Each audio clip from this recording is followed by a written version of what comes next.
proceed to the talk. My name is Jun Matsumoto, visiting professor of the Institute for Multidisciplinary Science. I'm chairing the local science and organizing committee of this workshop. It is my great honor to serve as MC of the opening ceremony. Before we proceed with the opening of this workshop, I would like to take a moment to honor the memory of Professor Hiroyuki Yamada of Ryukyu University and the honors of the university, who regrettably passed away just recently.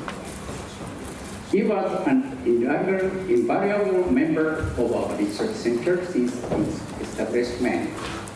His contributions and dedication have left an indelible mark on our work and our community. To pay our respects, may I kindly ask everyone to join me in a moment of silence. So will you stand up, please, here?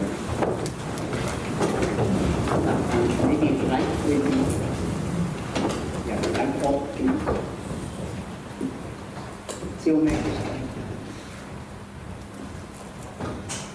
Let us begin.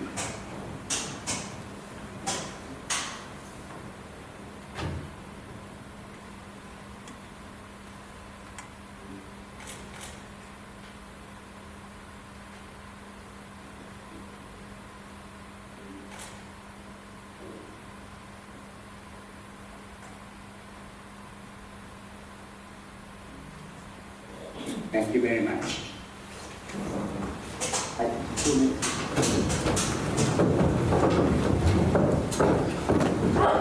We will organize his special memorial session at the end of today's program, and his memorial poster is also displayed just outside the door. So please commemorate his remarkable achievements through these activities. Let us now proceed with the program and carry forward his legacy through the discussions and collaboration we will have during this workshop. Okay, now we would like to proceed to the opening ceremony. And first, I'd like to invite President Ikuru Umehawa to make an opening address. And also, yes, dear please sit down, please. Yeah. So, Professor, please. Good morning. I'm Izuru Mihara, President of Yokohama National University. Now, thank you for gathering here for the second international workshop, IWTRC 2024, Yokohama. The Taiwan Science and Technology Research Center established at our university that continues to engage in dynamic activities. I understand it has already achieved significant results, including research on LC related to typhoon control and typhoon power generation. I would be more than happy if we could discuss typhoon related issues from multiple angles with experts from all over the world gathered here today and take a step towards solving them. We sincerely hope that this center will become an international research hub and a place where knowledge and technology from around the world come together. Research on typhoons is critically important as it requires international collaboration that transcends national borders. While concerning issues of economic security, I hope this conference will serve as a platform to maximize our opportunities for international joint research. Especially, I hope, I have great expectations for the future contributions of young researchers.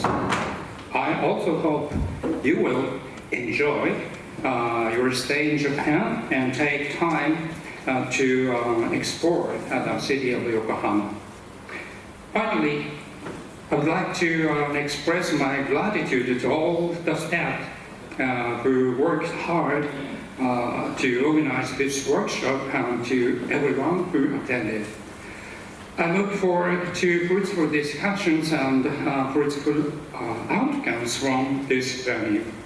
Thank you very much. Thank you very much, President Uehara.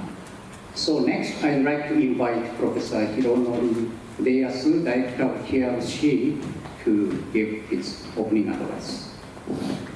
Good morning. Good morning, everyone. So I am Hironori Hideyasu, the Director of the Taiwan Science Technologies Research Center, known as a TRC.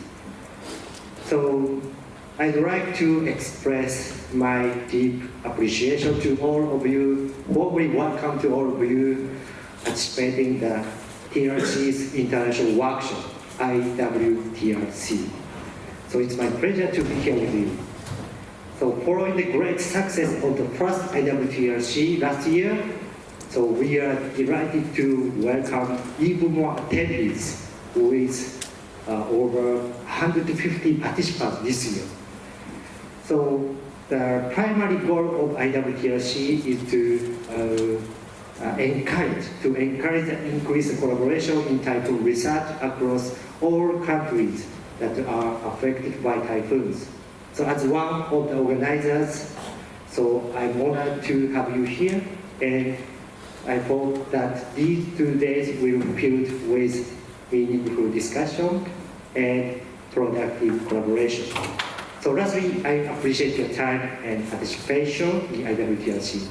Please enjoy.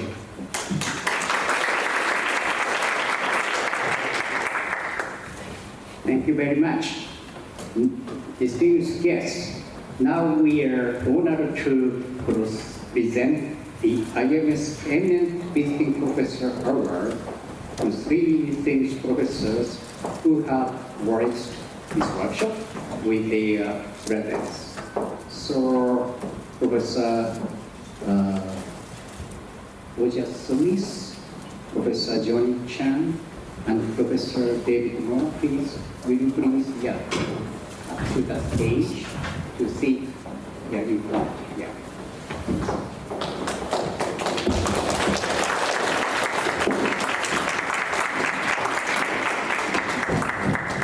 please be seated first, Okay, first, we have Professor Roger Smith from the University of Munich. Okay, Professor Roger Smith, please. Japanese style.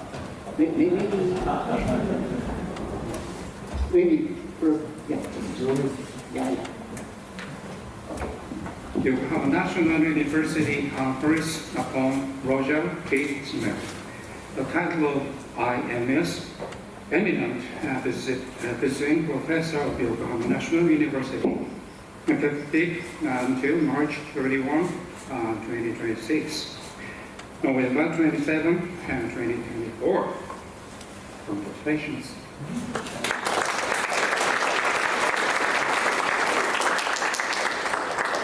Maybe, maybe yes, stand.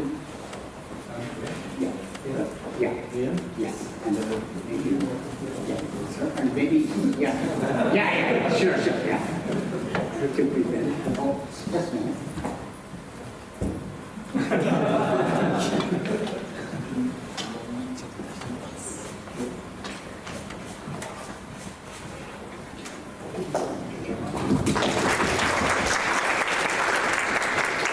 Thank you very much, Dr. Smith. And next, let us acknowledge Professor Johnny Chan from City University of Hong Kong and Asia Pacific Typhoon Global Research Center. The Yokohama National University confers upon Johnny Chan the title of IMS, Eminent Visiting Professor of Yokohama National University, effective until March 31, 2026, November 27, 2024. Congratulations.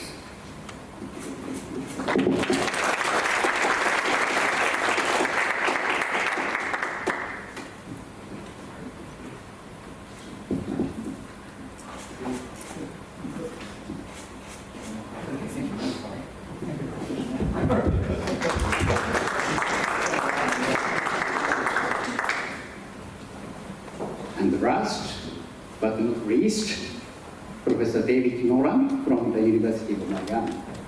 Please. Yokohama National University confers upon David Nolan the title IMS, Eminent Visiting Professor of Yokohama National University, effective until March 31, 2026, November 27, 2024. Congratulations.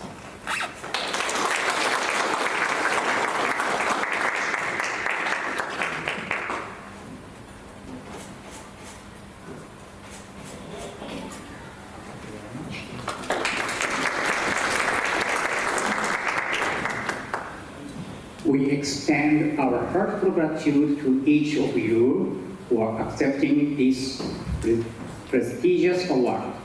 We look forward to your valuable guidance and contributions to the endeavors of the Tropical Cyclone Research and Technology Center, Institute for Multidisciplinary Science, Wyoming. Thank you very much. So now finishing. Okay, so we have a group photo for the memory of our distinguished students.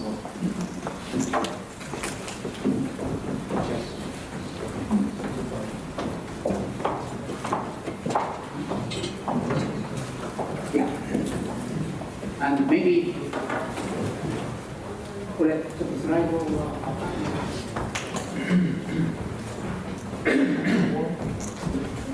下暗くなって。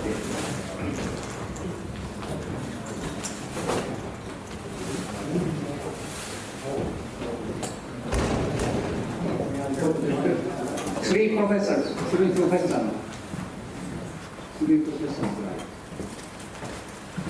Okay.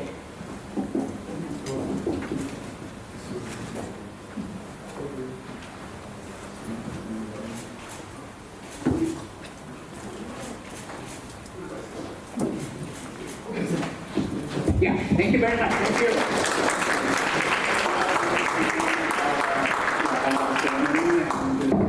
I should say something about the logistic matter. Oh, no. Before that, yes. Maybe some change of scene.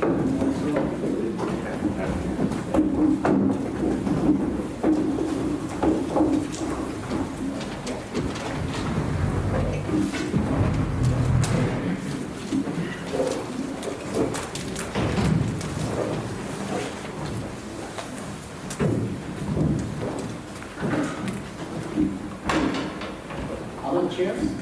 Chairs over here? Whatever slide.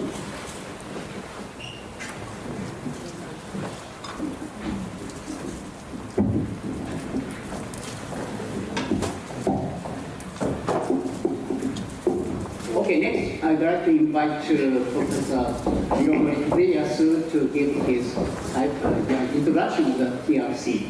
Professor Fudeyasu, please. Thank you. So, at the end of the opening ceremony, so I'd like to introduce the TRC activities that's hosted by this workshop. So great success of the first IWTRC last year with about 120 participants. We have tried to welcome even more attendees this year with over 150. So including about 50 international attendees from 16 countries like this. So we are truly grateful to have so many researchers from overseas join us again. So here is an introduction of the TRC. So TRC is the first research organization in Japan dedicated to the typhoon research. It was established on October 1st, 2021 at Yokohama National University here. So we have just achieved the 3rd anniversary. Unfortunately, opening the ceremony day, the typhoon was approaching Yokohama. So weather outside of the ceremony was very, very stormy. However, some of the TRC members have conducted the aircraft observation of this coming typhoon. So after the successfully completing the observation, they quickly attended this ceremony to brought more attention. So there are many media representatives attending this ceremony. So here is a TRC mission. So as a slogan, so changing the typhoons from threat to blessing. So we have 2 missions. The first, through the various typhoon research and technological development, we aim to minimize typhoon damages, especially eliminating the loss of the life. I believe it's goal we can share this workshop. And second, we are focusing on the utilization of the typhoon energy. So by effectively utilizing the wind power of the typhoons, we are trying to develop and promote sustainable energy resources.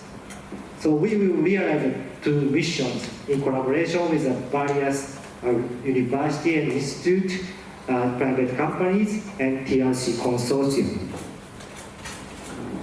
So here is an overview of a TRC. So we have specialized 6 laboratories. So one is a typhoon observation research laboratory. Is Tsuboki, Kazuyoshi Tsuboki from Nagoya University and Yokohama National University.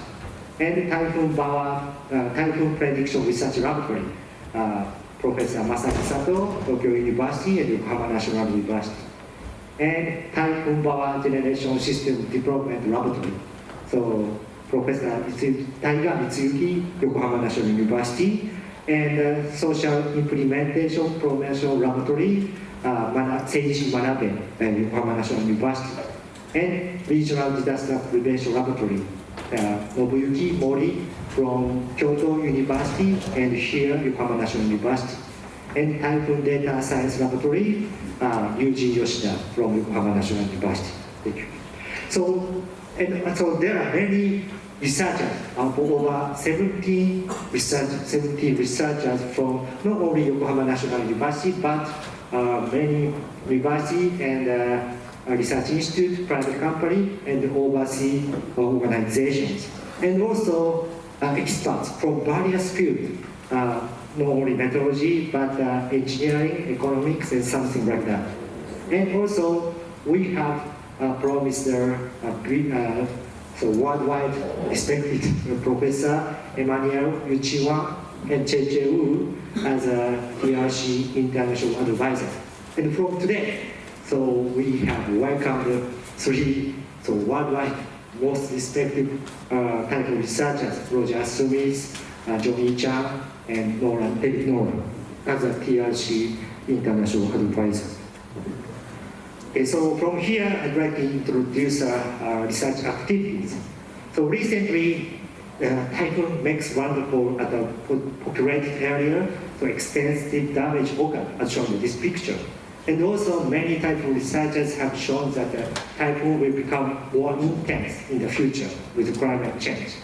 If we continue in this direction without implementing any action, so typhoon disaster will be more severe.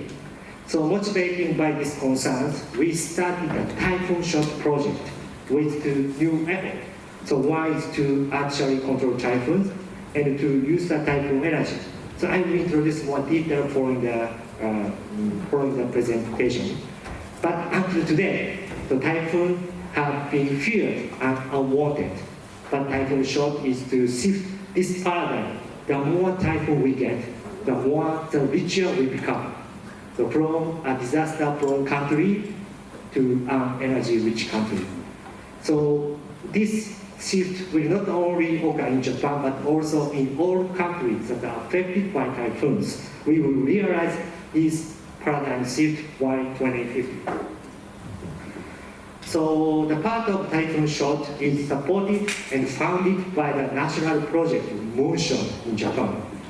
So Moonshot goal aim is to realize a society safe from the threat and extreme wind and rain by controlling and modifying the weather by 2050.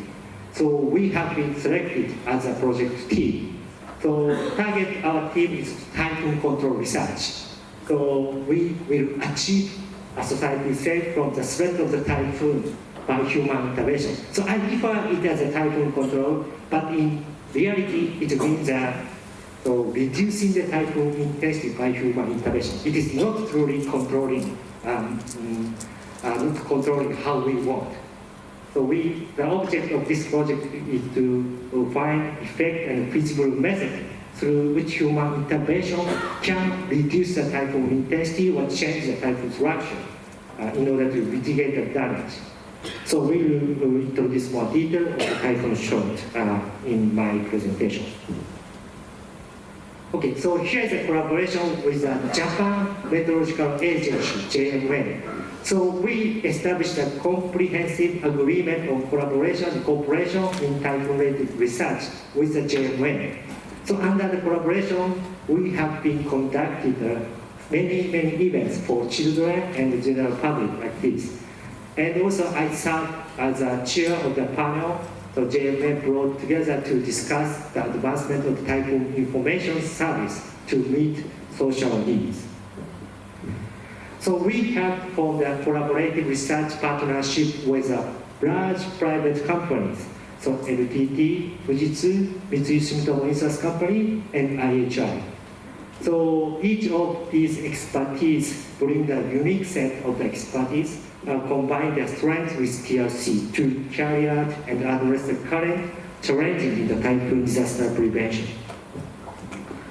And also the TRC consortium. So TRC consortium with a new American private company. The TRC consortium engaged in the active to create and implement product and service utilizing typhoon science and technology. So bottom left picture shows the study session of the TRC consortium. The gentleman in the center of the picture was former Director General of the JMA, but now he's a member of the TRC. So we can have the discussion not just with the researchers, but TRC members from various backgrounds. So TRC consortium have currently 17 private companies. And outreach. So we have established a specialized outreach research team and are an active engaged outreach effort. So the social interest in the TRC is very high. So resulting in a significant number of the media interview and appearance requests like this. And also the public lecture. We have been conducting the TRC Typhoon Academy since 2022. So every month, so different TRC members take time to teach in open space, so sharing, allowing us to spread our knowledge and expertise for general public. And also our outreach is not just physical. So we are active on the social media platform. We share our interviews and updates. Okay, so finally, the international collaboration. After the last IWTRC, so we have used the connection made there to expand our international effort. For example, we have signed Memorandum of Understanding, MOU, with many universities and institutes overseas like this. And also international researchers from China, Sri Lanka, and Bangladesh are currently working with us as a member of the TRC. And also here, so international student who attended the last IWTRC, but now he's studying at Yokohama National University as a graduate student. So we hope this workshop, we hope to promote similar partnership. Okay, so in conclusion, so we gathered experts from diverse fields to research and develop typhoon-related technologies. So because we focus on the typhoons or tropical cyclone, So it's very, very essential for discussion and collaboration program for this study. So if any of you attended this workshop are interested in our TRC initiatives or activities, so we warmly welcome to consider collaboration with our TRC. Thank you so much.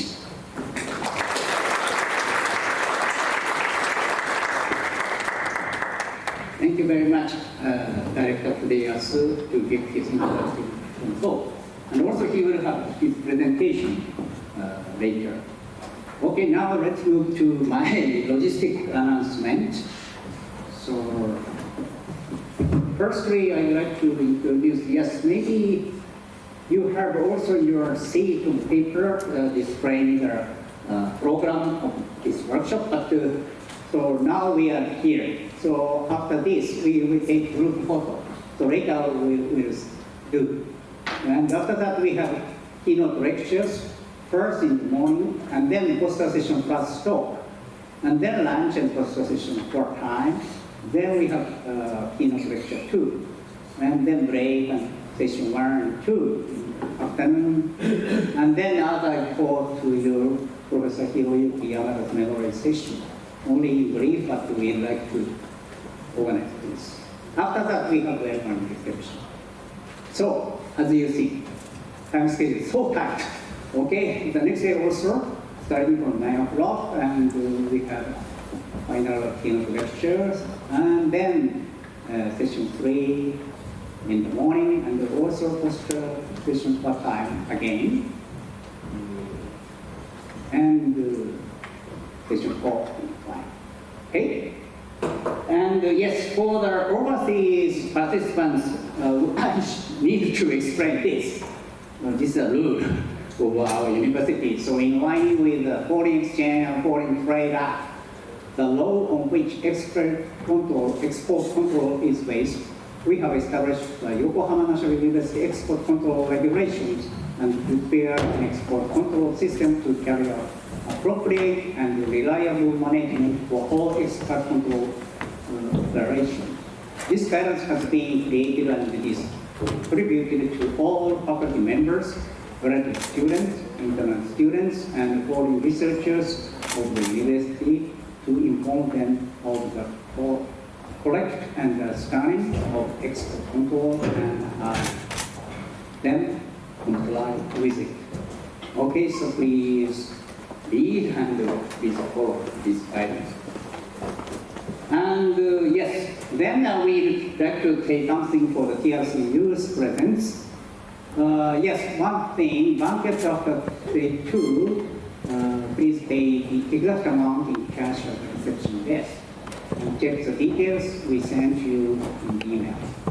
And student poster are identified by putting these. So please, yeah, encourages the students to more, better work. And please talk actively with us on our interest and ourselves. So for young people. So this is for younger people. Okay, so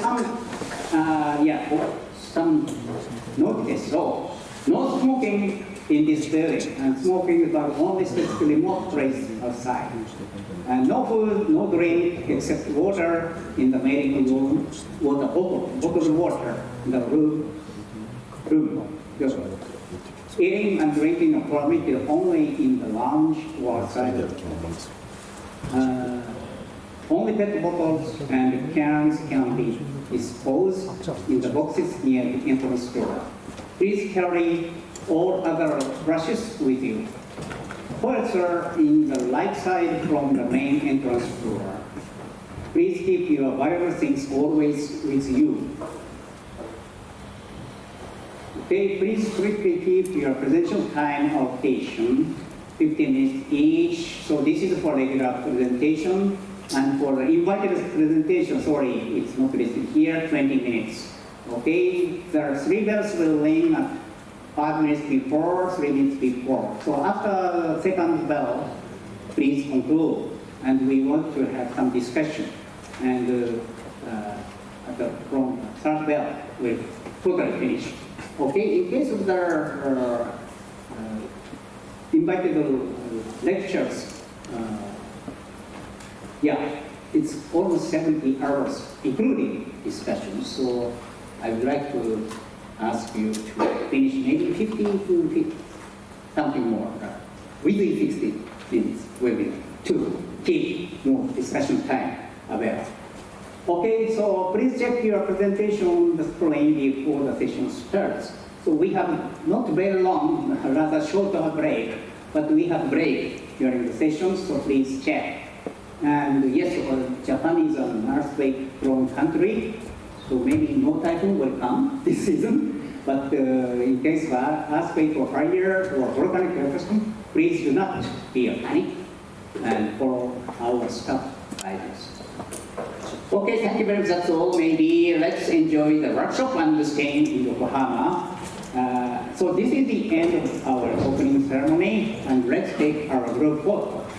And the group photo is like this. So last year we did, you see that the top part, we have a kind of the step seat, so we see like this. But yesterday, it was a kind of a mistake. For example, Johnny's left, just a stop, or also here, maybe, yeah? So it's not good. So this year, we'd like to do like this way. Okay, so this is a front line, and I'll be here. Okay, and eminent professors, and yes, like this. So, and also vice director or something in front. So 5, maybe with the pointer here, 5 person, 6 person, 7 person, 8 person, or something like that. Then maybe, oh, still, it can be maybe possible. But here, you see, outside. Okay, okay, so I would like to, yes, ask everybody to move to the group of session, please. So I'm this seat, yes, very close.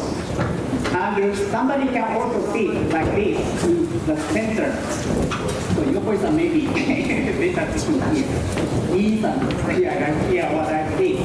So like this way, please, yeah, proceed to the front. No,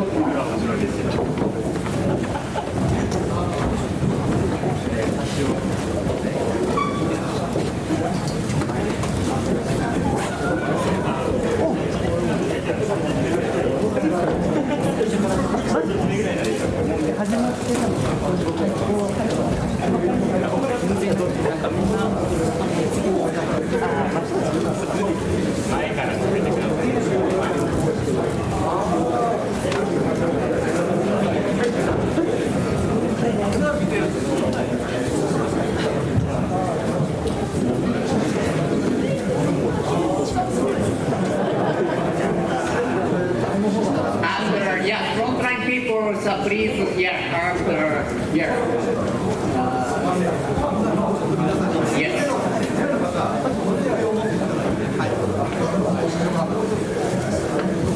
And students, please, just to make just some seats to 机を移動させてくれますか、後ろに、はい、か横か前にちょっとすみません、一時的に。そうしないとあれが見えないです。それから、カメラマンの方、机の上の使って構わないので、上から行きましょう。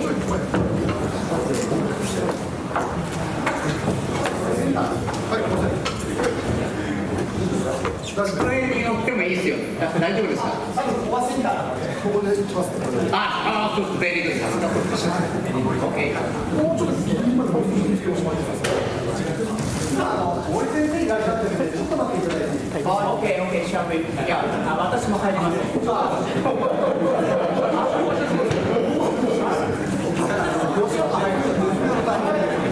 入ってきます。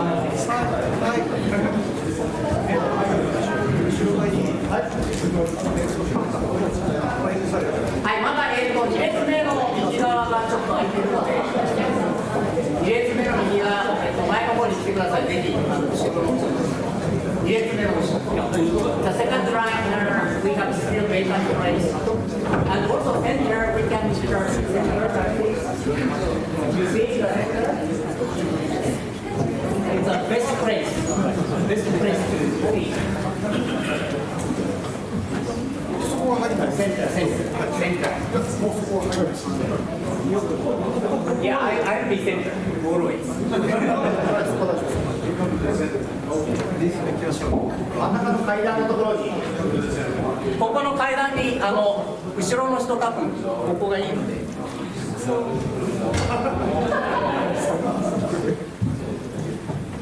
ここ誰もいないの寂しい。はい。前、真ん中。映らないようにしてください。これで一応全員入ってます。はい。はい、生でお願いします。はい。あ、すみません、映りますけど、はい。森先生来た？います。おお。映ります？大丈夫？全員入ってます。はい、行きます。3、2、1、はい、笑ってください。スマイル。スマイル。3、2、1、スマイル。ラスト3、ショット。3、2、2、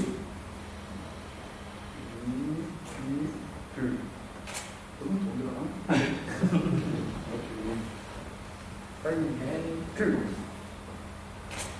ラストショット。OK ですね。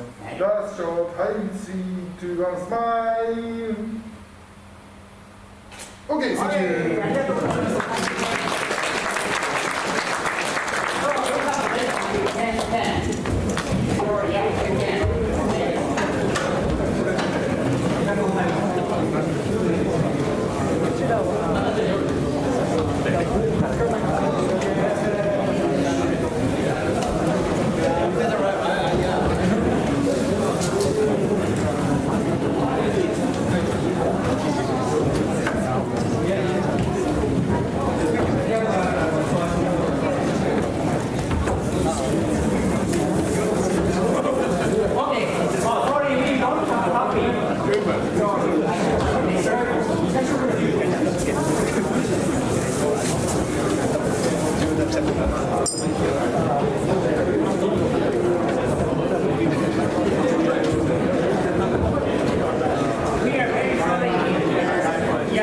We can't serve coffee, so this is just a break. So if you would like to have coffee, just go outside and to turn left. Then we have a cafeteria place where maybe some coffee is available. Here in this room, no coffee, please. Sorry, I'm sorry. This is the regulation of this room, so very tight. So we just serve coffee regrettably.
アーカイブされています。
吉岡です。はい、今行きま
す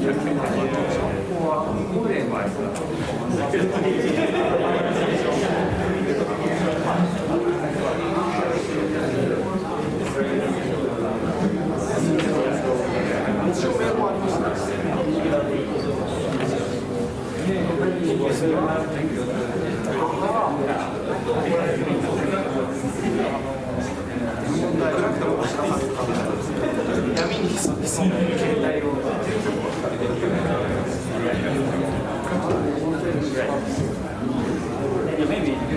they may head with the members.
Okay, so shall we move to our first keynote lecture by Professor Roger Smith. So I'd like to ask Professor Masaki Sato to chair this session. So Sato-san, please.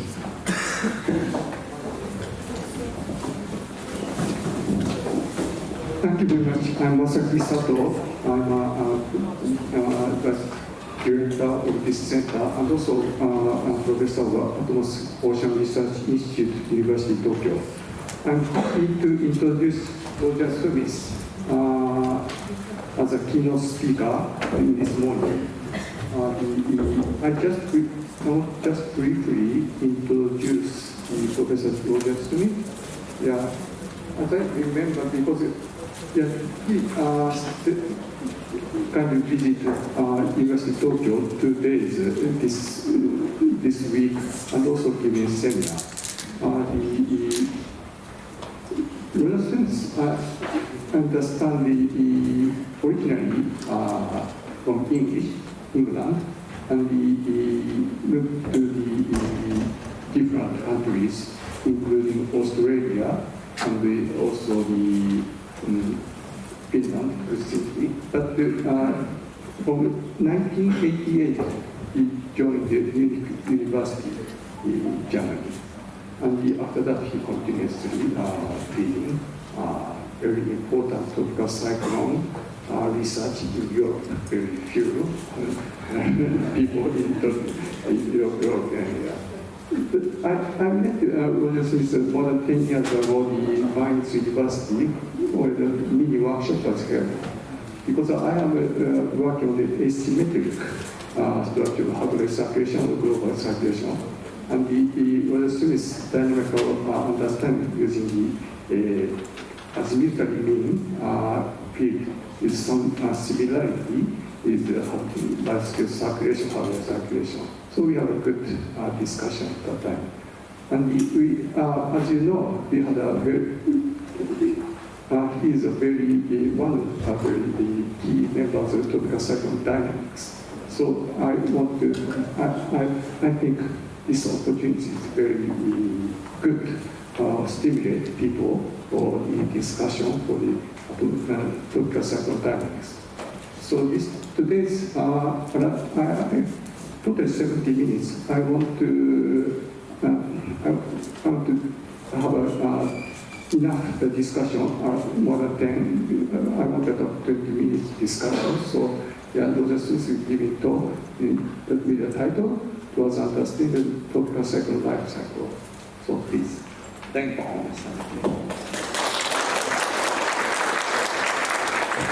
Thank you. Well, it's a great pleasure to be here. It's one of my only my second visit really to Japan, and it's a great honor to be able to start the session.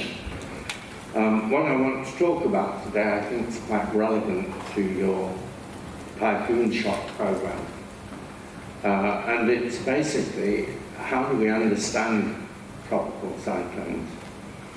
And a lot of this work, in fact, I've been working for a long, long time now, something like 18 years, with Mike Montgomery at the Naval Postgraduate School. And I have to give credit for him for a lot of this work because it's been done jointly and with colleagues. So the motivation is that if we're going to do anything in trying to understand tropical cyclones, if we want to forecast tropical cyclones, if we want to determine how tropical cyclones are affected by global warming, if we want to think about possible modification strategies for tropical cyclones, we need to have a conceptual model. That's some kind of conceptual framework which tries to put together the elements of how tropical cyclones behave. So the basic question is how do tropical cyclones form, how do they intensify, and how do they decay? Imagine that you're say a forecaster and somebody comes and says, well, how do these storms work? What would you tell them? A subsidiary question is, of course, there's been a lot of interest lately in rapid intensification. Is there anything special about rapid intensification, or is it just the same thing as intensification? Been a lot of debate about this topic recently. So the big question that I'm going to try and address today is what conceptual models are available to address these kinds of questions.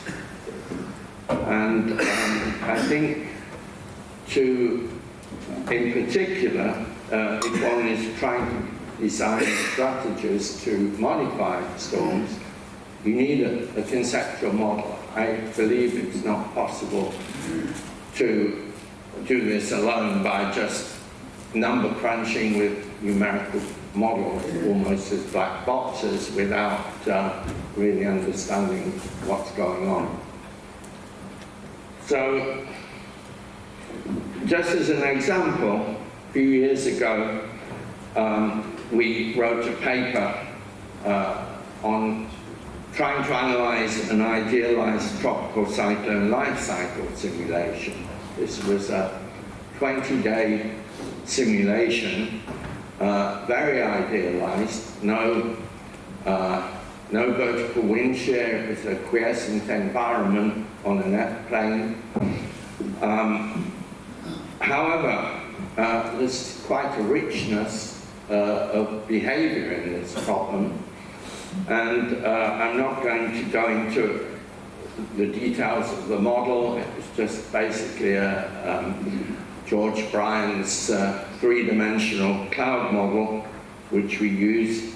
But essentially, this sort of just summarizes the evolution of the vortex. This picture shows the azimuthally averaged maximum tangential wind speed and the radius at which it occurs as a function of time. And we start the simulation with a very weak vortex, only maximum wind speed of only 5 meters per second. And it takes about almost a week to, in a gestation phase, where in terms of Vmax, not much seems to be going on, but in fact, when you look at the fields, there's a lot going on during this period. And then all of a sudden, at about 6.5 days, it starts to rapidly intensify. And the storm then reaches what we call a first mature stage, and then there's a period of decay for about a day and a half, and then it picks up again, it intensifies not to the same level as before, and then it progressively decays, and in the end, it decays very rapidly. So the question, I should say that the Rmax, the radius of the maximum wind, progressively increases during this entire period. And it starts off as a very narrow vortex, only a few kilometers radius of maximum wind, and something that Dave Nolan found a long time ago in a study of tropical cyclogenesis. It seems that with these idealized simulations, the initial vortex is usually quite small, but grows progressively with time.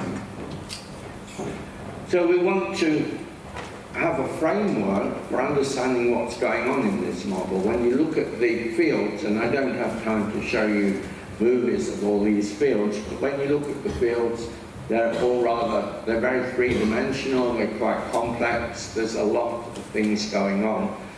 And the question is, how do we make sense of all this? So, what conceptual models are available? Well, there are basically three kinds of conceptual models that have had quite a bit of attention.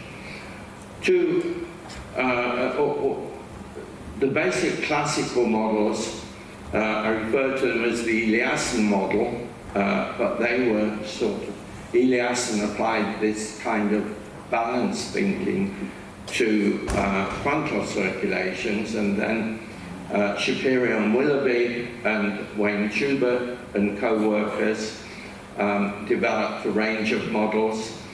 And these models were axisymmetric, and they sought to articulate how a given initial vortex would evolve in time.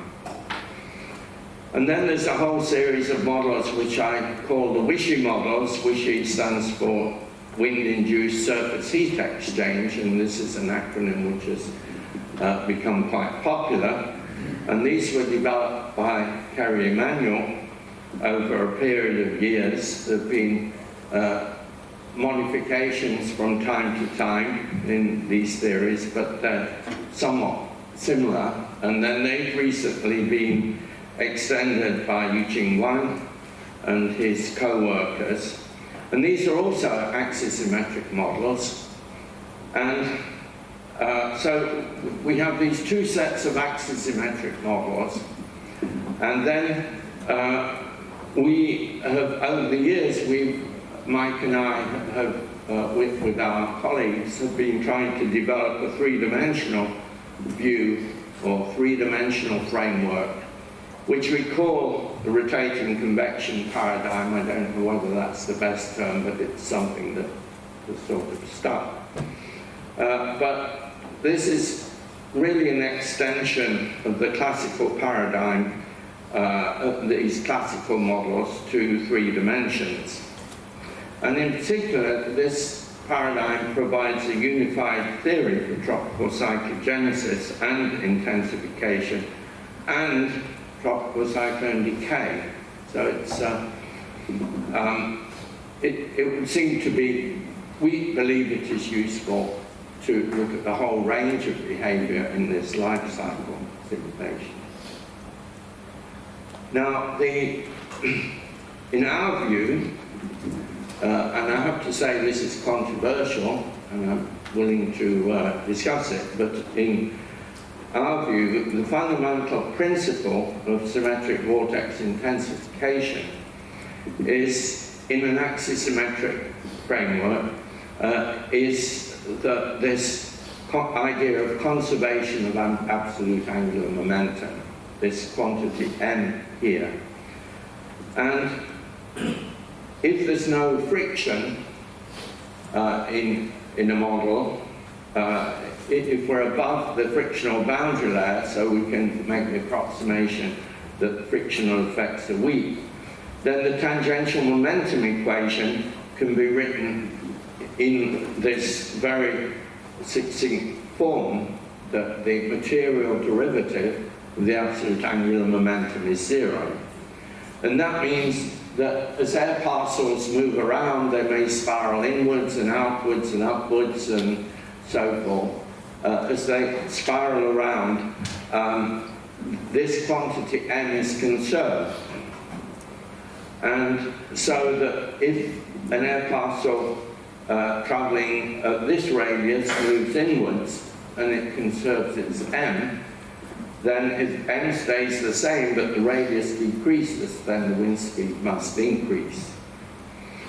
And so this is a basic principle, and it's consistent with mechanical systems like the ice skater problem, where the ice skater brings their arms in when they're spinning, and they spin faster because they reduce their moment of inertia, so they increase their angular velocity.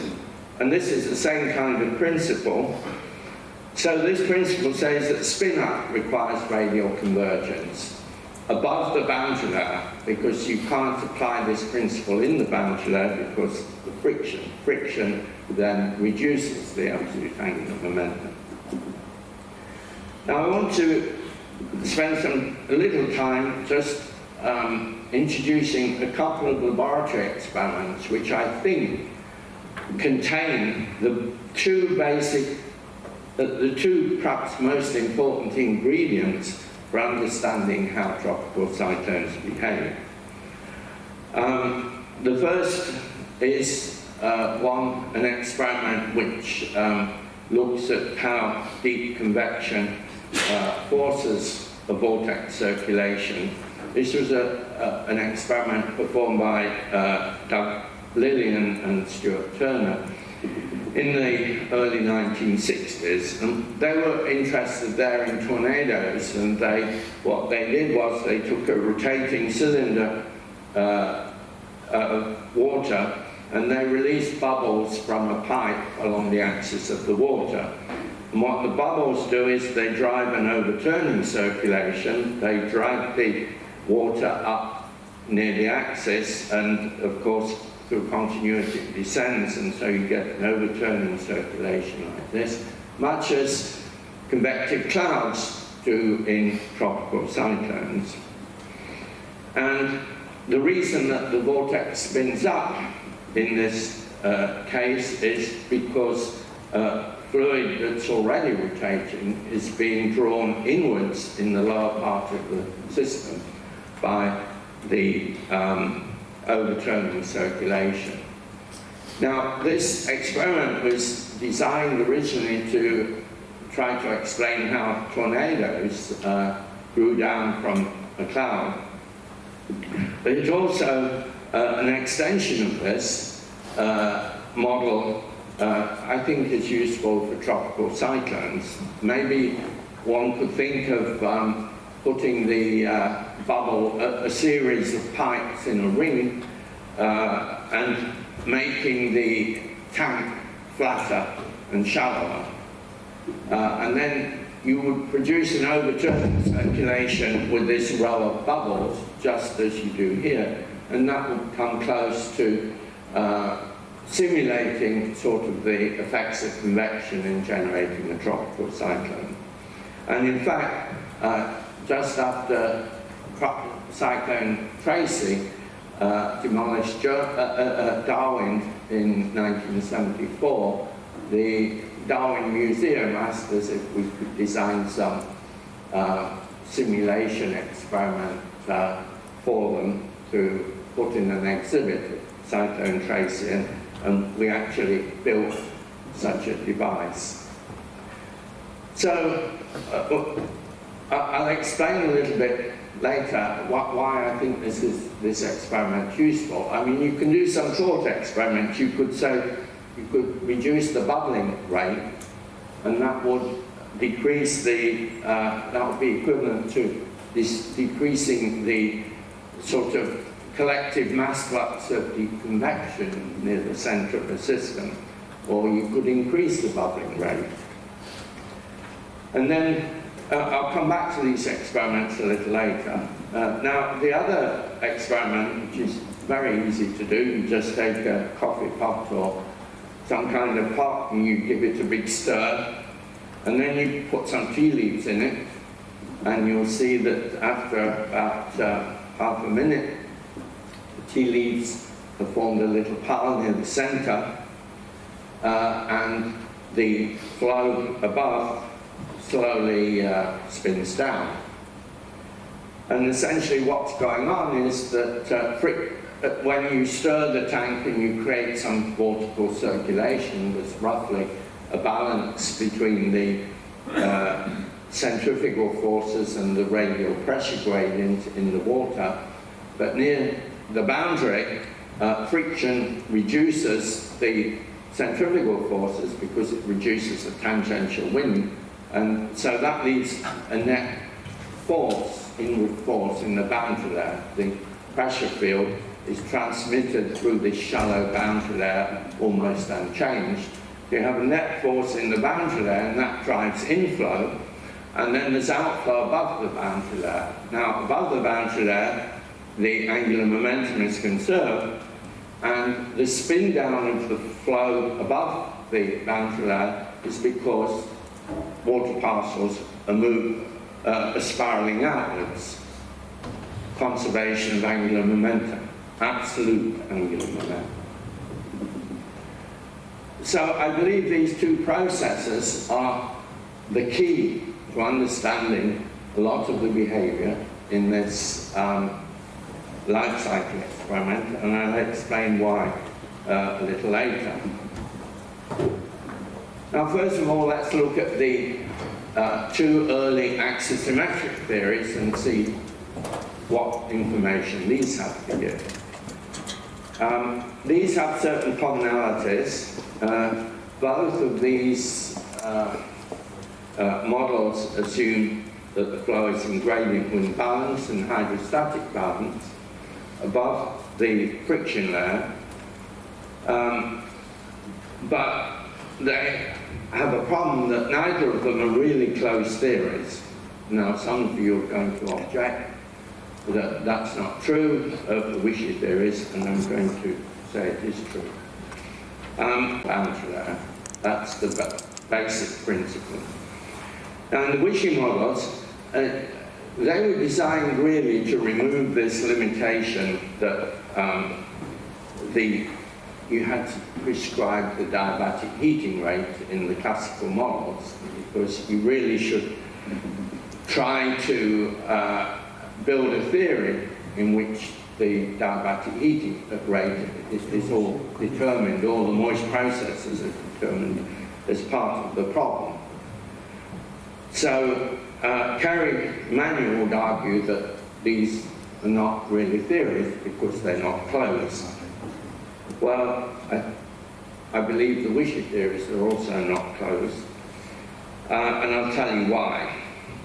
Now, the Wishy theories, they don't use the diabatic heating rate, so they're not formulated in quite the same way as the so-called classical theories. But Kerry had this idea that you could parameterize the convection to a first-order approximation as a kind of mixing process which mix the produced a moist neutral profile of ascent. So the air part, I'll show you that in a minute. It's easier with the diagram. But these Wishy models included surface moisture fluxes. They were explicitly included. They're not included in the classical theories. And the Wishy theories assume that the moist potential vorticity is everywhere zero.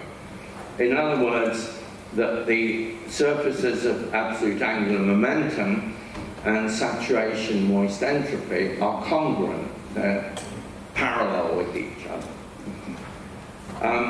However, turns out that the conservation of absolute angular momentum is nowhere enforced in these theories. And I'll come back to that shortly. So let me just explain the classical theories. What can we learn from these? Well, the idea was that you specified some heating distribution. So this is a vertical cross-section, height against radius, and the color contours here are the diabatic heating rate. So we have a prescribed diabatic heating rate in a region like this. I've shown an example where the convection is sloped to sort of roughly represent a sloping eye wall, but it doesn't have to be that way, and it's probably not like that in the early stages. However, and what we did in these calculations is that we tied the maximum diabatic heating rate to an angular momentum surface, that's these lines up here, so that it allowed the diabatic heating rate distribution to contract as the vortex developed. Now, the basic features of the classical theory is that this diabatic heating rate distribution has a maximum in the well, you could say the middle troposphere, roughly, and that it generates an overturning circulation in which there's inflow in the lower troposphere, there's outflow in the upper troposphere, and there's ascent through the region of heating. And the spin-up of the vortex is because angular momentum, in this calculation at the moment, there's no friction, okay? So in this inflow region, the angular momentum is conserved with the inflow, and so the inflow is causing the angular momentum surfaces to move inwards, and if angular momentum surfaces move inwards, then by the definition of M, V is going to increase locally. And so the spin-up is associated with the inflow, the advection of the angular momentum surfaces above the boundary layer, and this inflow is induced by the overturning circulation associated with convection. And of course, where the airflow is going out, if air parcels are spiraling outwards, they're spinning more slowly. They might even change their direction. In fact, they do. And so these models account for the development of an upper-level anticyclone at large radii. So there's a lot of features here which we observe. Okay, the observations show that the convective, the vertical updrafts in convection are in the middle troposphere. They show that in developing systems there is a region of inflow above the boundary layer, and of course they show the development of an upper-level anticyclone. So I would consider these models as providing useful information about certain aspects of the evolution. If we only have friction, now in a balanced model, the representation of the boundary layer is not perfect, but it does the job, so to speak. If you can simulate a boundary layer in a balanced model by applying a tangential momentum sink near the boundary layer, and if you do that, you get strong inflow in the boundary layer, which is the same thing that happens in the the teapot experiment.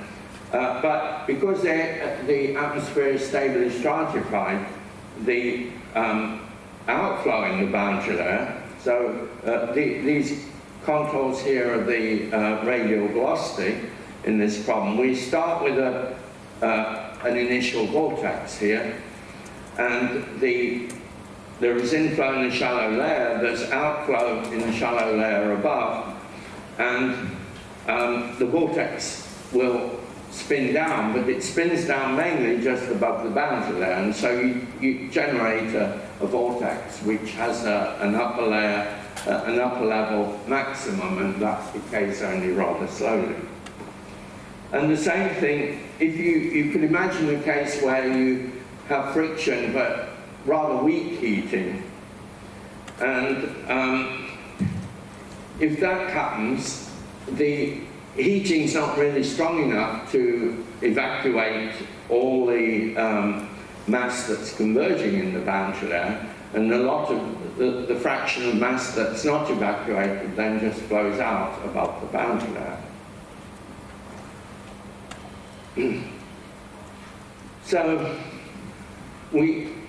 the big question is, well, how do the Wishy theories differ, and can one reconcile the Wishy theories with the classical theories? And we believe the answer is no. So I'll come on to that in a minute or two. So just let me summarize. The classical theories do provide, they help you understand a whole range of aspects of tropical cyclone behavior that are observed in models and are observed in the atmosphere. But they have this limitation that they're not closed. They rely on this specification of diabatic heating rate. And this limitation can't be removed. The specification of diabatic heating rate can't be removed unless you parameterize deep convection. I don't have time to go into that. Now, the Wishy theories, as I mentioned, were designed originally to try to incorporate the moist processes explicitly, and the idea was to formulate a closed theory. And this is a diagram taken from Kerry Emanuel's paper, because he said our diagram was wrong, which it wasn't. Essentially, the assumption in this model is that there is inflow in the boundary layer, and then it's assumed that the air ascends out the boundary layer and to the upper troposphere, and when it ascends above the boundary layer, it's supposed to conserve its absolute angular momentum and its saturation equivalent potential temperature, or saturation entropy. Now, the problem that we've had with these theories for a long time is that there is only the inflow only occurs within the boundary layer, and there's outflow everywhere above the boundary layer. So if angular momentum was being materially conserved, you'd expect the flow to the vortex to spin down. And that was a puzzle to us for a long time. And we should have noticed really long before, but it took a long time, that Kerry never insists on the conservation of absolute angular momentum above the boundary layer. And he's admitted that to us. So the reason that the vortex intensifies, to cut cut a long story short, the reason that the vortex intensifies is because you have an undetermined source of angular momentum, which is enabling the M surfaces to move inwards when the flow is actually going outwards. Now, let's just come quickly to the assumptions in Kerry's theory, in all the Wishy theories, and in Eugene 1. Well, not quite. I apologize, Eugene. This is not quite yours. But if you say, well, the M surfaces and the theta E surfaces are congruent, then if you take model calculations, in this particular case, if you look at the time when the vortex is just developing, the M surfaces, that's these black curves, and the theta E star surfaces, they're nowhere near congruent. So the conclusion there is you couldn't apply the Wishy theories to the problem at this stage. Now, as the vortex matures and gets close to maturity, you get you do get these surfaces becoming more congruent, but only in the eye-wall updraft, which is what you would expect, but not globally, certainly not globally. So at best, you could apply the Wishy theories in this region here, maybe.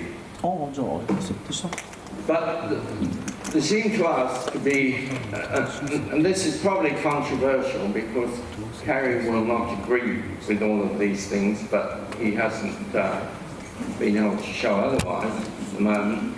There are certain unrealistic features of these Wishy theories, and I've listed them here.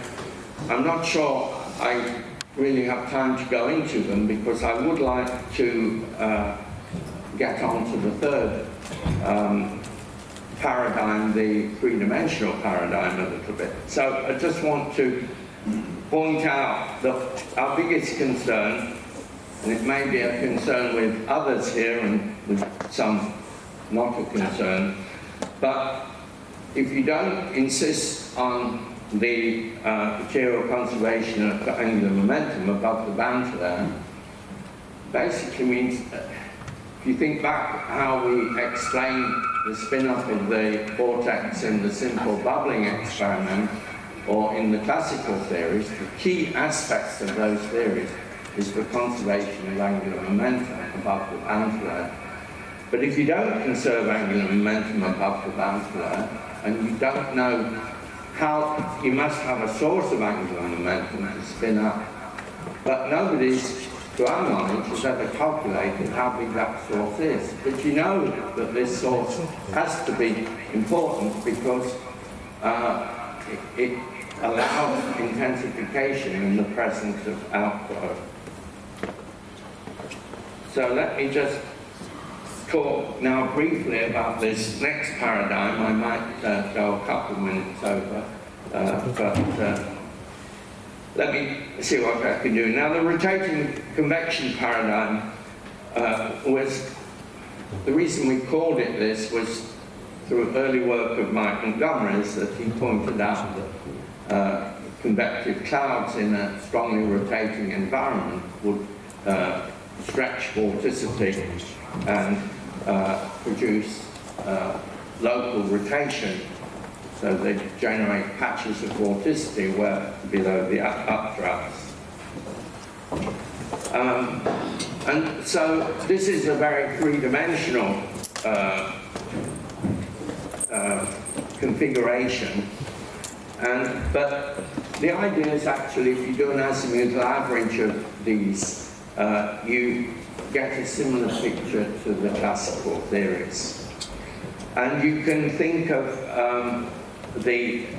you can generalize the idea of angular momentum, which only really applies to axisymmetric flows. You can generalize that and talk in terms of vorticity and use the third circulation theory to discuss the spin-up around surface. I'm going to refer to all the details of that to chapter 11 in our recent book. We have a whole chapter on the rotating convection paradigm. But I want to just talk about some issues that, or some insights that arose from that. And I think these come back to the bubbling experiments, because what we have realized that, and I mentioned early on, that there are two basic processes that are operating in a tropical cyclone on a broad scale. There's the boundary layer, which is feeding air in, and the boundary layer depends on the velocity profile at the top, largely. And it's feeding air into the inner region, but that air is going up and then going out again. So the boundary layer is producing, we have a large inflow in the boundary layer, but the boundary layer itself will produce outflow above the boundary layer. However, deep convection is producing an overturning circulation, and the deep convection is producing a large inflow in the boundary layer and a large outflow aloft. But if we want to get a vortex to spin up, we need the convection to be strong enough to draw air inwards above the boundary layer. Otherwise, the boundary layer outflow will spin the system down. There'll be net outflow. So there are basically two regimes here.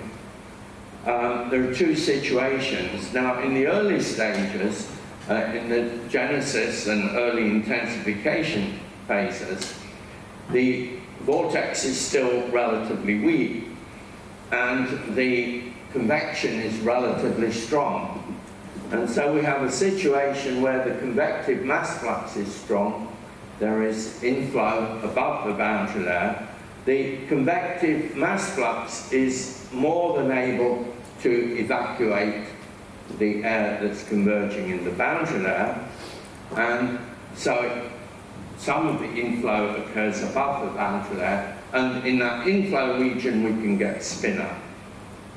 Now as the vortex matures, the convection becomes less and less able to evacuate what is converging in the boundary layer, the mass that's converging. The tangential wind is broadening because as long as air is being drawn in,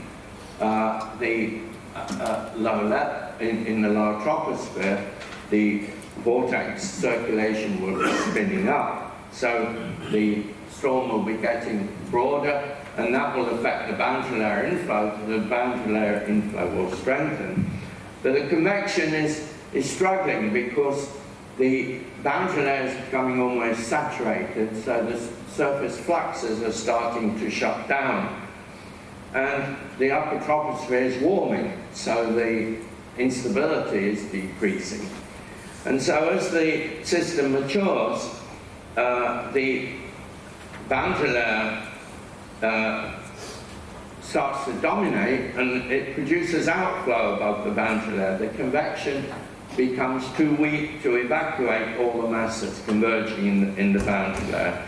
And this explains the decay stages in this life cycle simulation. I'm almost done. So, just a summary of this, this rotating convection paradigm, this idea of ventilation. In a three-dimensional framework, it turns out, and you'll have to read our paper on this to decide whether you believe me, but the rotating convection paradigm provides an understanding of much of the vortex behavior during the life cycle. Like the classical Eliasson model, it highlights the need for convergence of air above the boundary layer, driven by convection, to spin up the vortex.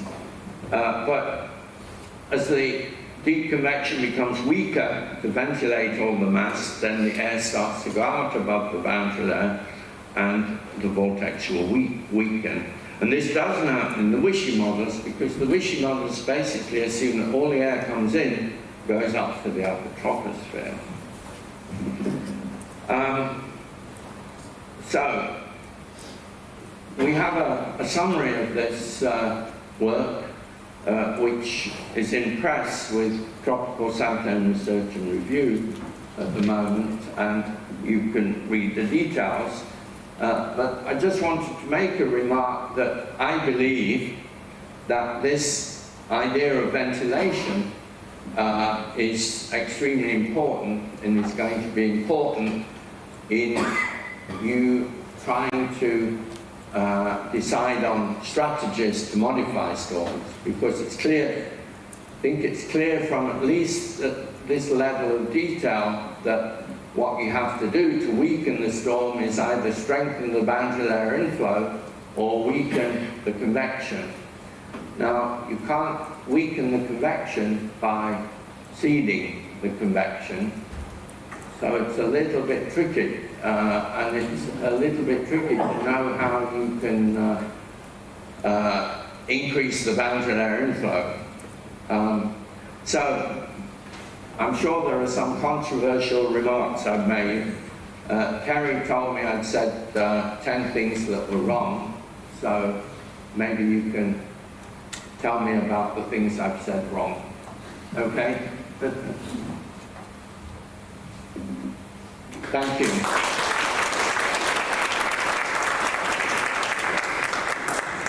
Thank you very much. Okay. Take move to the question discussion time. So, any comment? Hello, Ryan. Nice to see you again. Let's go back in time. Yeah. 1986, or maybe probably 85, 84. Yeah. The original MPI theory is a theory, a diagnostic theory for the structure of the wind field for a axisymmetric, presumably. But we're talking about intensification. Oh, I know, just let me finish. Yeah. So, axisymmetric, steady state cyclone that relate, basically from that, since you diagnose the structure of the wind field, you get a maximum wind and it relates it to all the boundary conditions. So putting aside rapid intensification, intensity change, is that acceptable to you? What the... I mean, basically the framework of just that paper and the prediction. Well, I've had lots of problems with that formulation, and I've discussed it with Carrie many times, and there are details of that with which I have problems. And one problem is that if you start with Carrie's time evolving papers, can you ever get to that as a steady state? Oh, I understand. I'm just trying to make was there a starting point where you were okay? Look, I'm not criticizing Kerry, in the sense that I think all these theories were fantastic when they came out. They were it was a very clever idea, and exceptionally clever, really. It was a very novel idea, and it was, we all bought it, but the problem is that we became more and more, we had more and more problems with details, and actually Carrie didn't want to answer our questions in the end, and we were struggling. And if you write a book, you have to articulate these things, and we couldn't articulate, and we couldn't, for a long time, we couldn't understand how you could get spin up physically, how you could get spin up if there was outflow of the boundary layer, if M was materially conserved above the boundary. But as soon as Carrie admitted to us that M wasn't materially conserved, it means you have a source, so the theory's not closed. Well, I can say more of it. Yeah, you can say. Yeah. But I'll let other people ask questions. Okay. Okay. Other question?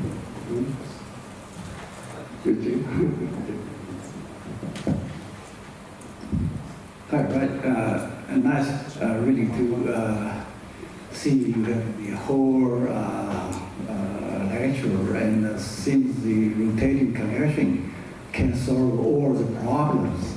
My question is, I didn't say we could solve all well, from the general system to the intensification. okay. We can understand basically. Yeah. We have a framework for understanding. Okay, the first I hope to discuss with you what's the definition of a series.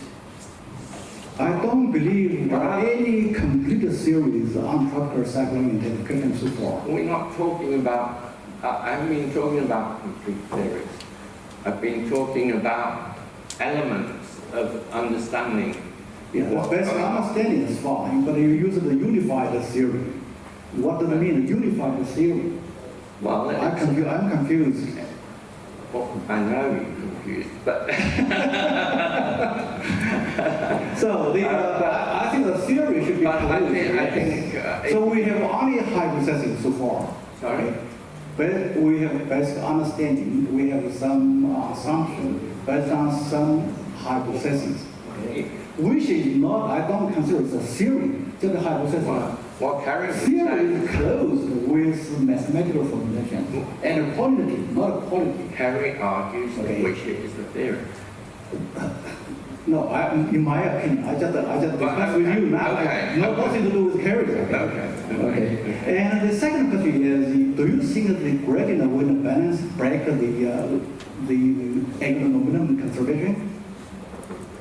Above the boundary layer, we are seeing the gradient wind balance. Do you think the gradient wind balance? Wind balances comes from the radial momentum equation. No, do you think that's anything wrong there? And they break any conservation of angular momentum service? I don't know what you're talking about. One is So radial it's momentum included plane. already, okay, in the assumption, in the balance condition, is there, okay, angular momentum conservation, not break the law. Okay, the second point I have. I don't understand. Okay. You can't mix up the tangential momentum equation from the radial momentum. This part already in the boundary layer momentum equation we included. Okay. That's just the collision problem. Not saying we haven't included. We haven't used the equation of the law. Okay. I don't know. That's the reason why Kerry doesn't want to talk to you anymore. I can encourage you. Yeah, it's a discussion. Continue after. I'm not sure. Yeah. Anyway, what do other people think? Yeah. Do other people buy the idea of the need to conserve absolute angular momentum? Hands up. Yeah. How many buy a theory in which there is an undetermined, an unspecified source of absolute angular momentum above the boundary? Only Eugene. Yeah, maybe we have a clear definition of the terminology before the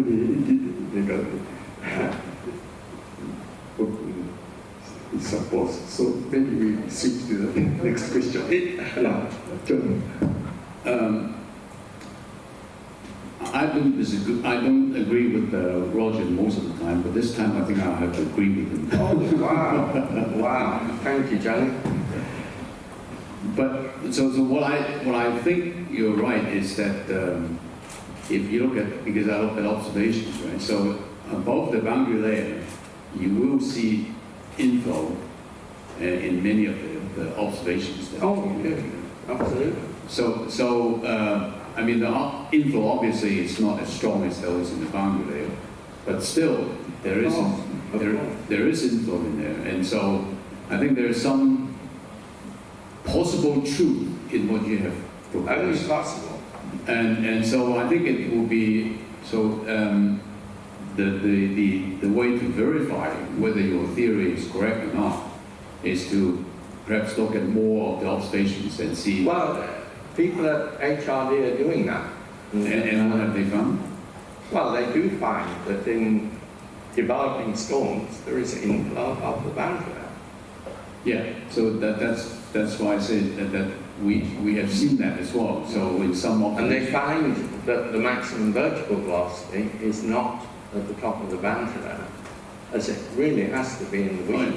Yeah, I mean, many years ago, Bill Gray's already said that it's not just in the boundary layer that you have inflow, although you do have the strongest inflow in the boundary layer. Well, so he's right there. So that's what I'm saying. I'm agreeing with you, Right. at least this time. I'm very pleased, John. David, you've got something else. Any related comments? Yeah. Please continue. Very sure, okay.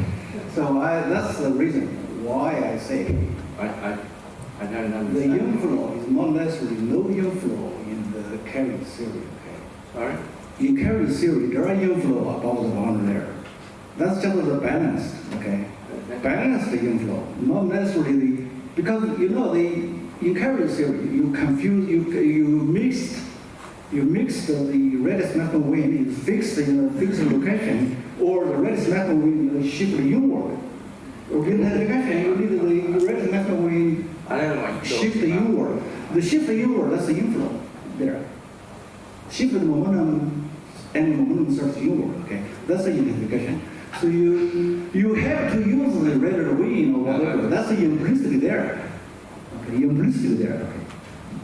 Okay. Okay, yeah, there's a very basic level understanding we may argument. Yeah. Just let me say something a little bit different. So we're discussing the word hypothesis versus theory, right? I'm not sure that there's the distinction between those two things is so clear, but one thing about a theory is that it makes predictions, quantitative predictions. And if you look in the Cambridge Dictionary or the Oxford Dictionary or the Merriam-Webster Dictionary, that's not the definition.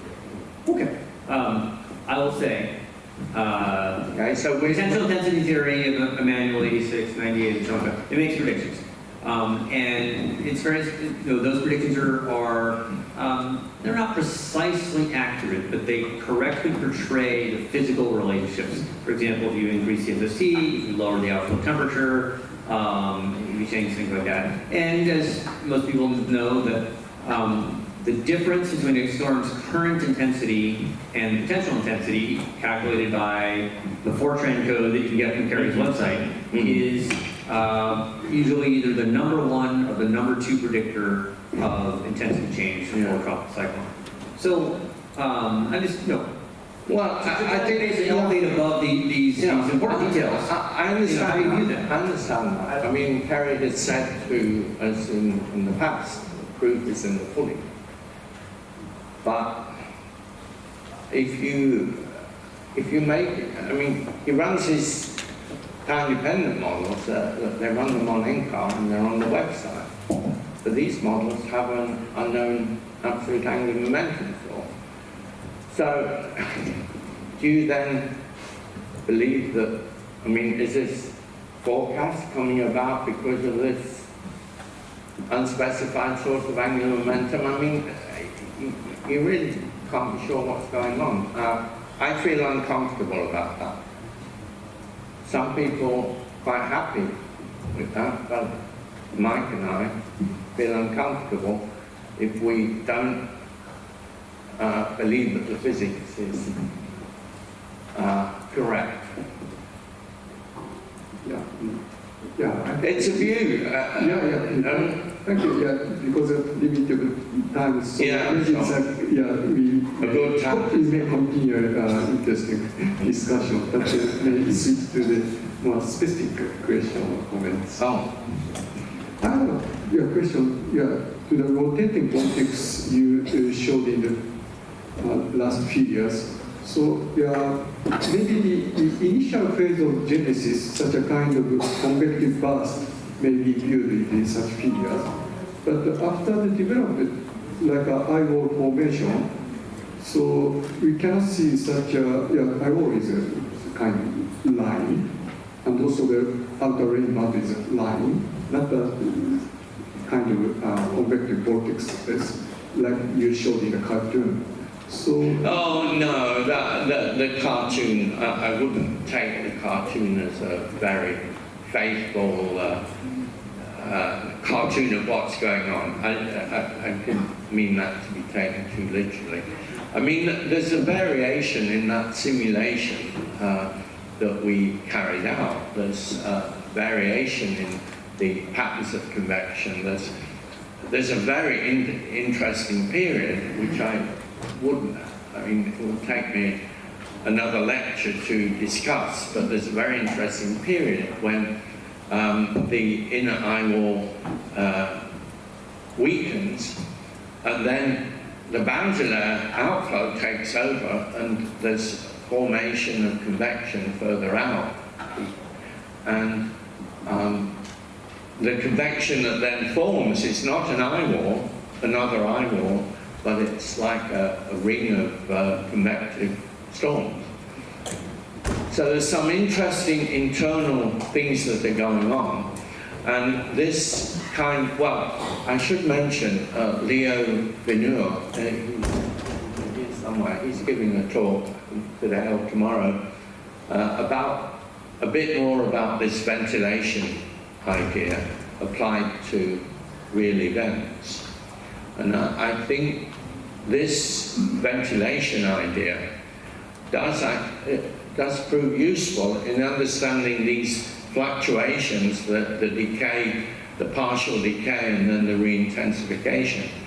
And I think this is a promising approach to not only understanding the behavior of these models, but even to test your seeding hypotheses or your modification hypotheses. I think one of the things that you should be doing is to ask, what are you doing to the strength of the convention in a bulk sense, and what are you doing in regard to the strength of the boundary level?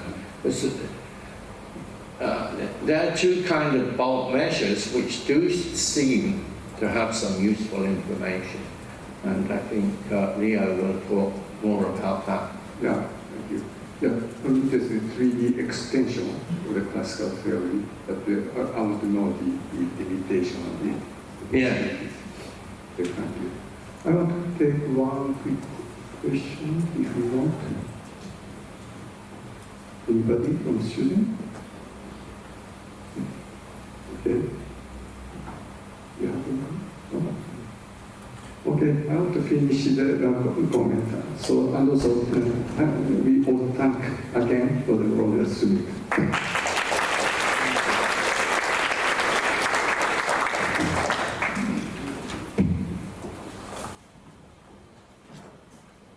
Okay, thank you very much for keeping time to the originally the schedule for the poster presentation from 11, 12, 20. Yeah, so we still have time. So we have some short break. So if you'd like to personally discuss with Roger, please do now. Okay? And also during the lunchtime as well. And during the you can discuss with him. Okay, so then there are poster presenters. Okay, so we have flash talk, only 1 minute. Okay, only using one slide, 1 minute. Okay, so then after 1 minute, just ring the bell. You can ring the bell or something. We'd like to stop. Okay, or we'd like to invite the primatology poster speaker first. Just go up and two line from 1 to 8. Then there are almost 8 people or finish. Then come observation people. This maybe from this line. Continuously. So then from 1 to 11. Then dynamic people, okay, go up from here, so from 1 to develop, only 1 minute. Mike, okay, that's fine. And then there are focusing on the tour, okay, and then hazard. I hope to finish within 40 minutes, or shorter. It's better to keep one time for lunchtime. Anyway, I'd like to say, I'm sorry, maybe we try to correct all the poster flash talk, but maybe some missing. And also still use hands, but we haven't edited. We are very sorry. This may happen, so in case, just say, only by your voice, what kind of work you need or something. Anyway, our main discussion will be, before the poster, each poster. And poster session part time, we are preparing after lunch, maybe 1 hour and 10 minutes. I hope we have enough time to make discussion. It's longer than the last year case. And today we have odd number of people to stand. Of course, the even number you can also stand, but basically odd number for the presenters you need to stay during the poster session time, just after lunch. But lunchtime also I take 1 hour, so hope you will finish lunch within 1 hour. And another thing, so even number poster, you will do your poster presentation from tomorrow.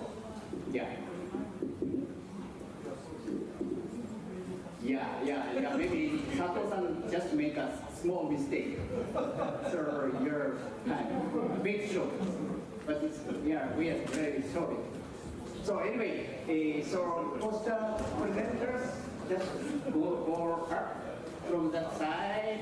First chronology, C1 to C8. Yeah, please proceed now. Yes, now proceed and wait. Just in line. Yeah, C1 to C8 first. Chronology from here.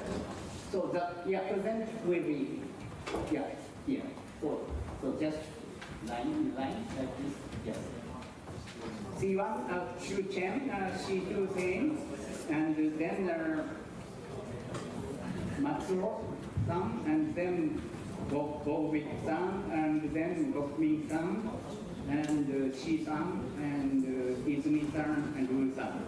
So then screen, sorry, just then first time. Okay, please go up from, yes. Okay, then wait. Okay, then, okay, please.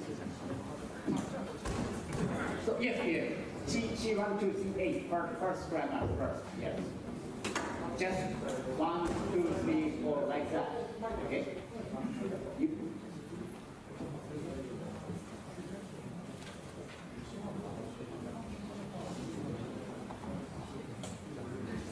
Okay, and 7. C2 or C3 people, come first.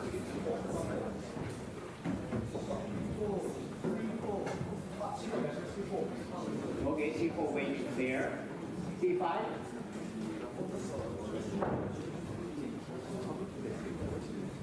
Come when from veteran.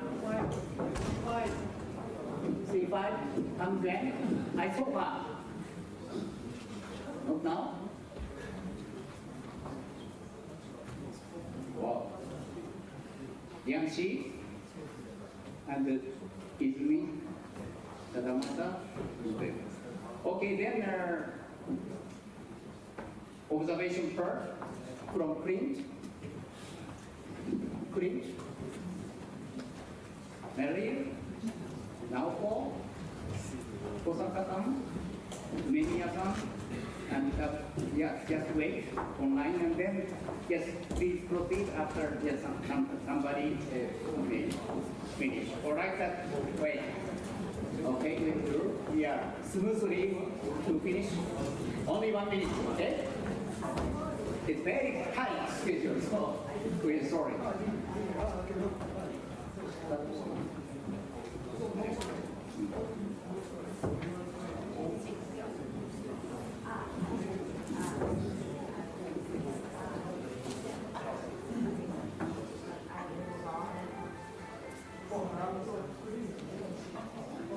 Okay, so I'm sorry. Just yes, in the line. Yes, just outside the screen. Sorry. Thank you. Good sir. So you stand some here. Yes, here. And speak. Pointer. Pointer will be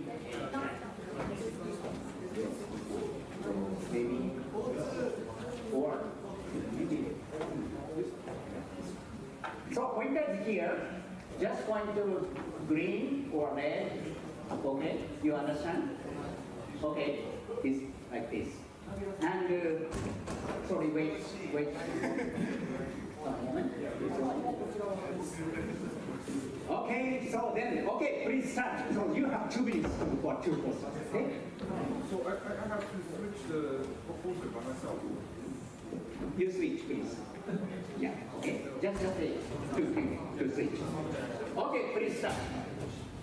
Hello everyone. I'm Xu Zheng from the University of Tokyo. I'm happy to be here to introduce my research recently. This work is done by me and my professor Masaki Sato. And I am interested about the super typhoon in the 1960 and 1959. So we do some kind of experiment to understand why the extreme typhoon happens. And we made the control run in the 1959 and SST and found that there are some kind of signals like the global warming and the Pacific and the Indian Oceans SST anomaly, and found that in that year, actually the typhoon is moving eastward, and this is mainly due to the global warming signal and the effects of the Pacific meridional mode. And we believe that it is because of the convection is suppressed in this region, and in the other region, the convection is enhanced. And this is due to the enhancement of the monsoon, gyre, and the westward reservoir as structure too high. So if you are interested in my work, please come to my poster section. Yes. Okay, in this work, this is my work in the master's theory. We understand the tropical cyclones rainfall. We classify the rainfall pattern as the 4 parts. And we believe that the rainfall structure can be classified into the south-shifted, north-shifted, and the center weak and center strong type. And we believe that this,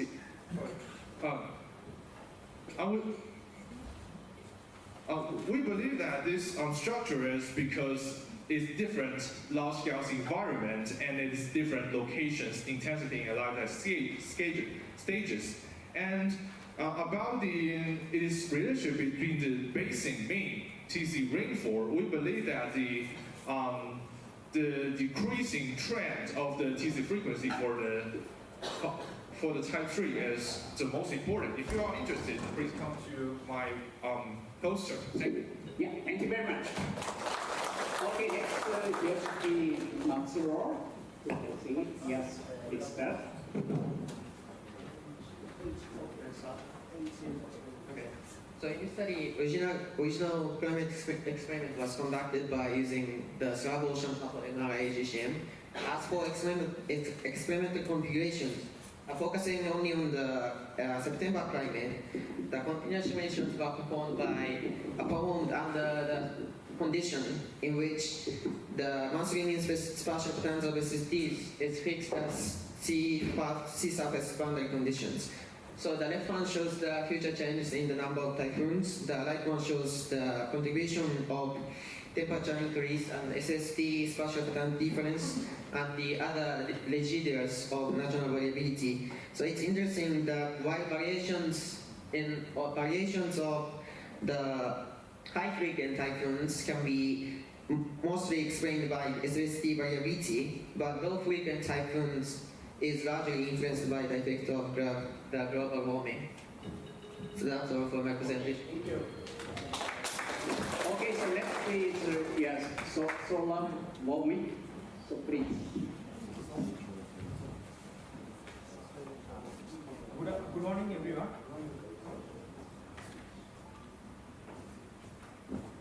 Good morning, everyone. I'm Saurabh Bhumik. My research focuses on environmental criteria for bimetal tropical cyclogenesis over the Bay of Bengal. In the Bay of Bengal, there is a pre-monsoon season and post-monsoon season, and we found the lower cyclone frequency. I have analyzed the great seasonal 6 seasonal parameters, thermodynamics parameters, and environmental parameters.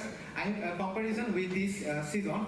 Pre-monsoon season is the lower cyclone frequency compared to the post-monsoon season. I have a correlation between these environmental parameters, the product of dynamics parameter and product of thermodynamics parameter. I have found the strong correlation between this pre-monsoon season and post-monsoon season. I have analyzed the additional moisture flux with the product of dynamics and moisture flux, and I have also found in the pre-monsoon season and post-monsoon season the strong relationship.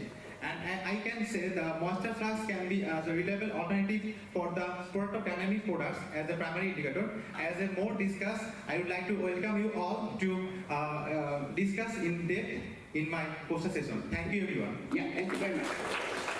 Next time, I'm afraid she's not over your case.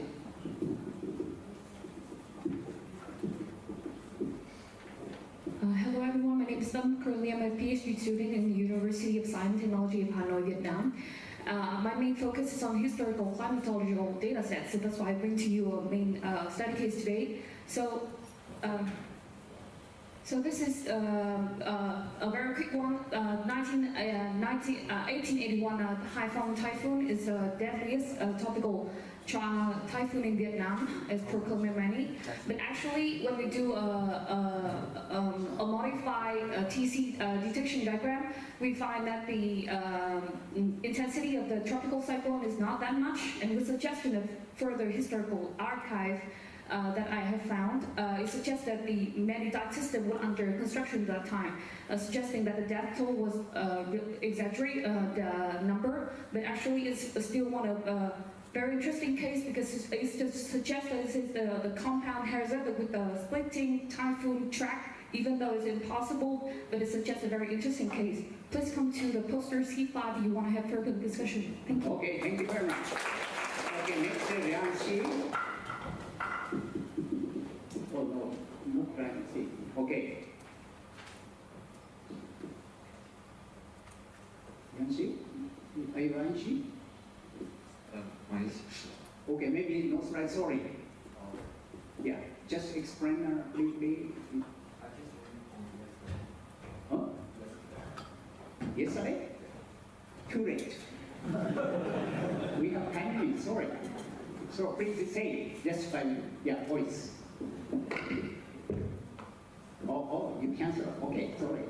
Oh, next please.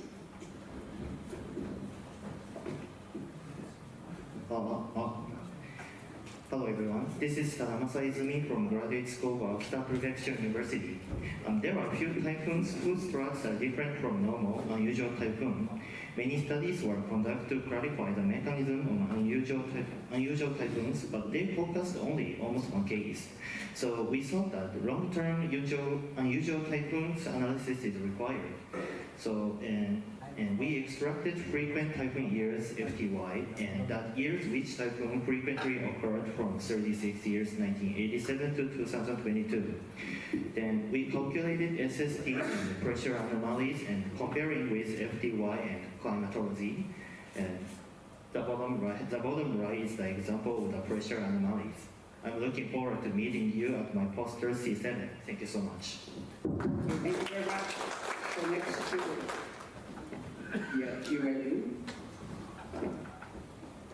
Yes, good morning everyone, and my name is Jiwei Wu, and I'd like to make a short introduction of our recent research about the long-term trend of TC-related precipitation over the East Asia. Well, in our study, we developed a new objective method to separate it and identify the rainfall directly associated with TC, which is core precipitation, the core rainfall, and also the indirectly rainfall, which is also affected by the TC and on the atmospheric river detective method. Well, and utilizing this method, we found out that we analyzed the long term of precipitation that over East Asia, which is generated by the TC. Okay, time finished. So just thank you very much. Yeah, thank you. Okay, next maybe observational. Okay, clean? No. Oh, you will. Okay, yes. Please. Good day, everyone. On behalf of Clint Petilia, I'm here to present his study about the unique features of Typhoon Rai, an observational study wherein they examined Rai, which made landfall on December 16, 2021 in southern Philippines.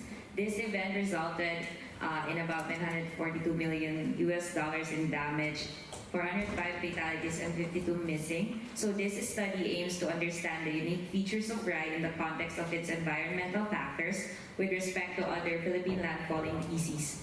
From 1979 to 2020, this TC was found to be the second strongest intensity with 105 knots, with second fastest TC among the violent typhoon categories. And among December landfalling TCs within the 1 degree of Rai, the conditions have been found out to have a high SST, positive ocean heat content anomaly, relatively higher specific and relative humidity, higher convergence, and high low-level water vapor content.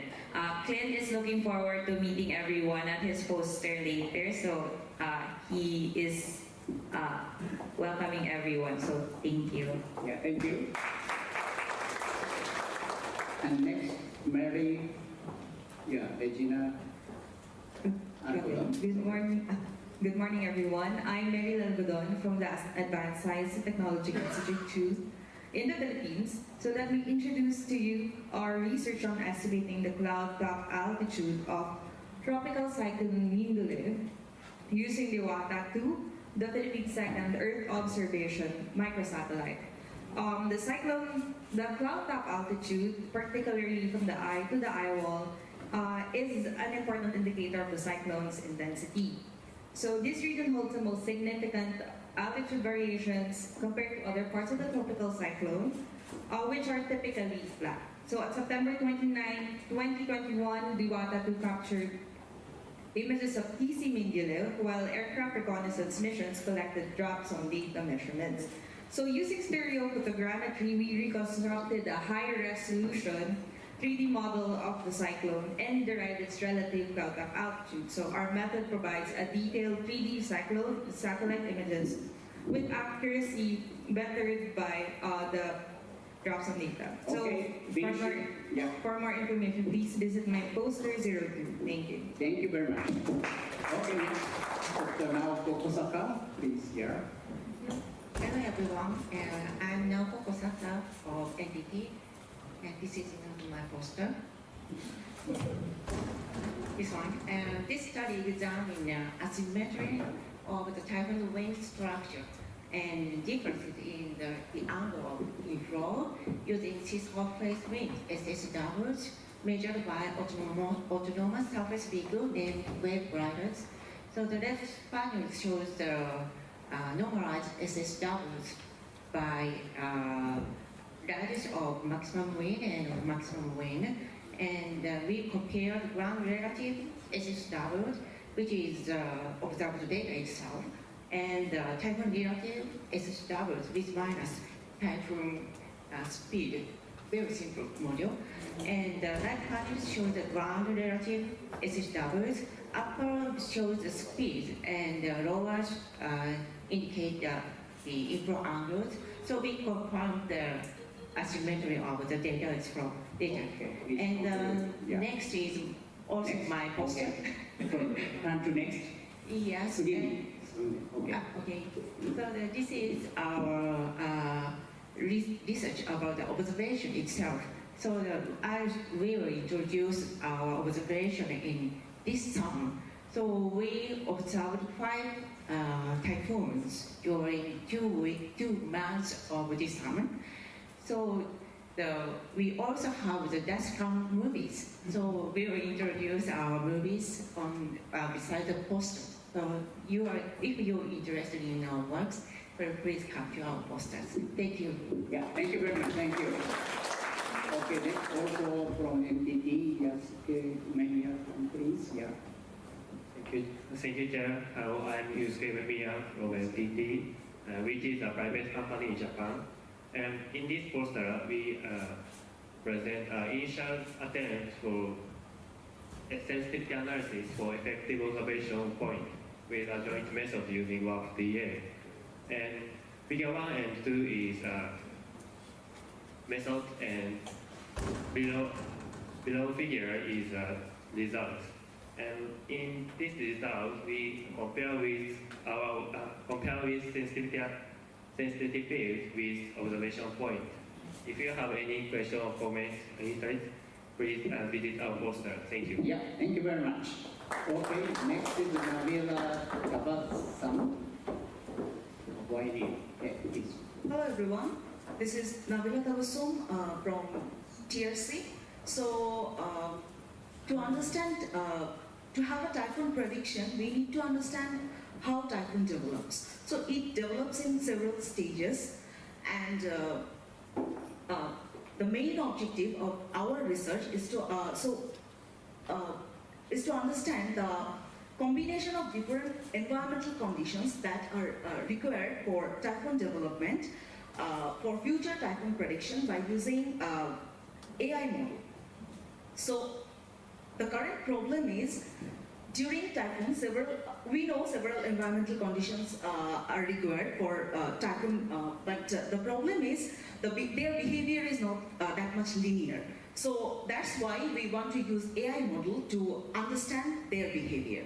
So how we will do that work? Actually, we want to use wide learning technology, which is actually provided by Fujitsu. So if you want to learn more, please visit us during the poster presentation session. We will be happy to have your opinion and discuss more. Thank you so much. Thank you very much. So next is Dai Shimada of GMA, please. Hello everyone, my name is Dai Shimada. RMW, the radius of maximum width is important parameter to characterize the number structure.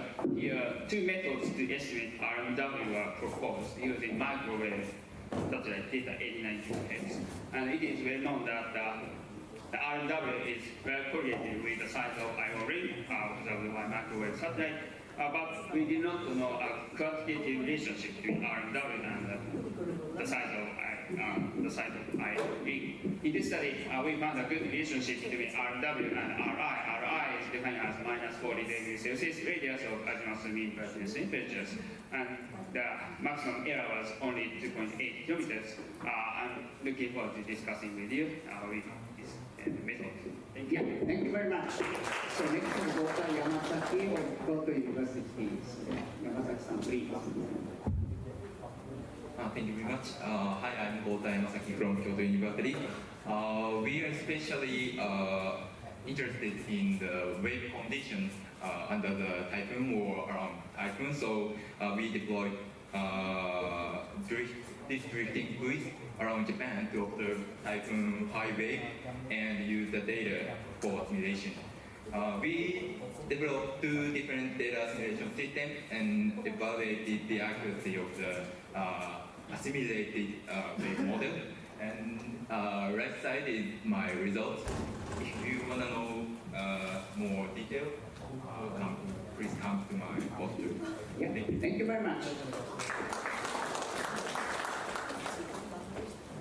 Next is Arthur Vinas from Inter. Yeah, please.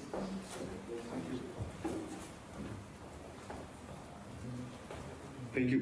So in this poster, I will present a few results that we had with synthetic aperture radar data. As you may know, synthetic aperture radar data, or SAR, allows to provide high-resolution wind speed estimates from space in tropical cyclones. So we use this kind of data extensively to analyze the tropical cyclone surface wind structure. In the first application, we used it to provide more systematic estimates of the radius of maximum winds from an outer side, criterion. In the second application, we used this kind of observations to analyze the steady-state tropical cyclone wind structure, and we identified two important radii, the radius of significant upward motions in the inflow layer and the radius of vanishing wind in the outflow layer. And in the third and last application, we described the tropical cyclone wind evolution using an analytical model. And for all these results, the high resolution was important. The spatial temporal sampling of the SAR sensors greatly increased in the recent years, so we believe that this will lead to numerous applications. So thank you. Thank you very much. Is Alex's object, sorry, I can't pronounce that. Hello everyone. So my name is Alexis Mouche and I'm working in France at the French Institute for Research in the Ocean. And with this group we have been working since 2016 on high-resolution images of the ocean surface with radar on satellite. We use now satellites from Canadian, European, and Canadian satellites. So there are 3 missions flying now, and we try to retrieve all geophysical parameters we can describing the sea surface of the vortex. So I will present the content and the status of our database, the principles and methods that we are applying now to derive the wind speed. There will be also a focus on what is available in the database for typhoon, especially in this area of the world. And then there are also some perspectives for wind direction and wave measurements that we are actually working on. And here it's an example of coverage we can get over one cases. Thank you. Yeah, thank you very much. Next presenter, Mirai Abe's presentation is cancelled, so she will present, yeah, maybe due to something that she can't come today. Tomorrow, she will present even the odd number. Okay, next is dynamics. So first, I'd like to invite Yuto Kitano of YMU to present here. Hello, I'm Yuto Kitano from Yokohama National University, and my poster is about the effect of number nucleation of the cloud concentration nuclei on the intensity of typhoons. So the relationship between typhoon and the aerosols has not been examined in deep. And previous studies have mostly concentrated of hurricanes in the outside. So I'm trying to clarify the effect of number of system of typhoons in the Northwest Pacific region. So if you are interested, please come to my poster. That's all. Thank you. Thank you very much. Okay, next is Dr. Koki Ida of Kyoto University. So please. Hello everyone, I'm Koki Ida from Kyoto University.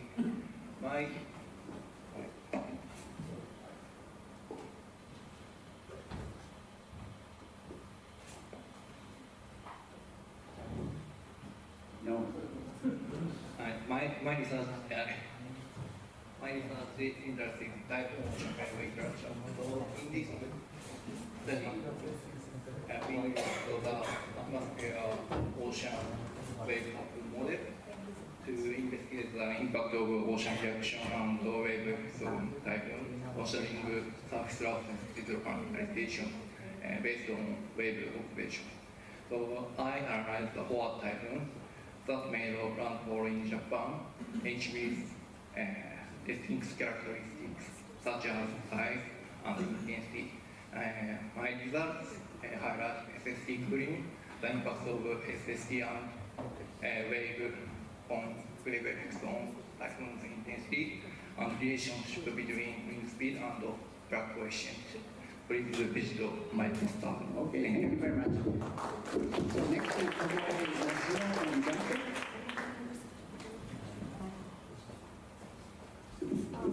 My name is Tomoe Nasuno from Johnstead. Tropical cyclones are not completely passive to large-scale environment, but they interact with in large-scale environment. But however, the dependence of the intensity its dependence on this intensity is not unaddressed. So we examine it by global high-resolution simulations reducing tropical cyclone intensity up to 15 hectopascal. And we found that the tropical disturbances are sensitive to the tropical cyclone intensity change. And when some tropical depression develops, it leads to amplification of the mid-altitude wave responses. Please visit my presentation. Yeah, thank you. So next is Dr. Masato Sugi.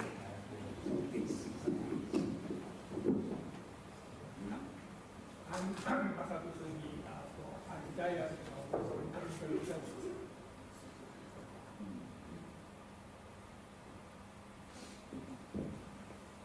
I'm Masato Sugi, retired from Meteorological Research Institute. The title of my presentation is the CISC versus WISHI. With this a little bit challenging title, I would like to discuss the following form. WISHI, or weak based on the diagnostic balance equation, is not appropriate as a TC intensification theory. The CISC, which is based on prognostic equation and can estimate the growth rate of TC vortex, is more appropriate as a TC intensification. With frictional convergence in the PDL, vortex equation can estimate the same growth rate of TC vortex as CISC. And the convergence term, the stretching term in the vortex equation is essential for TC intensification. And what I'd like to say most, the last one is what I try to say. Thank you very much. So next is, sorry, Rintaro Miyagi, University of Tokyo, please. Nice to meet you. I'm Rintaro Miyagi. As is well known, tropical cyclone induces sea-surface cooling. To directly relate the cooling to TC intensity, we propose a new measure based on potential energy change in the upper ocean, and investigated interannual variations in relative impacts of hairline stratification compared to those of thermal stratification. As main results of the study, salinity stratification could suppress the cooling by as much as 20% to in the western tropical Pacific during the peak typhoon season. Furthermore, during the decaying El Nino, this region is susceptible to cooling due to anomalous salinity stratification, and this hairline effect may be amplified up to 25%. On the other hand, during the decaying La Nina, the cooling could be suppressed due to enhanced salinity stratification, and this hairline effect may amplify up to 40%. In my presentation, I show you more details about mechanisms, so I'm looking forward to discussion. Thank you. Thank you very much. Okay, next is Dr. Satoshi Tsujino of MRI DMA.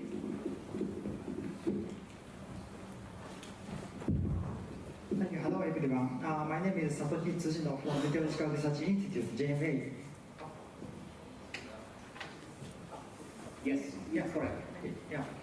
During eyeball replacement cycle, the inner eyeball is gradually decreasing, and some numerical modeling studies propose weakening mechanism of the vortex distribution due to the wave number 2 barotropic instability across the mode. In this study, by using the single Doppler radar observations, we identified two types of the inner eyeball weakening. One is the wave number 2 elliptical eyeball in the left palm, but other one we found is maintaining the circular structure. So in my poster, we will discuss the reason of the difference between the two typhoons. So if you are interested, please come to my poster. Thank you very much. So next is Dr. Takuya Takahashi of GMA. Hi, hello everyone. I'm Takuya Takahashi from JMA. My co-authors are Professor Dave Nolan and Brad McNally from the University of Miami. And this study investigates various dynamical aspects of a landfalling typhoon project, or Boso Hanto Typhoon in Japanese, that causes significant wind damage over the Boso Peninsula. So the poster consists of observation part and simulation part. I'm going to focus on the observation part. So right after the landfall, the eye disappeared quickly, but the eye wall and the rain band were quite robust. And at the 2 kilometers height, there are also 2 distinct wind peaks associated with these 2 features. If you look at the time evolution of the planetary boundary wind profile over Narita Airport, there are also the rain band jet and the eye wall jet. In the poster, we're going to show that the intensity of the destructing surface winds are actually determined by the dynamical characteristics of these PBL jet. If you're interested, please come to my poster, or even please read our papers from the QGMS. Thank you very much. Yeah, thank you very much. Okay, this is Dr. Nozomi Kitamura of Nagoya University.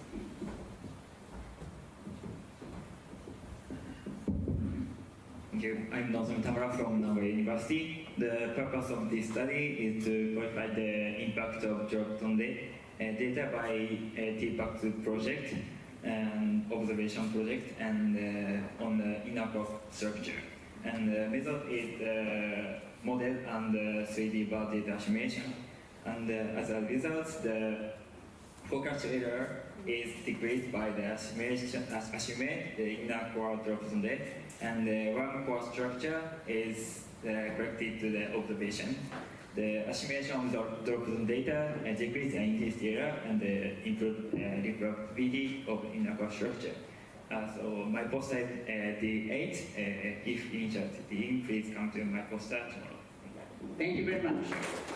Okay, this is Professor Rin San from Fudan University. Hello everyone, I'm Riven Zhang. This work focuses on actual tropical transition over the Western North Pacific ET. And in this work, we address the following three questions. Especially, we want to know internal or environmental factors are more dominant in ET duration.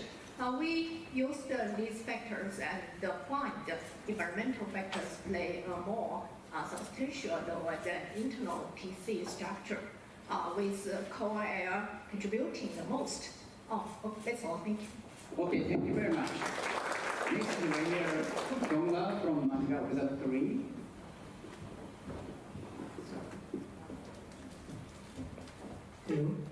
Good morning, everyone. I'm Leia. So I'm here to present our study on the impact of vertical resolution in WARF to the rainfall of BOFA during its landfall over Mindanao, southern Philippines. So this study highlights how vertical resolution has huge effects on the rainfall distribution, especially when tropical cyclones interact with complex terrain. So I featured here two of our figures, wherein rainfall intensity and distribution vary significantly with resolution, and higher rainfall accumulation is observed in experiments with finer near-surface vertical levels, but finer resolution alone does not necessarily mean better simulation. Rather, strategic placement of the vertical levels is key. Please visit my poster D10 tomorrow, and I'd be happy to discuss this further. Thank you. Yeah, thank you very much. So next is Edward Ma from Kyoto University.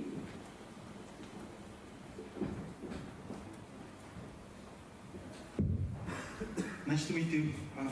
I'm Edward. Title of my poster is Analysis of Tropical Cyclones, Rapid Intensification in the Southwest Pacific Region. We used SPIA-TC best-track dataset starting from 1986 to 2022. Amongst 364 theses, we detected 82 RITCs using the definition of increasing wind speed by 30 knots or more in a 24-hour period. The long-term trend of RITCs shows a slowly increasing trend. The RITC occurrence rate is high during El Nino periods compared to La Nina periods. If you have any questions, please visit my poster. Thank you. Next is Dr. Taiga Tsukada of CSU.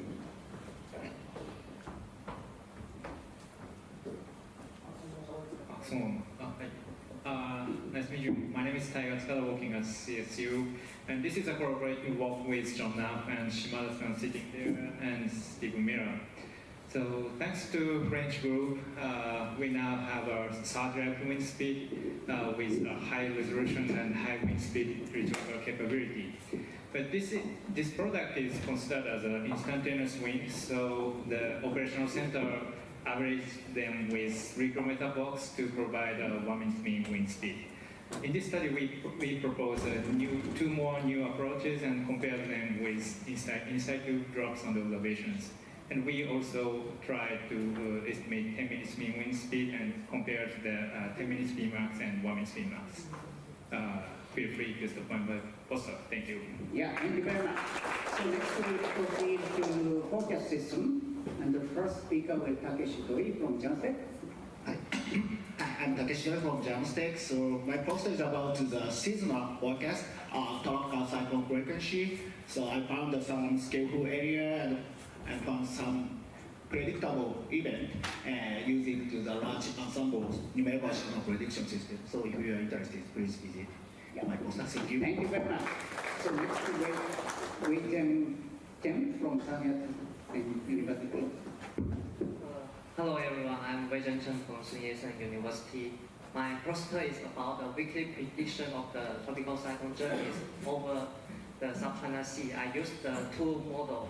I used the machine learning model. The first one is the long short-term memory, and the other is the logic regression. In in our study, we found that in the 1 week advance, these two models have the same skill. But if we predict more week, the logic regression have the outperform more for the ASTM. And we also examine the different predictor, the important role, and we found that the MJO and the QBWO contribute to the model's prediction. If you interest in my poster, you can to visit my poster presentation tomorrow. Thank you.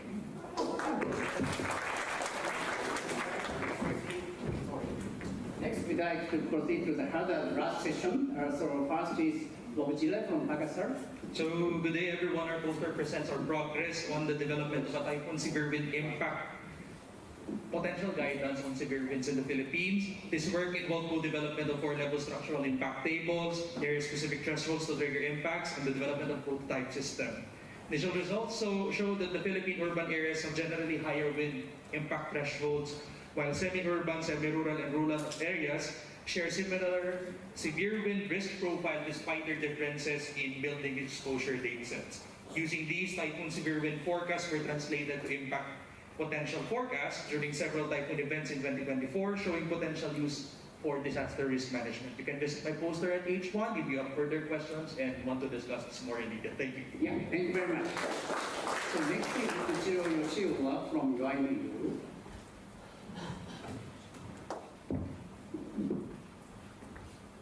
I'm from I'm Ichiro Yoshiura from Yokohama National University.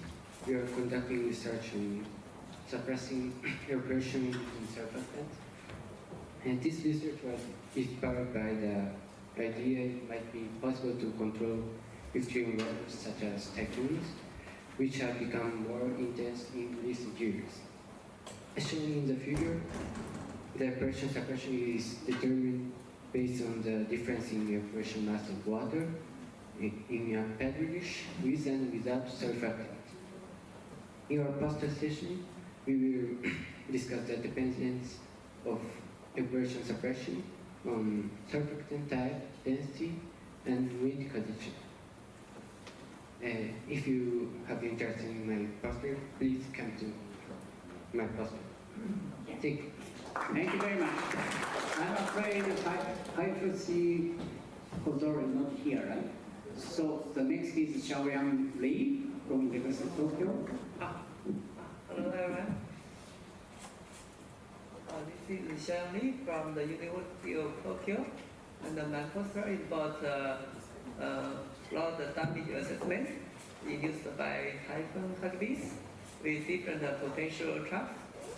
In this study, first we use the atmospheric model work to get to the precipitation temperature and so on, and then use this as the input for the land surface model, hydrological model Matsushiro, and also the river network model Thermoflood. And then we calculate the inundation depth and the flood area with the leaving dam and the household distribution to calculate the house damage amount. If you are interested, please visit my poster. Thank you very much. Okay.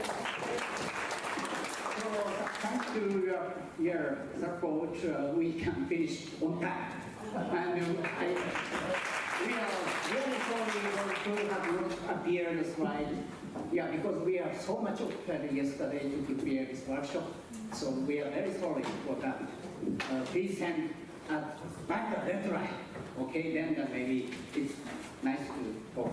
Yeah, but anyway, poster will be displayed today and tomorrow. So let's discuss in front of the poster. Okay, so you have lunch time from 12 to 13. So actually the lunch place is not here. So just go out, then turn left. So there is a kind of monument while you then turn left again. So there is cafeteria. Okay, those who have not apply lunch, just for cafeteria to get your lunch or something.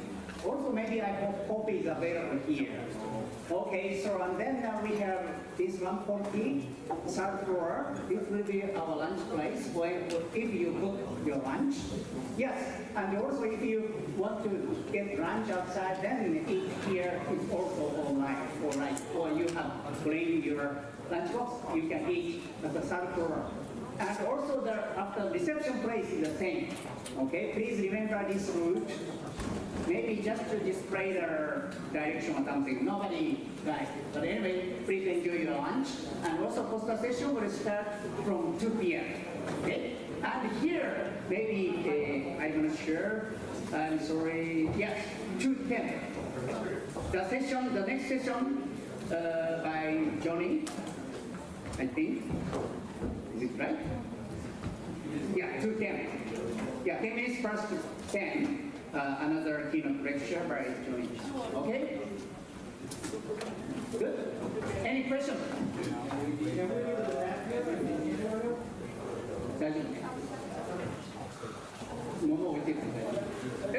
Somebody will be here, so up to please bring your very precious things, money or passport or something. Yeah, with you. But maybe laptop will be. Yeah, you can read your belongings with. Yeah. Somebody always be here.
Progressive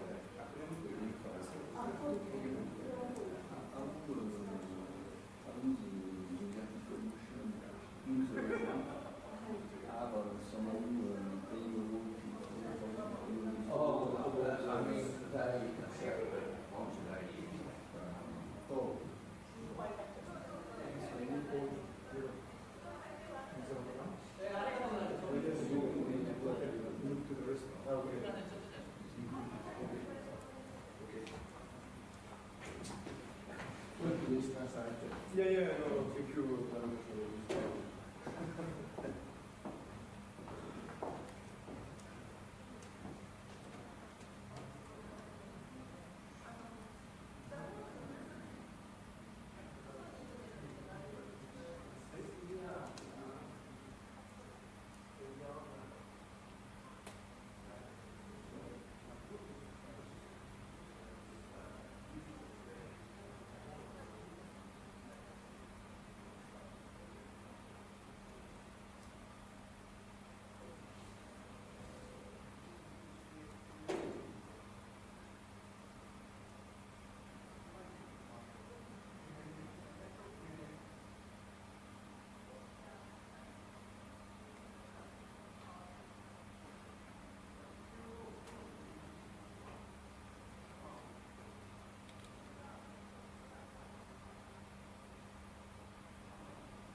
Yes, of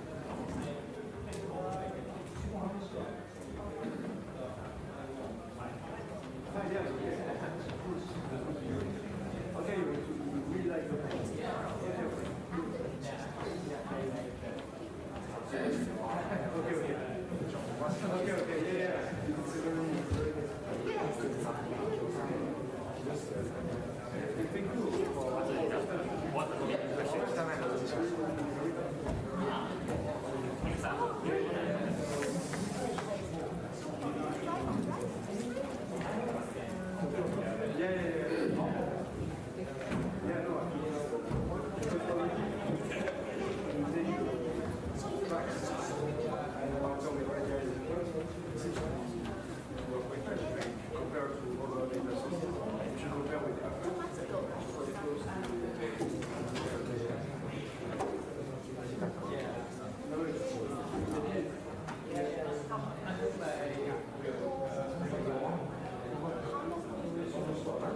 good to have a figure about the different format estimates and showing that in the start it's allowed to produce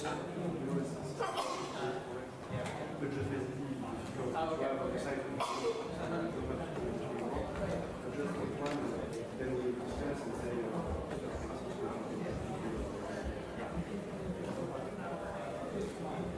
yeah, but okay, it's a 2 years contract, they can also extend for 1 year. I don't know. Yeah, John always says, yeah, John wants to stay in. But you're like, Yeah, you're like, I wanted to stay in France even so Italy for me it was already default. Even though it's very close, because I wanted to stay in France and I have a lot of friends that I want to go very friends, also the way to do it. So in the end I found this contract in Italy. And it's not too far from my family and my friends, so it's a good compromise. But the US is already 10 hours flight, it's too far. But I just think I can do the contract for remote and do that. It's not.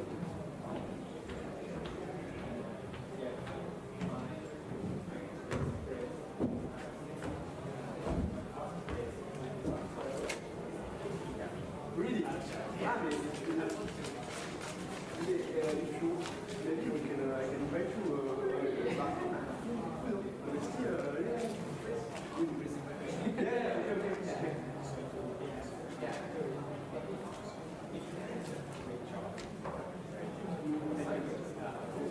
Ah, really? Okay. I'm not sure I can offer you a job because I don't know that, but for sure I can try to ask if you can come on the door.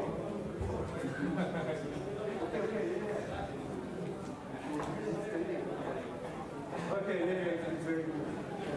We were saying this morning,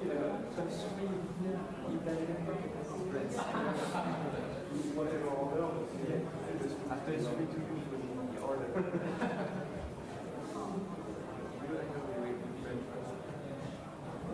Yes, because I know you always like a country, so you say, oh, yeah, but it's very good.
It's what I came here to do.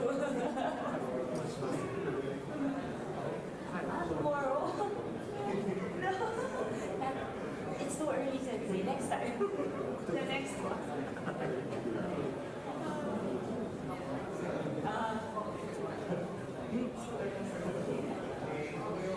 Next time.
Yes, I'm gonna miss it because of the seminar.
なんかでもフィリピンのあ、バイトか。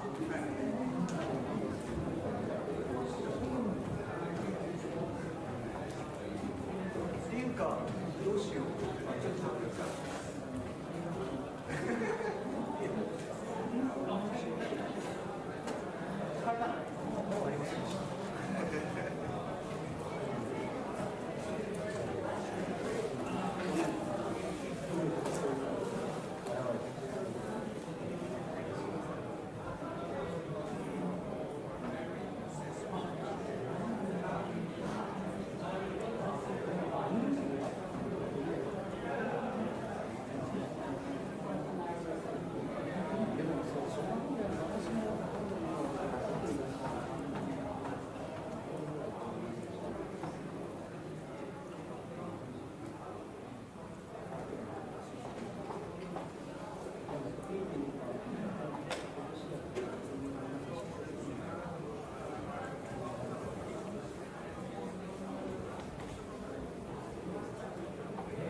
そうです、そうです。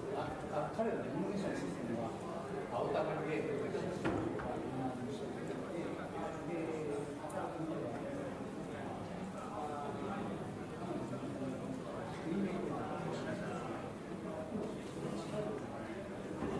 はい、よろしくお願いします。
wait here.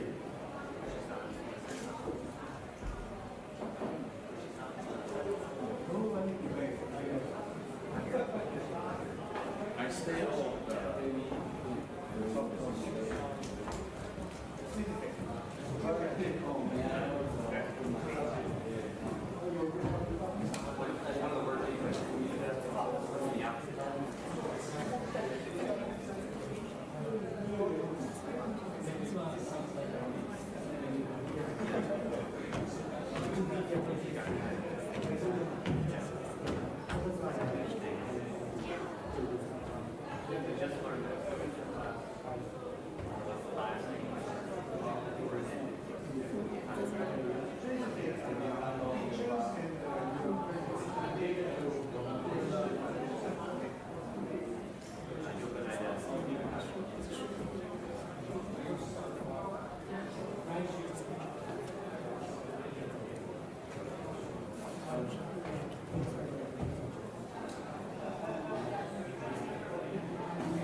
大丈夫。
Okay, we will start our afternoon session.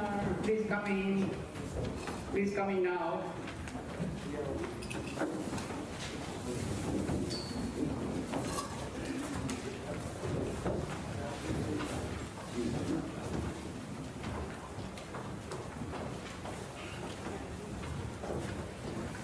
Okay, so welcome back. So I hope you enjoyed our lunch. So the first session of the afternoon session is keynote lecture 2 by Professor Johnny Chan, and the chair will be Kosuke Ito of Kyoto University. So Ito-san, please. Where's Ito-san? Yeah. Will you introduce or? Yes, this is the place.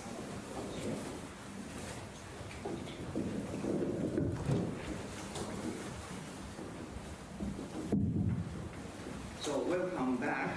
I would like to introduce Professor Johnny Chan. He's currently Science Director of the Asia Pacific Typhoon Collaborative Research Center, and also Emeritus Professor at City University of Hong Kong, where he was the Chair Professor of Applied Physics Atmosphere Science before his retirement in June 2021. He is, of course, everybody knows him. He is internationally renowned in his research area of typhoons, especially for the beta gyre effect and the monsoons, climate change researches. He published almost 290 international or journal articles, and also presented over 300 invited talks and conference papers. Today, he will talk about the impact of land-sea contrast on PC track and precipitation. So please welcome him.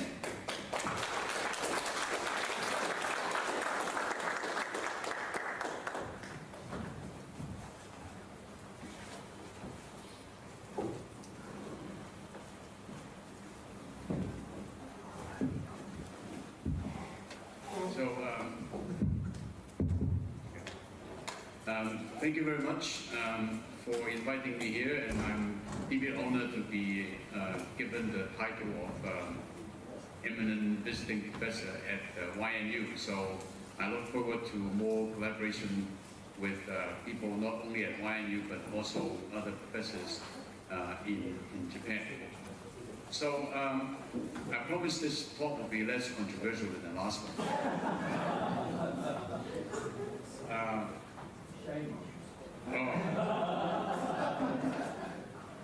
I don't want to be like Roger to be so controversial. So anyway, so the idea of putting this together is that when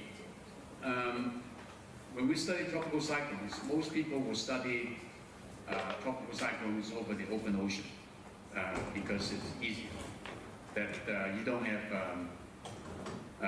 other things, the land to worry about, and also you don't have enough data to verify whether your model is correct or not. So you can do whatever you want. But over land, when the tropical cyclone comes to making landfall, it is difficult, and I'll show the reason why it's difficult. But and because it's difficult, it actually causes problems for forecasters in terms of predicting where the tropical cyclone is going to make landfall. And I had been a forecaster, so I know what's going on, and some of the people in the audience are also forecasters. So you know that if you have just a slight change in the track, the landfall is maybe 50 or 100 kilometers apart, then your forecast will be totally wrong. So this is important to understand what causes changes in the track. And for the same reason, we also want to know what causes the changes in the precipitation. So whether how a particular location will be affected by tropical cyclone precipitation as it makes landfall. So that's the objective of this study. So this will be actually a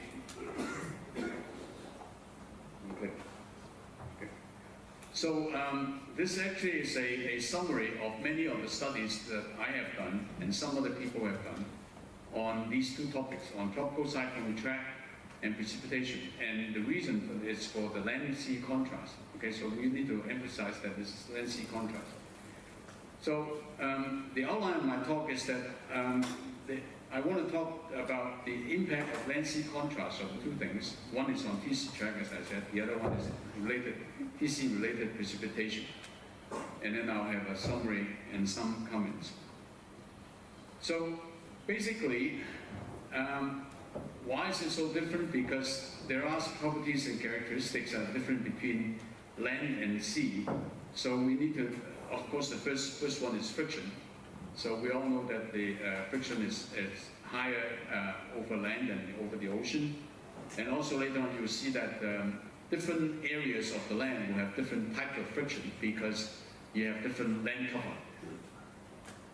And then of course you also have the thermodynamics, including the surface sensible heat flux, the moisture flux, and then the topography will also be very important in modifying the tropical cyclone. And at the end, I will also highlight a little bit about how aerosols may affect these properties.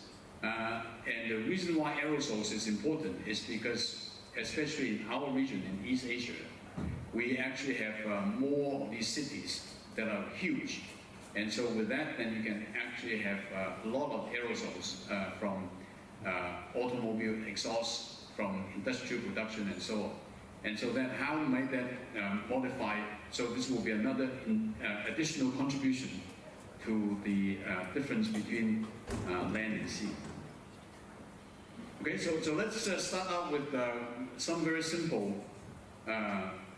study on looking at the impact of tropical cyclone track due to surface inhomogeneities. So I just want to highlight one example of a bad forecast. Okay, so this is last year, 2023 Saula. The black line is the best track. Okay, so it made landfall in the western part of Guangdong province.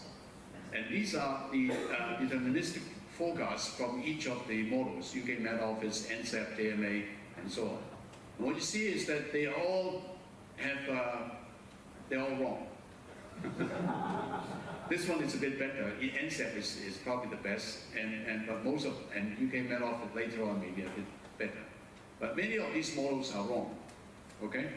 And in particular, what you see here, there are two common problems. One is that there's a leftward deflection of the track, of the from the forecast track, right? So the best track is here, and all the forecast tracks are here.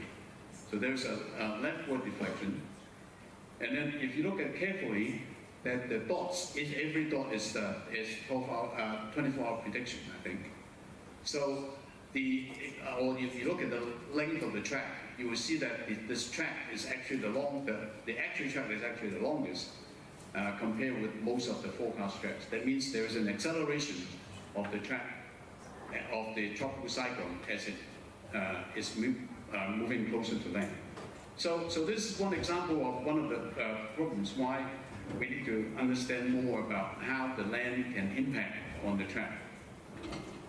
So many years ago, we did a very simple study. It's F-plane experiments, initially stationary vortex. So of course, we all know that if you put a vortex on an F-plane over the ocean, then it doesn't move, right? So you will have just going around in here, and this going around is just because of the resolution of the model, and so it's not moving, right? So then we did an experiment like this, and the difference between these two experiments is that on the western side of the domain, we put in an area in which it is only 5% relative humidity, whereas over the ocean is 100% humidity. Okay, so that's why if you just look at this, this is S means smooth, so that the roughness length here is exactly the same as the roughness length here. Right, so this smooth, that's what we call. And D is dry, so we have 5% relative humidity here, 100% here. And the vortex still did not move. Okay, so which means that if you just reduce the moisture over land, there's no effect. However, if you now do an experiment in which you increase the roughness of land, so the roughness length here is, I think, 2 or 3 times that over the ocean. And then W means it's wet, so the moisture content here, so the relative humidity here is the same as this one, so it's 100% relative humidity. So it is rough, but it's wet. So now what you see here is that the vortex starts to move towards land, and there are some wiggles in here, but we are not going to address the wiggles at this point. Actually, I don't understand.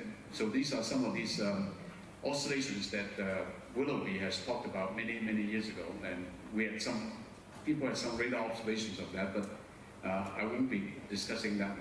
So basically what I want to talk about is that when you have a rougher land and a smooth ocean, then you can have a vortex drifting towards land.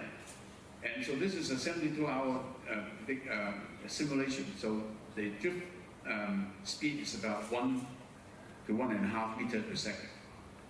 Okay?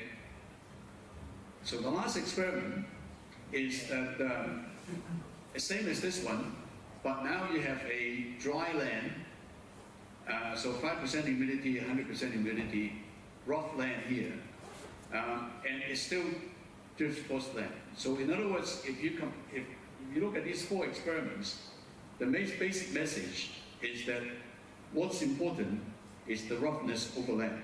So whether it is wet or dry, you will still have this drift towards the land. Okay? So that's what the simulation gives you. Okay, so because this is more representative of what's actually happening, so it's rougher land, drier land, so we want to focus on this one here and see what happens, try to explain why this may be the case.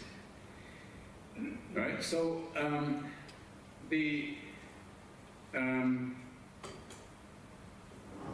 after integration for 1 day, so we look at the 3 layers. One is the boundary layer on the top left corner in here. So this is sigma so this is about 900 hectopascals to the surface. And so the shading is the speed of the flow. And so so this is the asymmetric flow. That means you subtract the symmetric part. And so what you see here is that, as you would expect, that because with a cyclonic flow like this, then as it goes from a smoother surface to a rougher surface, then there's a convergence. So if you subtract the symmetric part, so you will now have a convergence in here. And similarly here, that flow is going from a rougher land to a smoother ocean, so therefore there will be divergence. So you see a divergence in here. All right. Now in the lower layer, which we define as from about 550 hectopascals to about 900. So what you see now is that you have actually the opposite.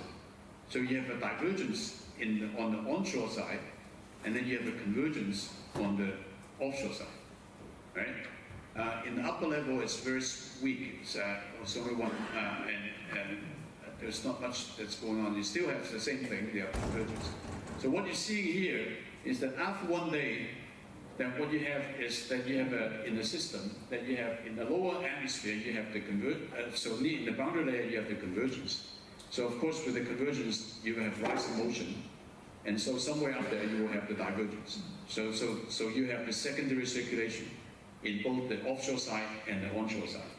And because of that, then it will then causes a stretching of the vortex tube or the suppression of the vortex tube. And because of that, you would then form you would generate actually vorticity. So in fact, if you look at after 6 days of integration, so in the boundary layer, you still have the same thing, that you have convergence here, divergence here. But in the lower troposphere, from 900 to 550, you will now generate a pair of gyres. So you have an anticyclonic gyre in here and a cyclonic gyre here. And so if you look at, just because of this, so it generates this flow, and so you will have a flow towards the south. Now the red arrow indicates where the storm is going, the vortex is going. So the advection of vorticity based on this gyre flow pattern cannot explain why it's moving towards the southwest. So it can maybe partly explain this, but it cannot explain everything. Now in the upper troposphere, it's a bit better. Then what you see here is that the asymmetric flow and actually very much aligned with the direction of the motion. Okay, so why is this the case in here? And so what we did is that we look at the vorticity, the potential vorticity analysis. So we used what Wu and Wang did in 2000 to look at the potential vorticity tendency, and we look at the wave number 1 component and split the horizontal advection, vertical advection, back beta heating, and so on. So if you look at that, at day 6, what happens? This is the total of the potential vorticity tendency, and this is the horizontal advection term. And as you would expect, because the asymmetric flow is towards the south, so you have a maximum PV tendency to the south and a negative PV tendency to the north. So if this were the only mechanism, then it would be moving towards the south. However, now you have a BH, the diabatic heating term, which is just pretty much the opposite, so that you now have a strong heating to the north and weaker to the south. So if you add these two together, the vertical advection is quite relatively small. So if you add these together, then you will find that the tropical cyclone is moving towards the southwest. Now in the upper atmosphere, it's about the same. Upper atmosphere, you have then the advection term becomes very strong, and so it overcompensates the diabatic heating, and so you will have the advection, the tropical cyclone moving towards this area with a positive potential vorticity tendency. So this basically kind of explains why when you have on an airplane, a tropical cyclone will still move towards land. So this is a very fundamental, to me, it's a very fundamental concept, is that when you have a difference in the friction, a tropical cyclone will be, quote unquote, attracted towards land. All right, so that's important. Now, however, of course, this is an F-plane experiment, and so it's not quite realistic.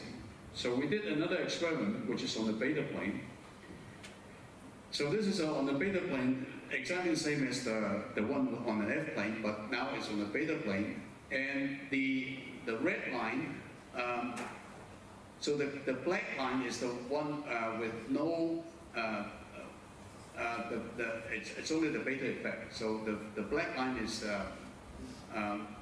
no difference between these two. But it's a beta effect, so therefore the vortex will move towards the northwest, right? So that's the beta effect, and which we all know. Now then, however, now if you put a rougher land in here, so NS stands for north-south oriented coastline. So RD will still be rough and dry. You see that as the tropical cyclone moves closer to the land, there is a deviation to the left. And if you blow it up, you can see that there is a deviation of about 15 kilometers. So the model is 5 kilometers in resolution. So this will be probably not because of the resolution problem. Now, interestingly, if you do an east-west oriented coastline, again, the black is the control without any difference in friction. Now, so if you have a west-east coastline, then the deviation now, the red line, is actually to the right. So you can blow it up, and that's what you see here. There's a deviation to the right. Now, why is this the case? It's because if you look at the asymmetric flow again, so first of all, you see that these two plots, the flow is exactly the same, which is the beta effect. Okay, so the beta, so this pair of gyres will be the beta gyres that you can see. But now, because of the orientation of the coastline, where you will have convergence and divergence will be different. So this will be an offshore flow and onshore flow in here if you have an east-west oriented coastline. But if you have a north-south oriented coastline, your offshore flow is in this area, and then your onshore flow is in this area. So in other words, the convergence and divergence pattern will be changed because of the beta effect. So so you have offshore flow and onshore flow in here.